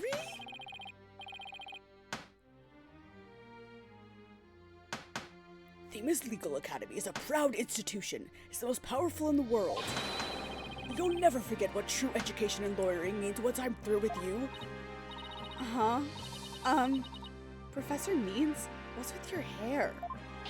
Quiet! No talking in class! Oh, good lord, that came right at me. Homeroom, October 26th. Eyes and ears up here, everyone. Homeroom is now in session. We will begin with roll call. Athena Sykes. Huh? Oh, here? Apollo Justice. I'm fine. Here. Fool. The proper response is here, without any extraneous information. Ouch! Here. Next, Your Honor. Here. C-class, that's the proper way to answer. Simon Blackwell. Yeah, the man is not going to respond. I said Simon Blackwell. Are you here or not? Yeah, do not dignify with him with a response, Simon. There's always one, isn't there? Well, then I'll just mark you absent. Now, get out of my class this instant. Get out? Very well, if that is your wish. Who am I to defy my homeroom teacher? Is that such a good idea? Prosecutor Blackwell is free of his shackles. Oh, yep. No! Ha ha ha! It just so happens I was a member of my high school's disciplinarian committee. Of course you would be, you narc. But is that really so shocking? Constabulary lapdog to teacher's pet. What a malleable mutt you are, fool bright.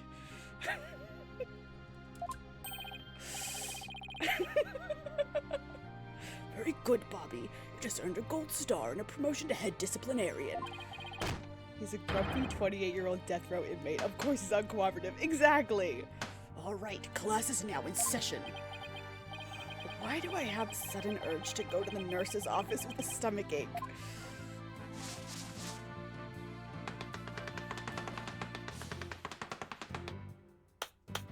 Wow.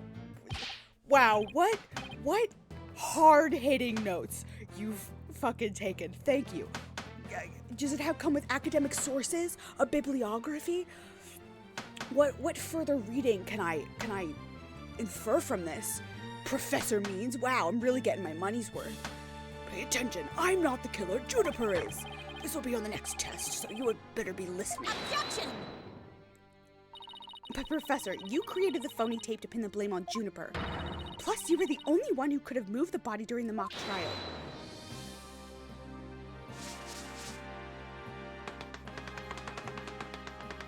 Please note, I was not at school. What do you mean? Athena, you disappoint me so. Did think you would label me as a murderer. You were not at school? Now pay attention. The murder occurred on the 23rd between 6 and 8 p.m., but I was already at home by that time, so how could I have been involved in this crime? Do you have somebody to back you up on that? I doubt you have a wife. I doubt anybody would want to live with you. Professor Means, can you really prove you had already gone home by that time? Can you prove that I was still at school? No, I can't. So you admit it. Well, you just earned extra credit for your honesty. You have also earned yourself lavatory cleaning duties until you graduate. I do enough of that at the office.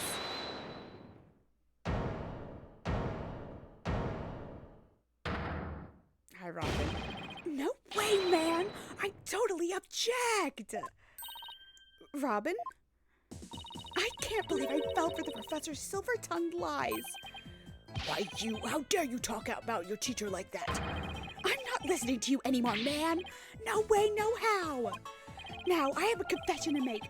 You know those two statues that were on stage? I didn't make them all by myself. The statues on stage? Do I want to know where this is headed? I was able to finish one of them, but the last bell rang before I had time for the other.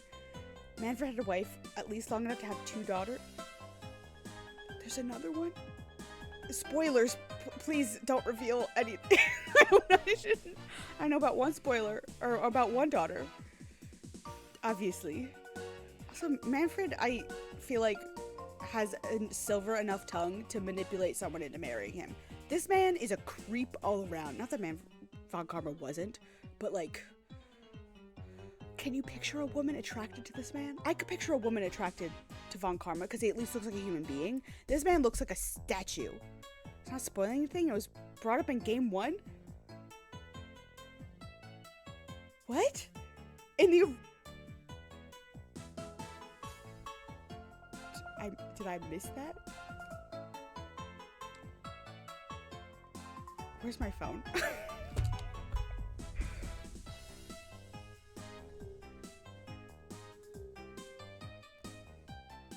Manfred Von Karma. Daughters. Has 2 daughters. Oh. Oh. His younger daughter is Francisca Von Karma, who appears in Phoenix Wright, Justice for All. And he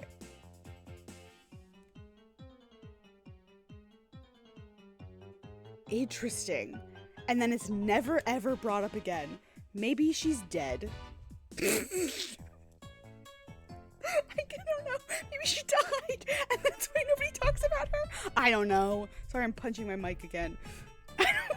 Like, or she just got the fuck out of Dodge. You want a big boy? You want a little boy? a little boy. Happy 3 years! Thank you for the 36-month resub, Cody. Maybe she was so much older than Francisca. Maybe she was like 18 when Francisca was born. And she just disowned her whole family and got the fuck out of Dodge. That would be... And then I don't know. Manfred has a granddaughter and Francisca is not of the age. He has a the things you're teaching me. The things I didn't remember. It's been a long time since I played the first case, so she's like, I don't give a fuck about law. I'm Addy 5000. I was able to finish one of them, but the last bell rang before I had time to finish the other one. So I asked Professor Means to make it for me. In other words, the professor was there on the stage after the last bell. Or she just wasn't relevant to the plot. I mean, probably. But it's weird that she's not ever mentioned by anybody past that case. Like, Francisca doesn't mention it once in Justice for All or the 2 Ace Attorney Investigations games where she appears. I don't know. As far as we know, she's not a lawyer. Good for her. Good for her. I was just having a great life away from the grips of her murderous father. Anyway, right. And it would have been way past 7 p.m. before he could have finished. Professor Means was still at school. This is incredibly important testimony. Maybe it's because Miles is her favorite sibling. Probably. Again, I'm gonna go with my theory that she was, like, already at least, like, an older teen when Francisca was born. And so she got the fuck out of Dodge. Maybe she was, like, 13 or... Maybe she was, like, 14 or 15. So, like, Francisca might not have memories of her. And she left. She was like, I don't want anything to do with this fucking family. Again, good for her. I hope she's having the best time of her life. The professor told me I'll take care of it. I thought my parents would let me be an artist if I said I made both statues myself. I'm so sorry for not telling the truth. Robin. Quick, somebody get this juvenile delinquent out of my sight. Simon, you're head honcho amongst the delinquents. Do something. Jesus Christ. This implies she's in contact with her father as he spoke of her daughter. This is my headcanon. Also, parents who are disowned by their children still talk about the children who disown them, sometimes pretending that they haven't been disowned, because narcissism. Who's in charge of the class pet around here? Not interested, but if you want a class in swordsmanship, I'm your man. Of course, only real blades will do. Also, as the sleazy prosecutor he could have easily, like, found out whatever information he possibly could want on her. Just, like, look it up, get access to records, threaten somebody, all that shit. Of course, only real blades will do. No swords at school. All weapons will be confiscated. Gah! Nurse! Where's a school nurse when you need one? It would seem Sykes Dono seeks a showdown, Professor. In which case, you would do well to draw your staff lightning as quick as lightning. Very well, and I will just have to prove my innocence myself. The real lessons begin in second period. Prepare to be served old school style. What is that? Oh, never mind. Your testimony, please. The judge is done. The judge is done! It's possible he was only a really big jerk at work? I categorically refuse. No, this man was so abusive to Miles Edgeworth. I refuse to believe the man was a jerk at work. No way.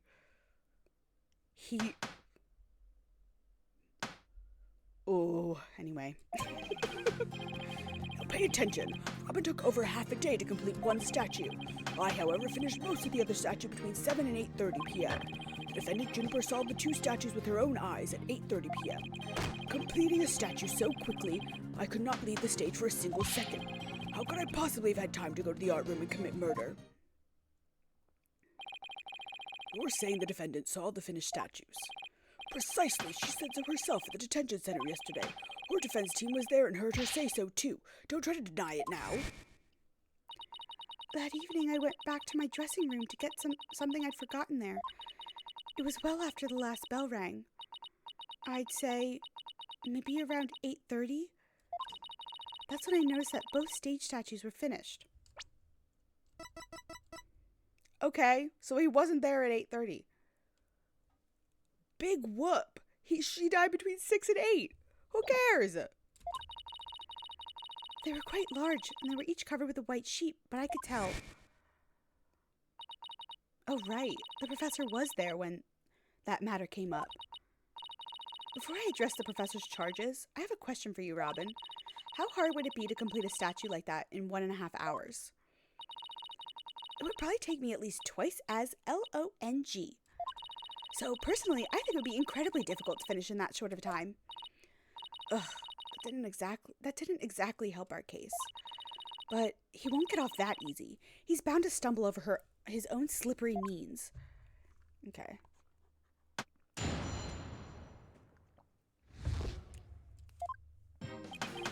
It's probably distant father who's always working, but I think he might have been. I mean, he wasn't fine to Francisca. He definitely abused her too, but in different ways. Whatever. I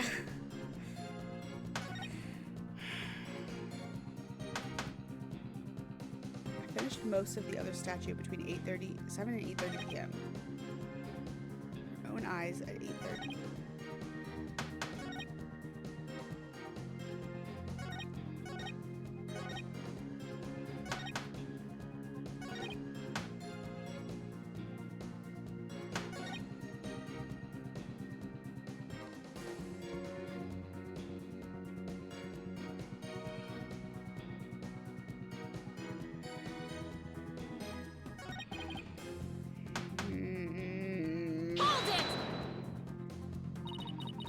Most of the other statue?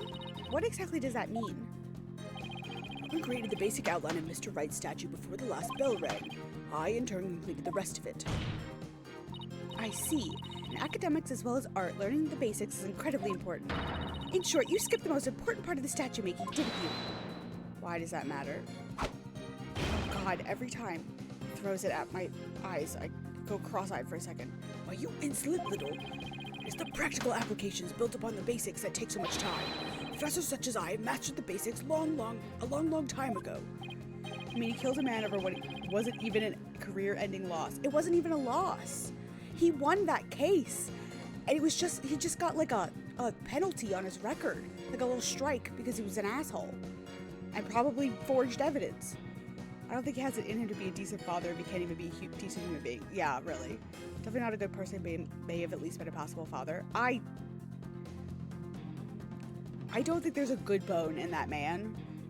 I think that he was probably an authoritarian, absolutely, at home, and played favorites, which explains a lot of Francisca's attitudes. And he absolutely spent 15 years taking 9-year-old Miles Edgeworth as a form of revenge and breaking down the things about him that made him happy. Destroying all the little things, and also finding out that he thought he killed his father, suspected maybe he was the one who did it, and letting him believe that for his own means, and then framing up that murder.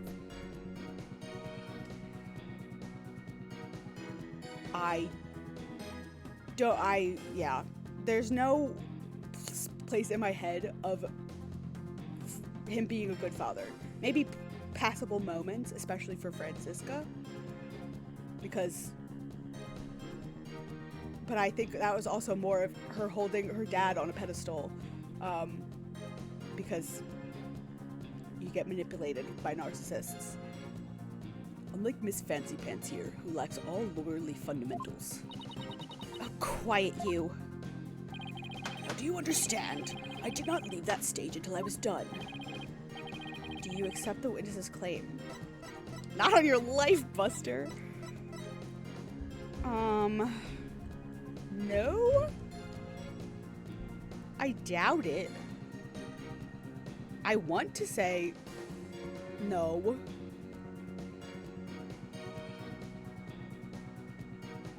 It's not.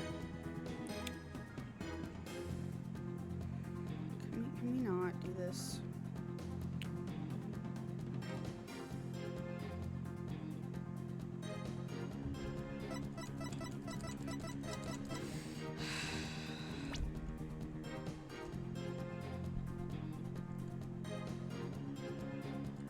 I was talking about Von Karma for so long that I forgot. Forgot. Okay. What's the other statue? What does that mean? Robin created the basic outline for the last bell rang, and I completed the rest. Skipped the most important statue making, didn't you? It's a practical application built on the basics. Unlike Miss Fancy Pants here, who lacks all lawyerly fundamentals. I don't think there's anything to object to. I guess I accept it. I tried everything, but I still can't prove anything. I guess I concede. I couldn't hear you. Say it louder this time. I concede that Professor Means never left the stage. That's right. But what took you so long? I was there at the stage the entire time. I couldn't possibly have committed that crime. I'm not gonna give up here. I'm afraid I have to side with the witness, Miss Sykes. And unless you have any further objections, I'll have to put this issue to rest. Objection! Not yet. The defense still has an objection. Athena, you've thought of something? Probably was definitely not a good person, maybe an impossible father. He probably was strict, but Francisca only feels slipping rivalry with Edgeworth. That was more due to the pressure of wanting to follow in her father's footsteps. I think Manfred actively pitted them against each other. I think that he fostered that competition, the animosity, on purpose. Well, as I said, not yet. Oh, so it's time for legal smoke and mirrors? Not yet, Athena. It's not yet time to quit. It's at times like these when it seems like there's no way out that you have to. Yeah, I have to turn the case upside down. Instead of focusing on whether Professor Means could have gone to the art room, I should focus on how he could commit murder without going there. What? Seems our young lady has a real bona fide idea. But I'll use any means necessary. Even casting stones, if it'll distract her. Okay. Who brought the bird to school? Sykes Dono, if I heard one word of your usual jibber-jabber, I shall have your head. Doubtful, especially since Edgeworth is several years older than her. It doesn't mean it didn't pit them against each other. I mean, Francisca actively talks about how she's angry that Edgeworth got his prosecutor's badge like a year before she did. She was only 13.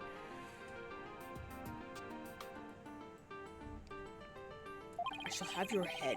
The murder occurred in the art room, yet the witness was on the stage. How do you propose to fill the vast gap between these two key factors? The banner.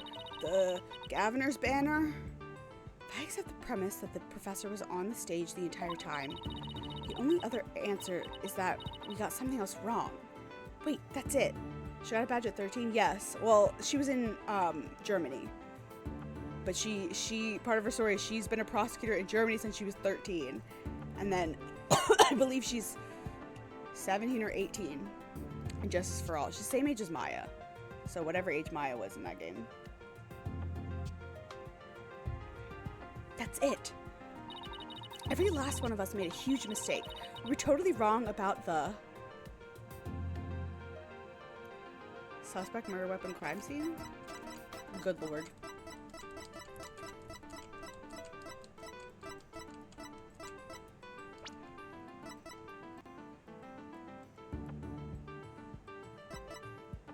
Murder weapon?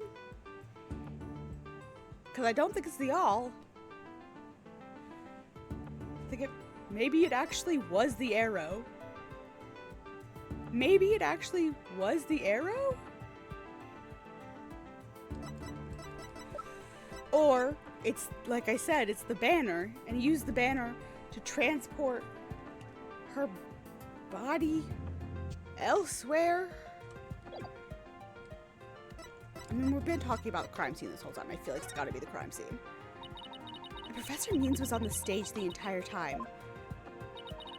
Then he must be the killer.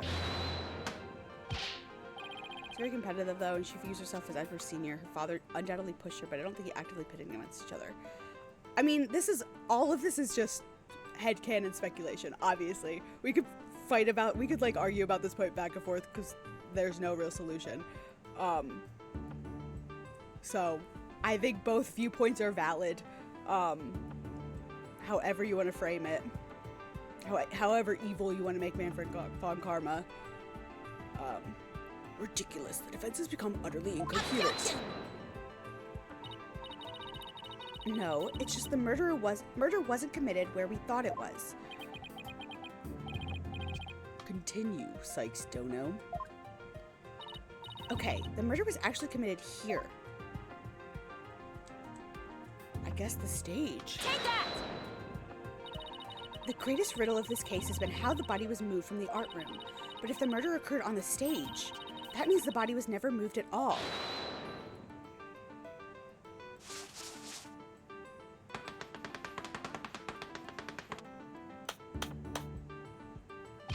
Silly girl. When the body was found, there wasn't a drop of blood on the stage floor. Surely there would have been some blood if that's where the murder was committed. There wasn't any blood on the stage? Really? But there was something on stage at the time of murder that's now bloodstained. Take that! I was gonna say, why are you debating the fathering of a fictional villain? Fair enough. Yes. Because it's fun. I don't know. It's a thought exercise. I think both viewpoints are valid. Also, I like talking about headcanons for my fictional blorbos. It's true, there were no bloodstains on the stage floor. But there was something on the stage that did have a bloodstain. In any case, Phoenix was a good father to Trucy? Absolutely. Phoenix is father of the year. Mostly.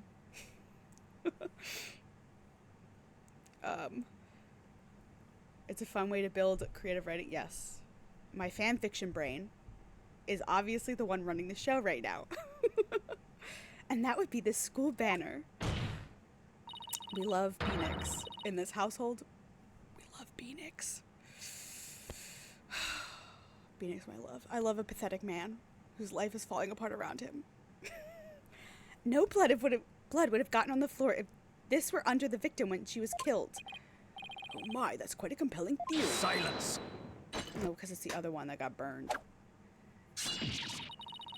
What is it now? My theory makes perfect sense. Not enough blood on that one. That was a pathetic attempt. You must put every inch of your body into your attacks. The autopsy states the cause of death was loss of blood, yet only a trace amount was found upon that banner. Where did the rest go? Blood getting on there when the body was moved by wire makes more sense than not. Very good, Simon. Tell me, what's your first choice for higher education? I'll write you the ultimate in recommendation letters. You're all but guaranteed to get in. Sir, this man is 28. Objection! And he's treated Apollo like his kid as well. Phoenix become the dad of the office. Yes, yes. He has adopted just a horde of children. Athena, Apollo, Trucy.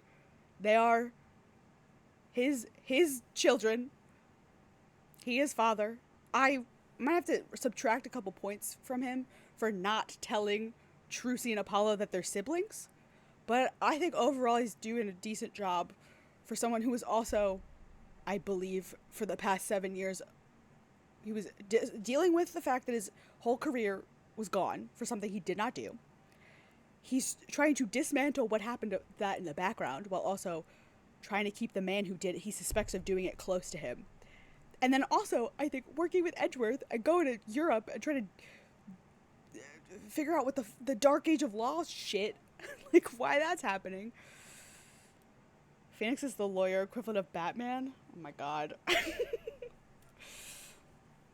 Didn't feel like it was his place given. I know that. I know it wasn't his place. But also, there comes a point where, like, How do you keep that? How do you keep keeping that secret? Okay, but the image of Phoenix from the VOD you uploaded, Cody, your comment calling me out. Not appreciated. Anyway, defense has something to explain that. Actually, you do. If there was only a trace amount of blood on the school banner, then there must have been something else the killer used to soak up the blood. All I have to do is figure out what is the governor's banner. This is what soaked up most of the victim's blood. Oh, I didn't even notice it's on the banners are on the ground. Take that! Why, it looks like there's some other piece of fabric on top of the school banner. It's the governor's banner that had been specially made for the school concert. Since it's on the top of the school banner, the blood would have hit it first. It could have easily absorbed most of the blood like a dishcloth, and only a small amount would have soaked through to the school banner below. So it makes total sense for the school banner to only have a little blood on it. That banner absorbed the blood like a dishcloth. Yes, that would explain it. Thank you, Cody. The governor's banner was like a dishcloth? Surely it was at least towel quality. You're defending your man, Apollo. Simon, don't just stand there, do something. Silence. Keep my name out of your mouth. Sykes, Dono, you were learning to wield a blade quite well. But how will you respond when I come slashing at you like this? The remnant of a large bloodstain was detected in the art room. But why would there be blood there if the murder occurred on the stage as you claimed? Objection! It's gotta be from O'Connor. The bloodstain in the art room was faked. How? I'll tell you how. Oh, okay. All that was needed was something that could transport the blood upstairs. And that something was a piece of evidence we just finished discussing. Oh. Oh, did he fucking bring the bloody banner upstairs and wring it out? Like a towel? Oh my god! Take that! To think you'd stoop so low as to present mere garbage to this court. Blackwell's barely even attempting to defend. Yeah, absolutely. This is the classic. The prosecutor figured out that this guy is shit a long time ago, and he's just like tossing softballs at the defense to get them to where they need to be. It's only garbage because someone tried to destroy it by tossing it in the incinerator. That someone was most likely the killer seeking to get rid of crucial evidence. The killer used the wire to bring the blood-soaked governor's banner to the art room. Then the blood was wiped onto the floor to complete the ruse. It makes perfect sense.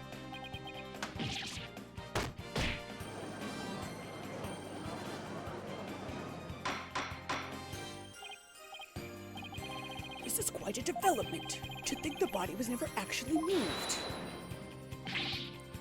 Hold it right there. The body must have been moved. How else do you explain that loud crash you heard during the mock trial? If it wasn't caused by the body crashing into the statues, then what was it? It was the white statue. The Lady Justice statue.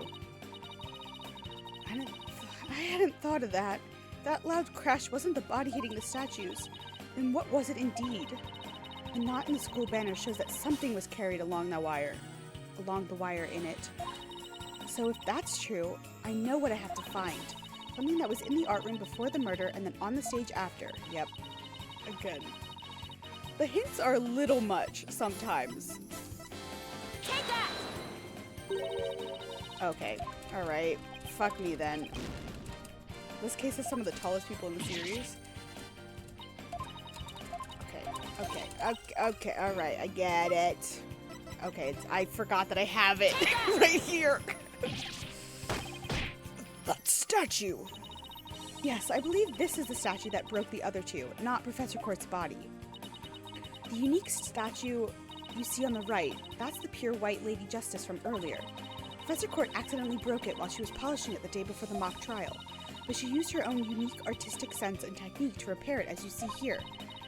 Nobody would have guessed that it was originally Lady Justice. Silence! Tallest at 6'5", and Constant Court is the tallest female at 5'11". Yeah, she seems very tall in that picture. Perhaps you are onto something.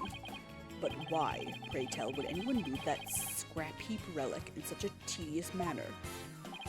Excellent question, Simon. Keep them coming. Yeah, I imagine she's sitting or bending over or something like that. Yeah. I don't think she's... I don't think Juniper is like 3'5". You know why, but the fact that you won't acknowledge it shows how twisted you are. Lady Justice was moved during the mock trial. During that time, Professor Means was fabricating an alibi with his pre-recorded speech. If we consider the facts, then Lady Justice was moved in order to interrupt the trial, point us to the body.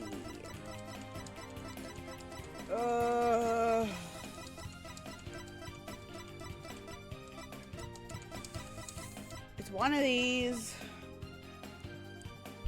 Probably interrupt it. No, not interrupted. Nobody in the trial heard it. So it'd have to be pointing to the body. Professor Means used his pre-recorded speech to fake an alibi during the mock trial. He wanted to make it look like he couldn't possibly have moved the body.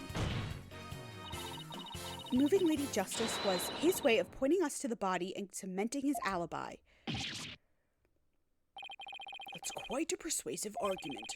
For a while there, I thought you weren't taking the trial seriously. Well done. Yeah, Apollo is shorty. I say shorty. He's 1 inch taller than me. But he's small. With or without his hair spikes. I think without the hair spikes, Cody. You should never underestimate me, Athena Sykes. Professor Means always means what he says and says what he means by all means. Fine then. Say it already. I'm waiting. The murder occurred the night before, but the body wasn't found until late the next day.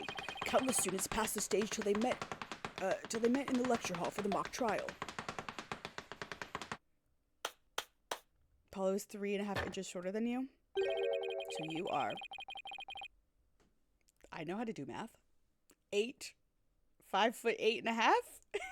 I can do basic addition. Why didn't anyone see the body that entire time?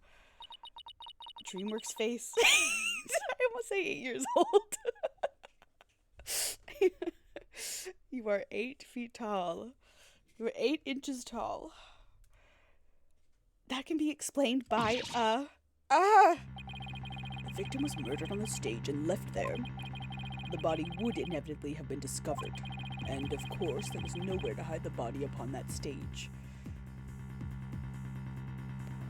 You are certainly older than 8. I would hope so. We'd be breaking terms of service. This is not good, Athena. Our claim is this close to being beaten to a pulp. I know. We've come so far. Consider yourself schooled. I couldn't possibly have killed anyone.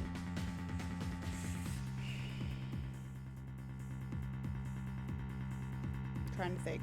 Those scrape marks, if they weren't caused by the pad,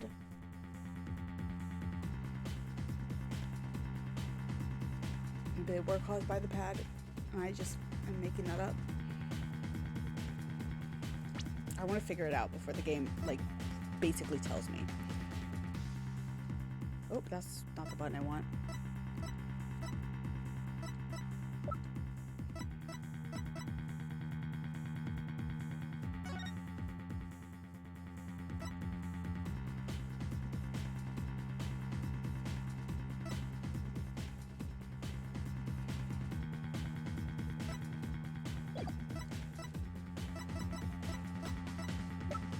Maybe I'm not going to be able to.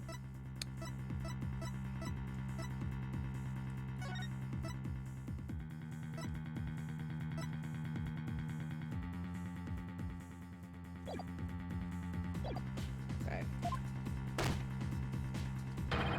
The killer is none other than Juniper Woods. It always has been and it always will be. Just wait a minute. The box? Maybe it's a box. She put her in a box and then dumped her out on the stage. Or Juniper.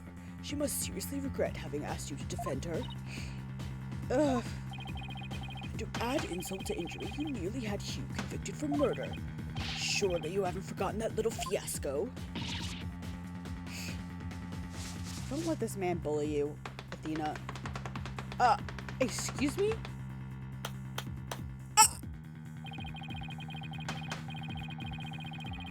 Bitch! Not only did you fail to defend your client, you also raised false charges against your friend. You have no right to call yourself a lawyer. This little bitch. Athena, you're fine.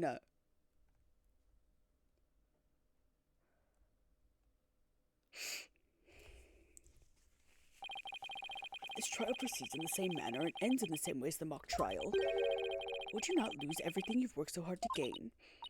Well, I'll just have to make sure that doesn't happen then, won't I? Athena, baby. You're fine. Honey. Don't tell me I've failed once again. Failed to save someone near and dear to me. I've worked so hard to become a lawyer and even studied psychology. Has it all been for naught?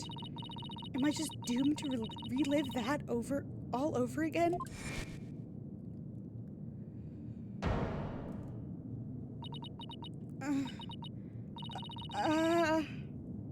Apollo, snap her out of it.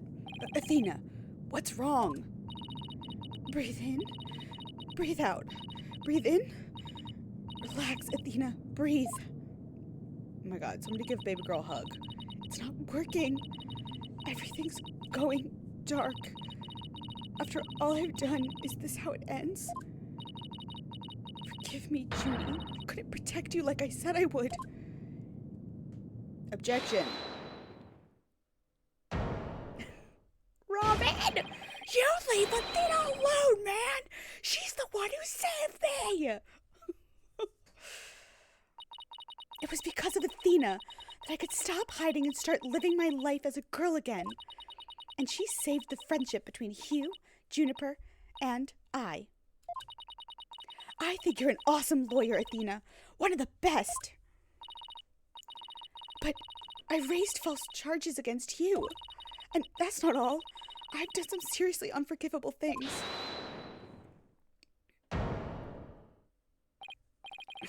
What's the big deal? False charges are nothing to be scared of.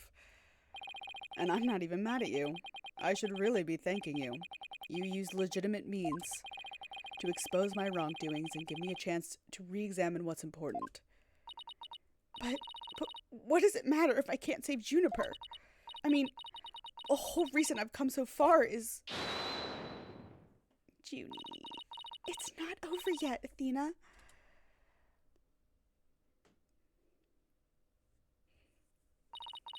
Even now, at this very moment, I still believe in you. Junie, I know you better than most people, Athena. And I know you'd never surrender to the dark age of the law like the professor did. Thank you, Junie, but I feel like I can barely breathe. I don't know what to do. Silence! Stop your bleeding this instant. You look an utter fool. Prosecutor Blackwell? There is one who awaits you, is there not? And that is the reason you have studied so very hard. Are you prepared to give up on all you have worked for thus far? It would not do to have you disappoint you know who. Blackwell? Honey, we gotta snap you out of this panic attack. You're wasting your time. You have nothing on me. No evidence or anything else to establish my guilt. You are helpless before the might of lawyers for whom the end justifies the means. Objection! Don't worry, Athena. You're doing fine. The truth will always win against people like him. But Apollo, what am I supposed to do now? Listen, all you have to do is take a deep breath and look back over the entire case. If there's truth to be found, and there always is, you're sure to find it. Now, let me see you smile. Remember what Mr. Wright said? The worst of times are when lawyers have to force their biggest smiles.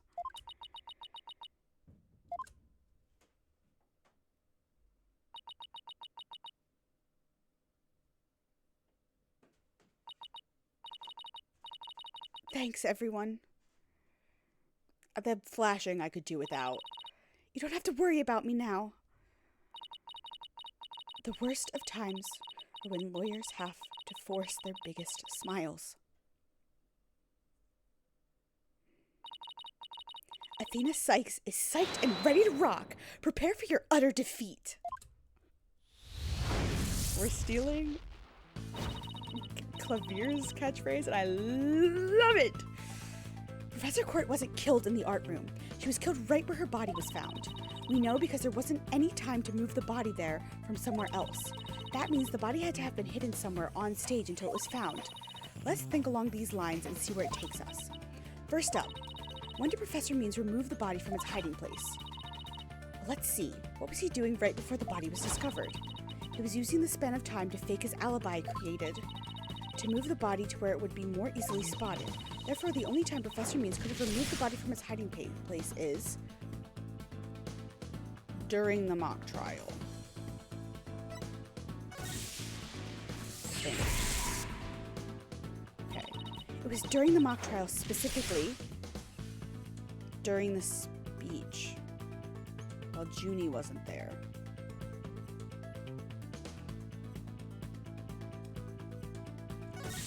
No. Okay, that's okay. Yes? No? Okay. Professor Means moved the body to an easily seen location during his long pre-recorded speech. The professor also moved something to the stage that wasn't there before. The white statue. I don't know if I'm doing this right. During the mock trial, Professor Means wrapped the white lady in the school banner and sent it zipping down to the stage with a crash, killing 2 birds with 1 stone. She drew attention to the body and made it look like the murder occurred in the art room. But was there anywhere to hide a body on the stage? Doesn't seem likely. No, there had to be someplace. Wait a second. How about someplace that should have been finished but was only mostly done? Somewhere that was used to cover up the body, but didn't draw undue attention because it looked like it belonged there on stage. In that way, oh, he did not finish Phoenix's statue. He wrapped her up. In that way, no one would have suspected there was a body hidden inside. It was already on stage and capable of concealing a body. The right statue. The body was hidden by Right statue. Oh, I know! The Mr. Right statue was never actually finished. The body was wrapped under some cloth to hide what was really inside, cleverly disguised as the boss's statue.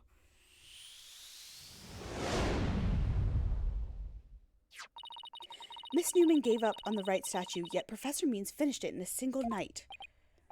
Yes, what an impressive feat that was. Objection! No, his so-called work of art deserves none of our praise. That's because it was only a facade to hide his real work. The murder of Professor Court. Do you think he tied her hands to the statue? And that's why her wrists are like that? God, that's gruesome. Come again? I'm afraid I don't follow. He hid the body by making it look like the statue of Mr. Right. With the body wrapped under a piece of cloth, it looked just like a statue. What? I second that. What? Now this is getting interesting. I hope Means now realizes how badly he screwed up. Abso-fucking-lutely. No, this is getting preposterous. How would such a thing even be possible? Objection! We'll never know until we try. Uh-oh. I think I know where this is going. Okay, Apollo. Time to turn me into a reasonable likeness of Mr. Right. Oh, okay. I'm going to pose like the statue, so... like so. Now I want you to wrap me up in a cloth so it looks like a statue. I hate to ask the obvious, but where am I supposed to get this magical cloth?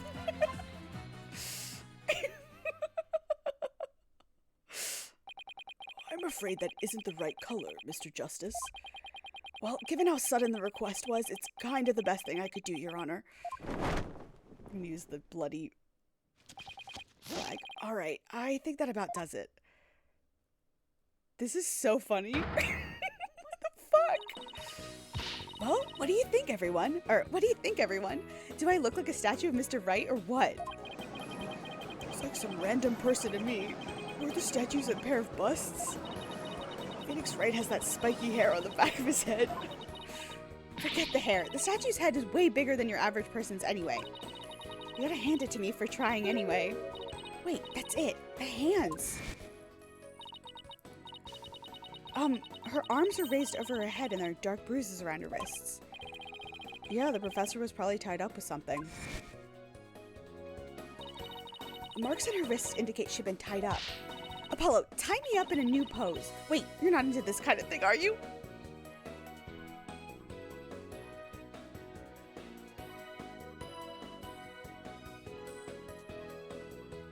Athena, I think we need to have a talk. Why would you say that to him? In court, no less. What? No, besides, it was your idea. Just tell me how to tie your hands already. Professor Court's wrists were tied together, and I can't help but think that that's related. How should I arrange myself to match the shape I want, given her hands were tied?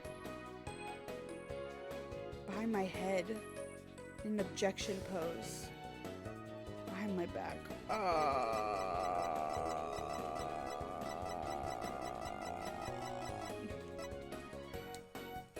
Apollo is forcibly learning things himself.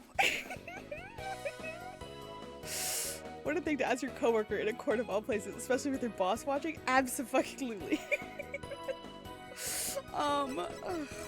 What does the statue look like again? I don't even remember. Of course I don't have a picture of it. That was taken away from me.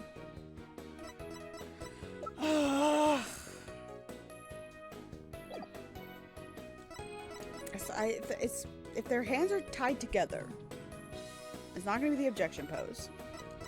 It's going to be one of these. Probably behind her head? I don't know. Apollo, tie both my hands behind my head.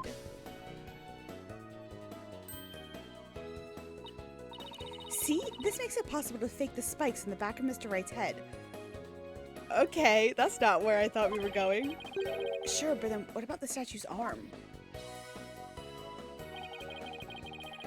With both arms behind your head, you can't exactly complete the pose. Blackwell's just watching this. Her boss calls his rival daddy. You can't say a word. You're right. You are correct. Yeah, it'd be awfully hard to make the objection pose like this. I can't help but thinking you've forgotten something, Athena. Something on the body that you don't have right now. Oh, it's the arrow! Yeah. Take that! Oh, right! There was an arrow sticking out of her side. Okay, Apollo, take that and plunge it into my side. What, are you crazy? Fine, then go get some duct tape. Rapido, Schnell. All right. I don't need to know other languages to know bossy when I hear it. Jesus Christ. Fatal arrow to the side. Spiky hair created from 2 hands. A masterpiece in the making. Now cover me with that cloth. But remember to make the arrow stand out, okay?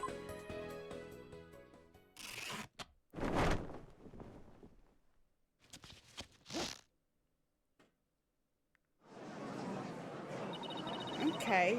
Mommy, the arm's too short. You should remember your indoor voice, dear. Nobody's buying it. The arrow's nowhere near long enough. But... what else could you possibly use for the arm? Still won't give up, eh? I must commend you, if only for your spirit and determination. Of course she's not given up. After all she's put me through, she owes me an explanation, and one that makes sense. Now, disappoint me again, and the penalty will be doubly painful, oh fuck. Yikes, I guess I better get this right this time. Think, Athena, think. Professor Court was murdered when she stopped by the stage to see Professor Meads. It wasn't premeditated. He must have used something close at hand. His staff! Apollo, show me those stage setup photos again. Like that? Right now? Okay, hold on. Please, please, please, please be in this photo. It just has to be. Yup. The arm of the Mr. Right statue is really this right here. Take that! Got it. I know what he used for the arm in the statue of Mr. Right. This is absurd. There's no such thing in this photo. Don't play dumb with me, Professor. It's the staff you have right there. Staff, this is the spear of a great legal warrior. Think Apollo needs some tea? Absolutely. He needs a stiff drink, maybe even. Whatever, just hurry up and lend it to me.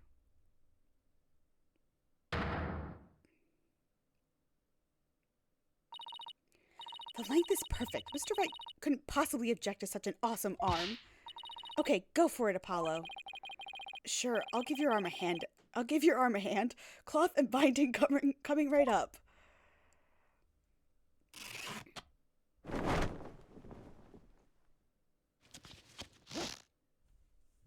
Objection! Yep.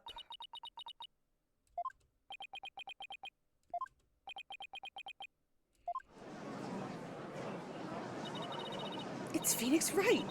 Look, it's that famous lawyer. That's definitely him. I know that pose anywhere. Jesus Christ, Phoenix got like a fan club. We did it. We did it, didn't we? Well, am I not the spitting image of the legendary Phoenix Wright? The man who will bring us out of these dark ages and into the era of brilliant golden light. Golden light. All I see before me is the pink specter of a man. It's just because Mr. Wright likes his statue. He's positively tickled pink. Get it, Apollo? He's tickled pink! Blah, that joke deserves a pink slip. Seems the gallery is quite impressed with the defense's sharp thinking. And the witness... The resemblance is nothing more than a coincidence. Not so fast there, Buster. Unfortunately for you, I can prove my theory to be more than mere coincidence. To prove his spear was thrust into the victim, all I have to do is... see if it's a staff or a spear? Test the spear for blood. Examine the spear for... I mean... I would assume... blood. I don't know why we wouldn't do that. He'd assumed the victim's jagged wound came from the arrow being forcibly shoved in. We had. But if the wound is from the spear instead, then we should be able to detect traces of the victim's blood on it. This is like the bullet in the shoulder. Brief recess, if you will. By any means possible. What if I get rid of my spear? Wait, what if I burn it? Dude. You're a fucking idiot. Evidently you get part of that wrong. Athena will tell Apollo to get a bit of Phoenix's hair, and Phoenix will yell at Apollo. Really? That's amazing. If I do, then I'll be found innocent. Yes, I'm innocent, I tell you. Objection! Surely you don't expect us to take lectures from you now. Now, I ask you in the gallery, help me decide the professor's fate. Oh my god.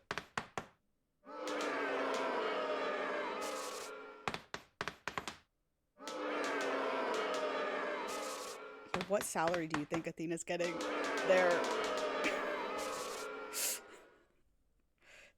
I'm sure she gets paid on a case-by-case basis.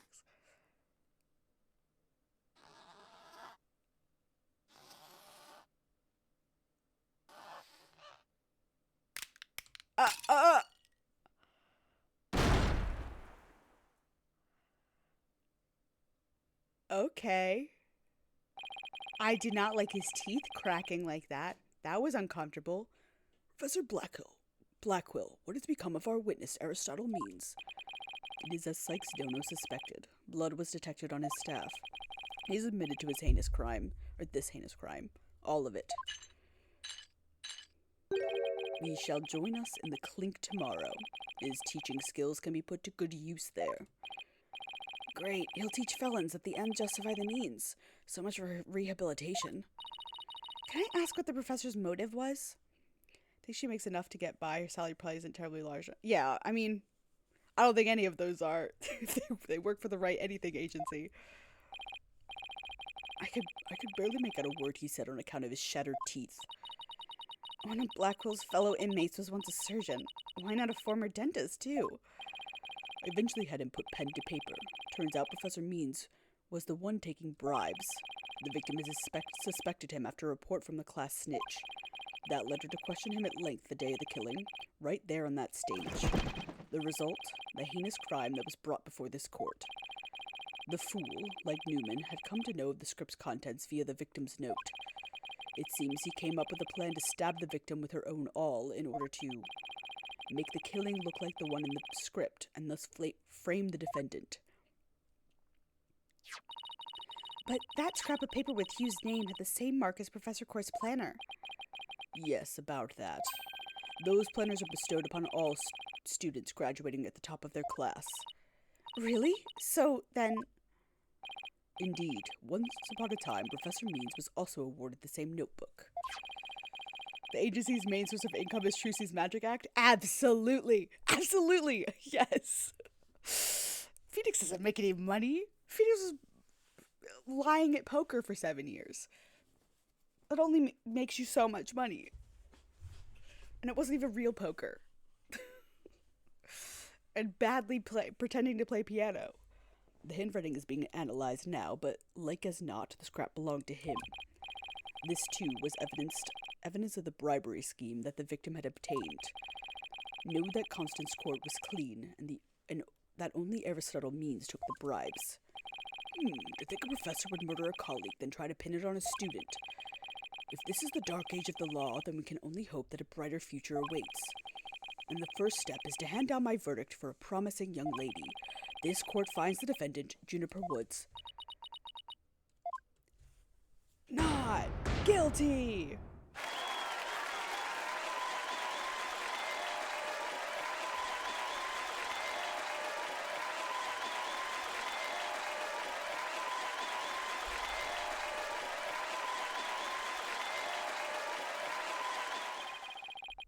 I wish you all the best on your road to becoming a courtroom judge. We will need young people like you, if we ever hope to restore the law to its former glory. Yes, Your Honor. I'll work as hard as I can. Maybe one day I'll be able to work with all you and to make a difference.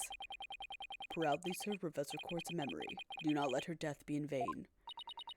That's the last thing I expected to hear from him today. Court is adjourned. I think he made more money as a pianist somehow? Probably. That man...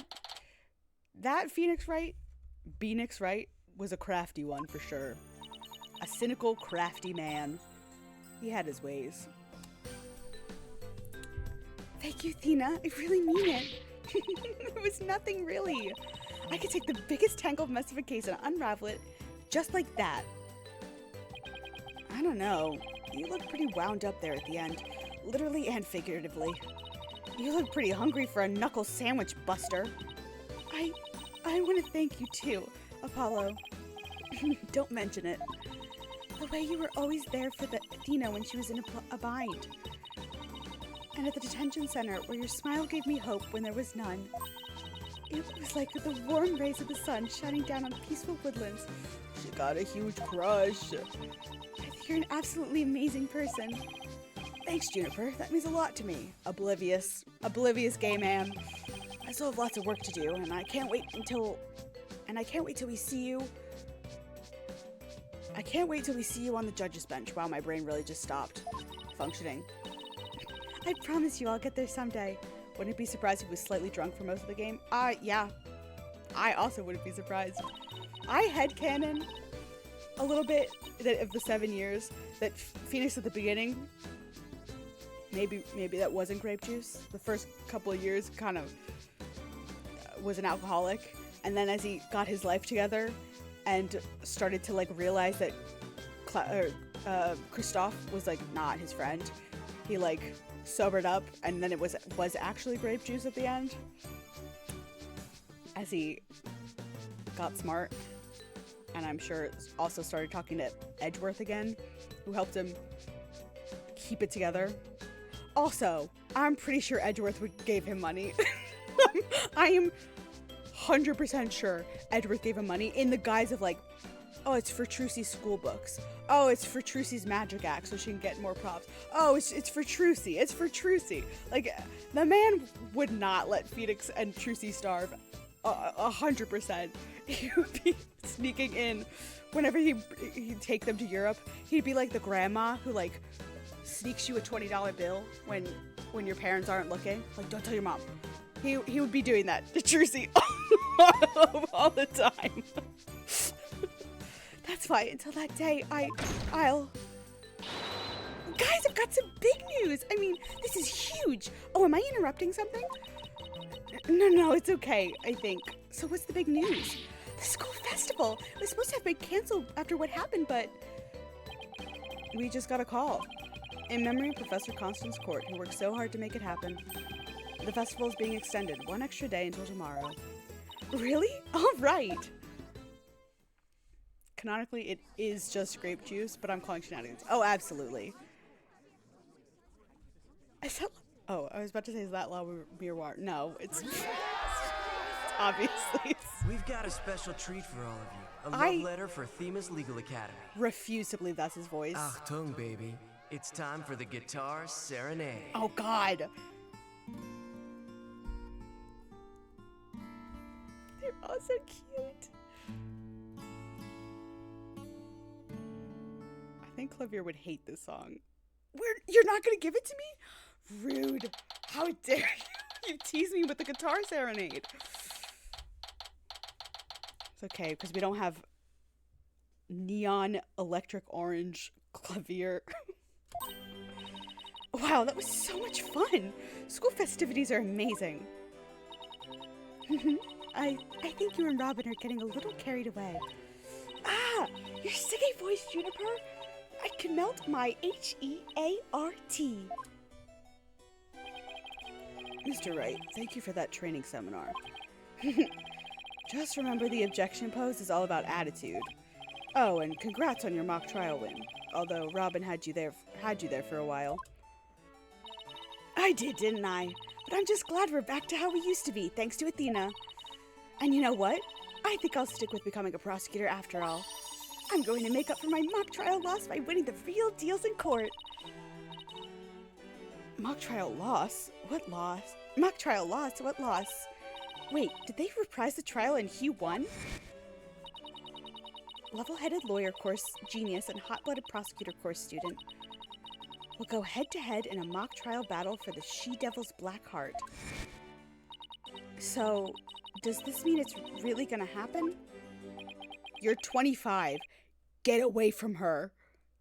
Juniper, there's something I've been wanting to say to you. Huh?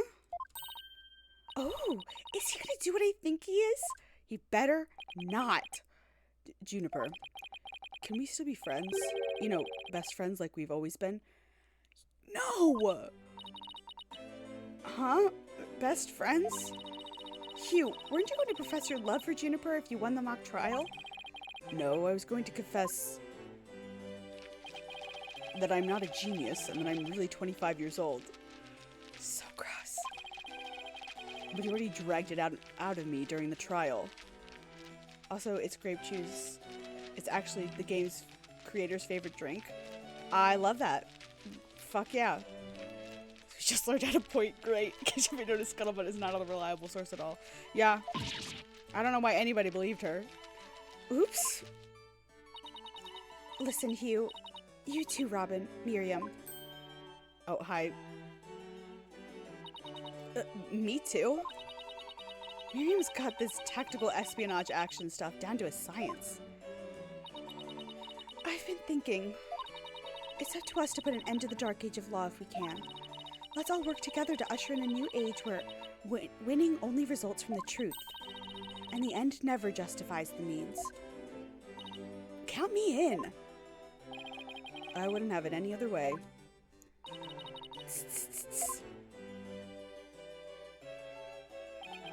Best friends forever, huh?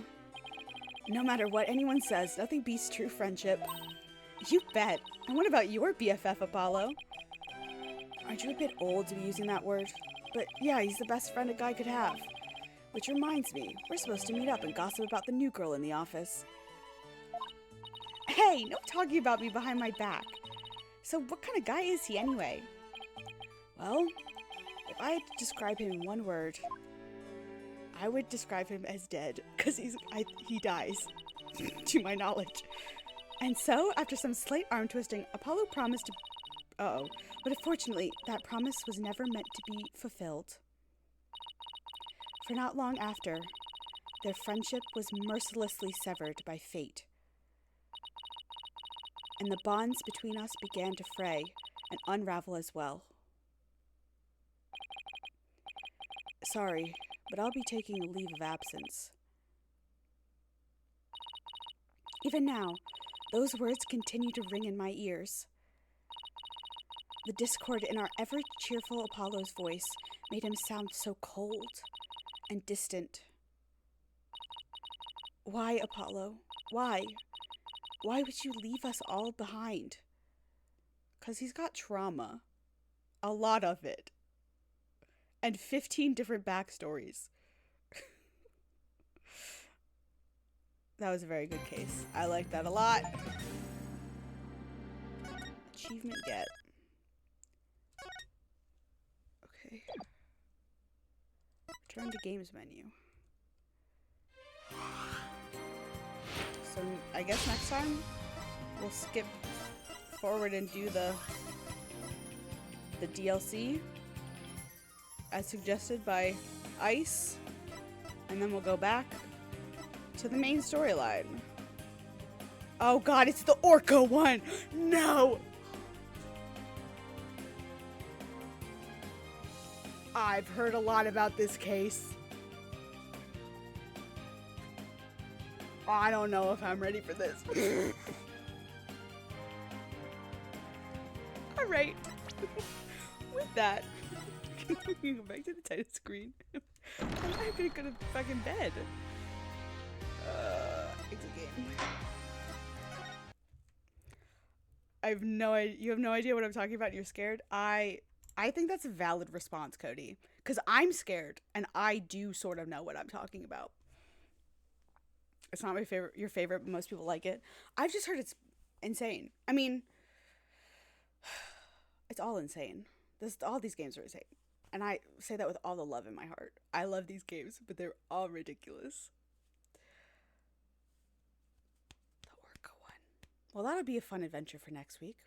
I'm very excited. Thank you for the tips and the insights, Ice. It's been very fun to have you. Yeah, that was that was good. I only got stuck once, so I'll take it.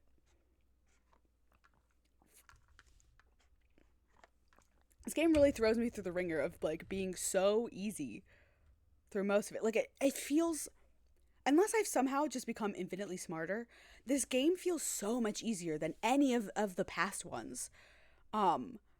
But then it throws like one question at me that I just can't figure out. And that's been, I think, like every case so far. Like just one, and I'm like, my brain will not compute. But I feel like it's like spoon feeding me the answers way more than any of the past cases, at least from my memory. Unless I've just gotten a lot smarter. I mean, I would hope after playing what, 3, 4, 8 games that I'd figured out the wiles. I'd figured out the tactics of an Ace Attorney game. No, many people say this game is very easy. Okay, that's good to know. Ugh. I like it so far. I don't know how I feel about the 3D models still. But spoon feeding and then occasionally having a hard question is trick. Yes. Yes. Well, we'll see. I'm excited to see where the story goes. And do the DLC case. I thought we were gonna be waiting a while for that, but I'm good with it. I know we have to wait another couple of weeks probably to meet Apollo's friend who gets murdered. Why can't Apollo have nice things? My sweet boy. And I assume we're going to learn one of his 14,000 backstories. Another one of his 14,000 backstories. Somewhere in the last two cases. But anyway, that is going to do it for me tonight. Thank you guys all for watching. You're the best. Let me check my calendar. But I don't think I have anything. No. I do not, in theory, have anything going on next Friday. I am going to a concert next Saturday. But I think it's at night. Yes, it is. So it doesn't matter. I can be awake late. And not... and not be exhausted because I can catch up on sleep. Where Maya and I are going to the Stardew Valley concert. Maya, Alexis, and I actually are all going to the Stardew Valley Orchestra concert next weekend. We bought those tickets in October. Holy shit. It feels like yesterday I bought those tickets. Time is insane. I will definitely let you guys know how it is. I'm so excited. I gotta figure out what I'm wearing. Anyway, that's gonna be it. Thank you guys so much for hanging out. I very much appreciate it. I'm like sober now. I started this stream so drunk, and now I'm like completely sober. The way time works. I hope you guys have a fantastic rest of your Friday night and an incredible weekend. And an incredible 3-day weekend for my US people. And I will see you guys all next week. All right. Goodbye.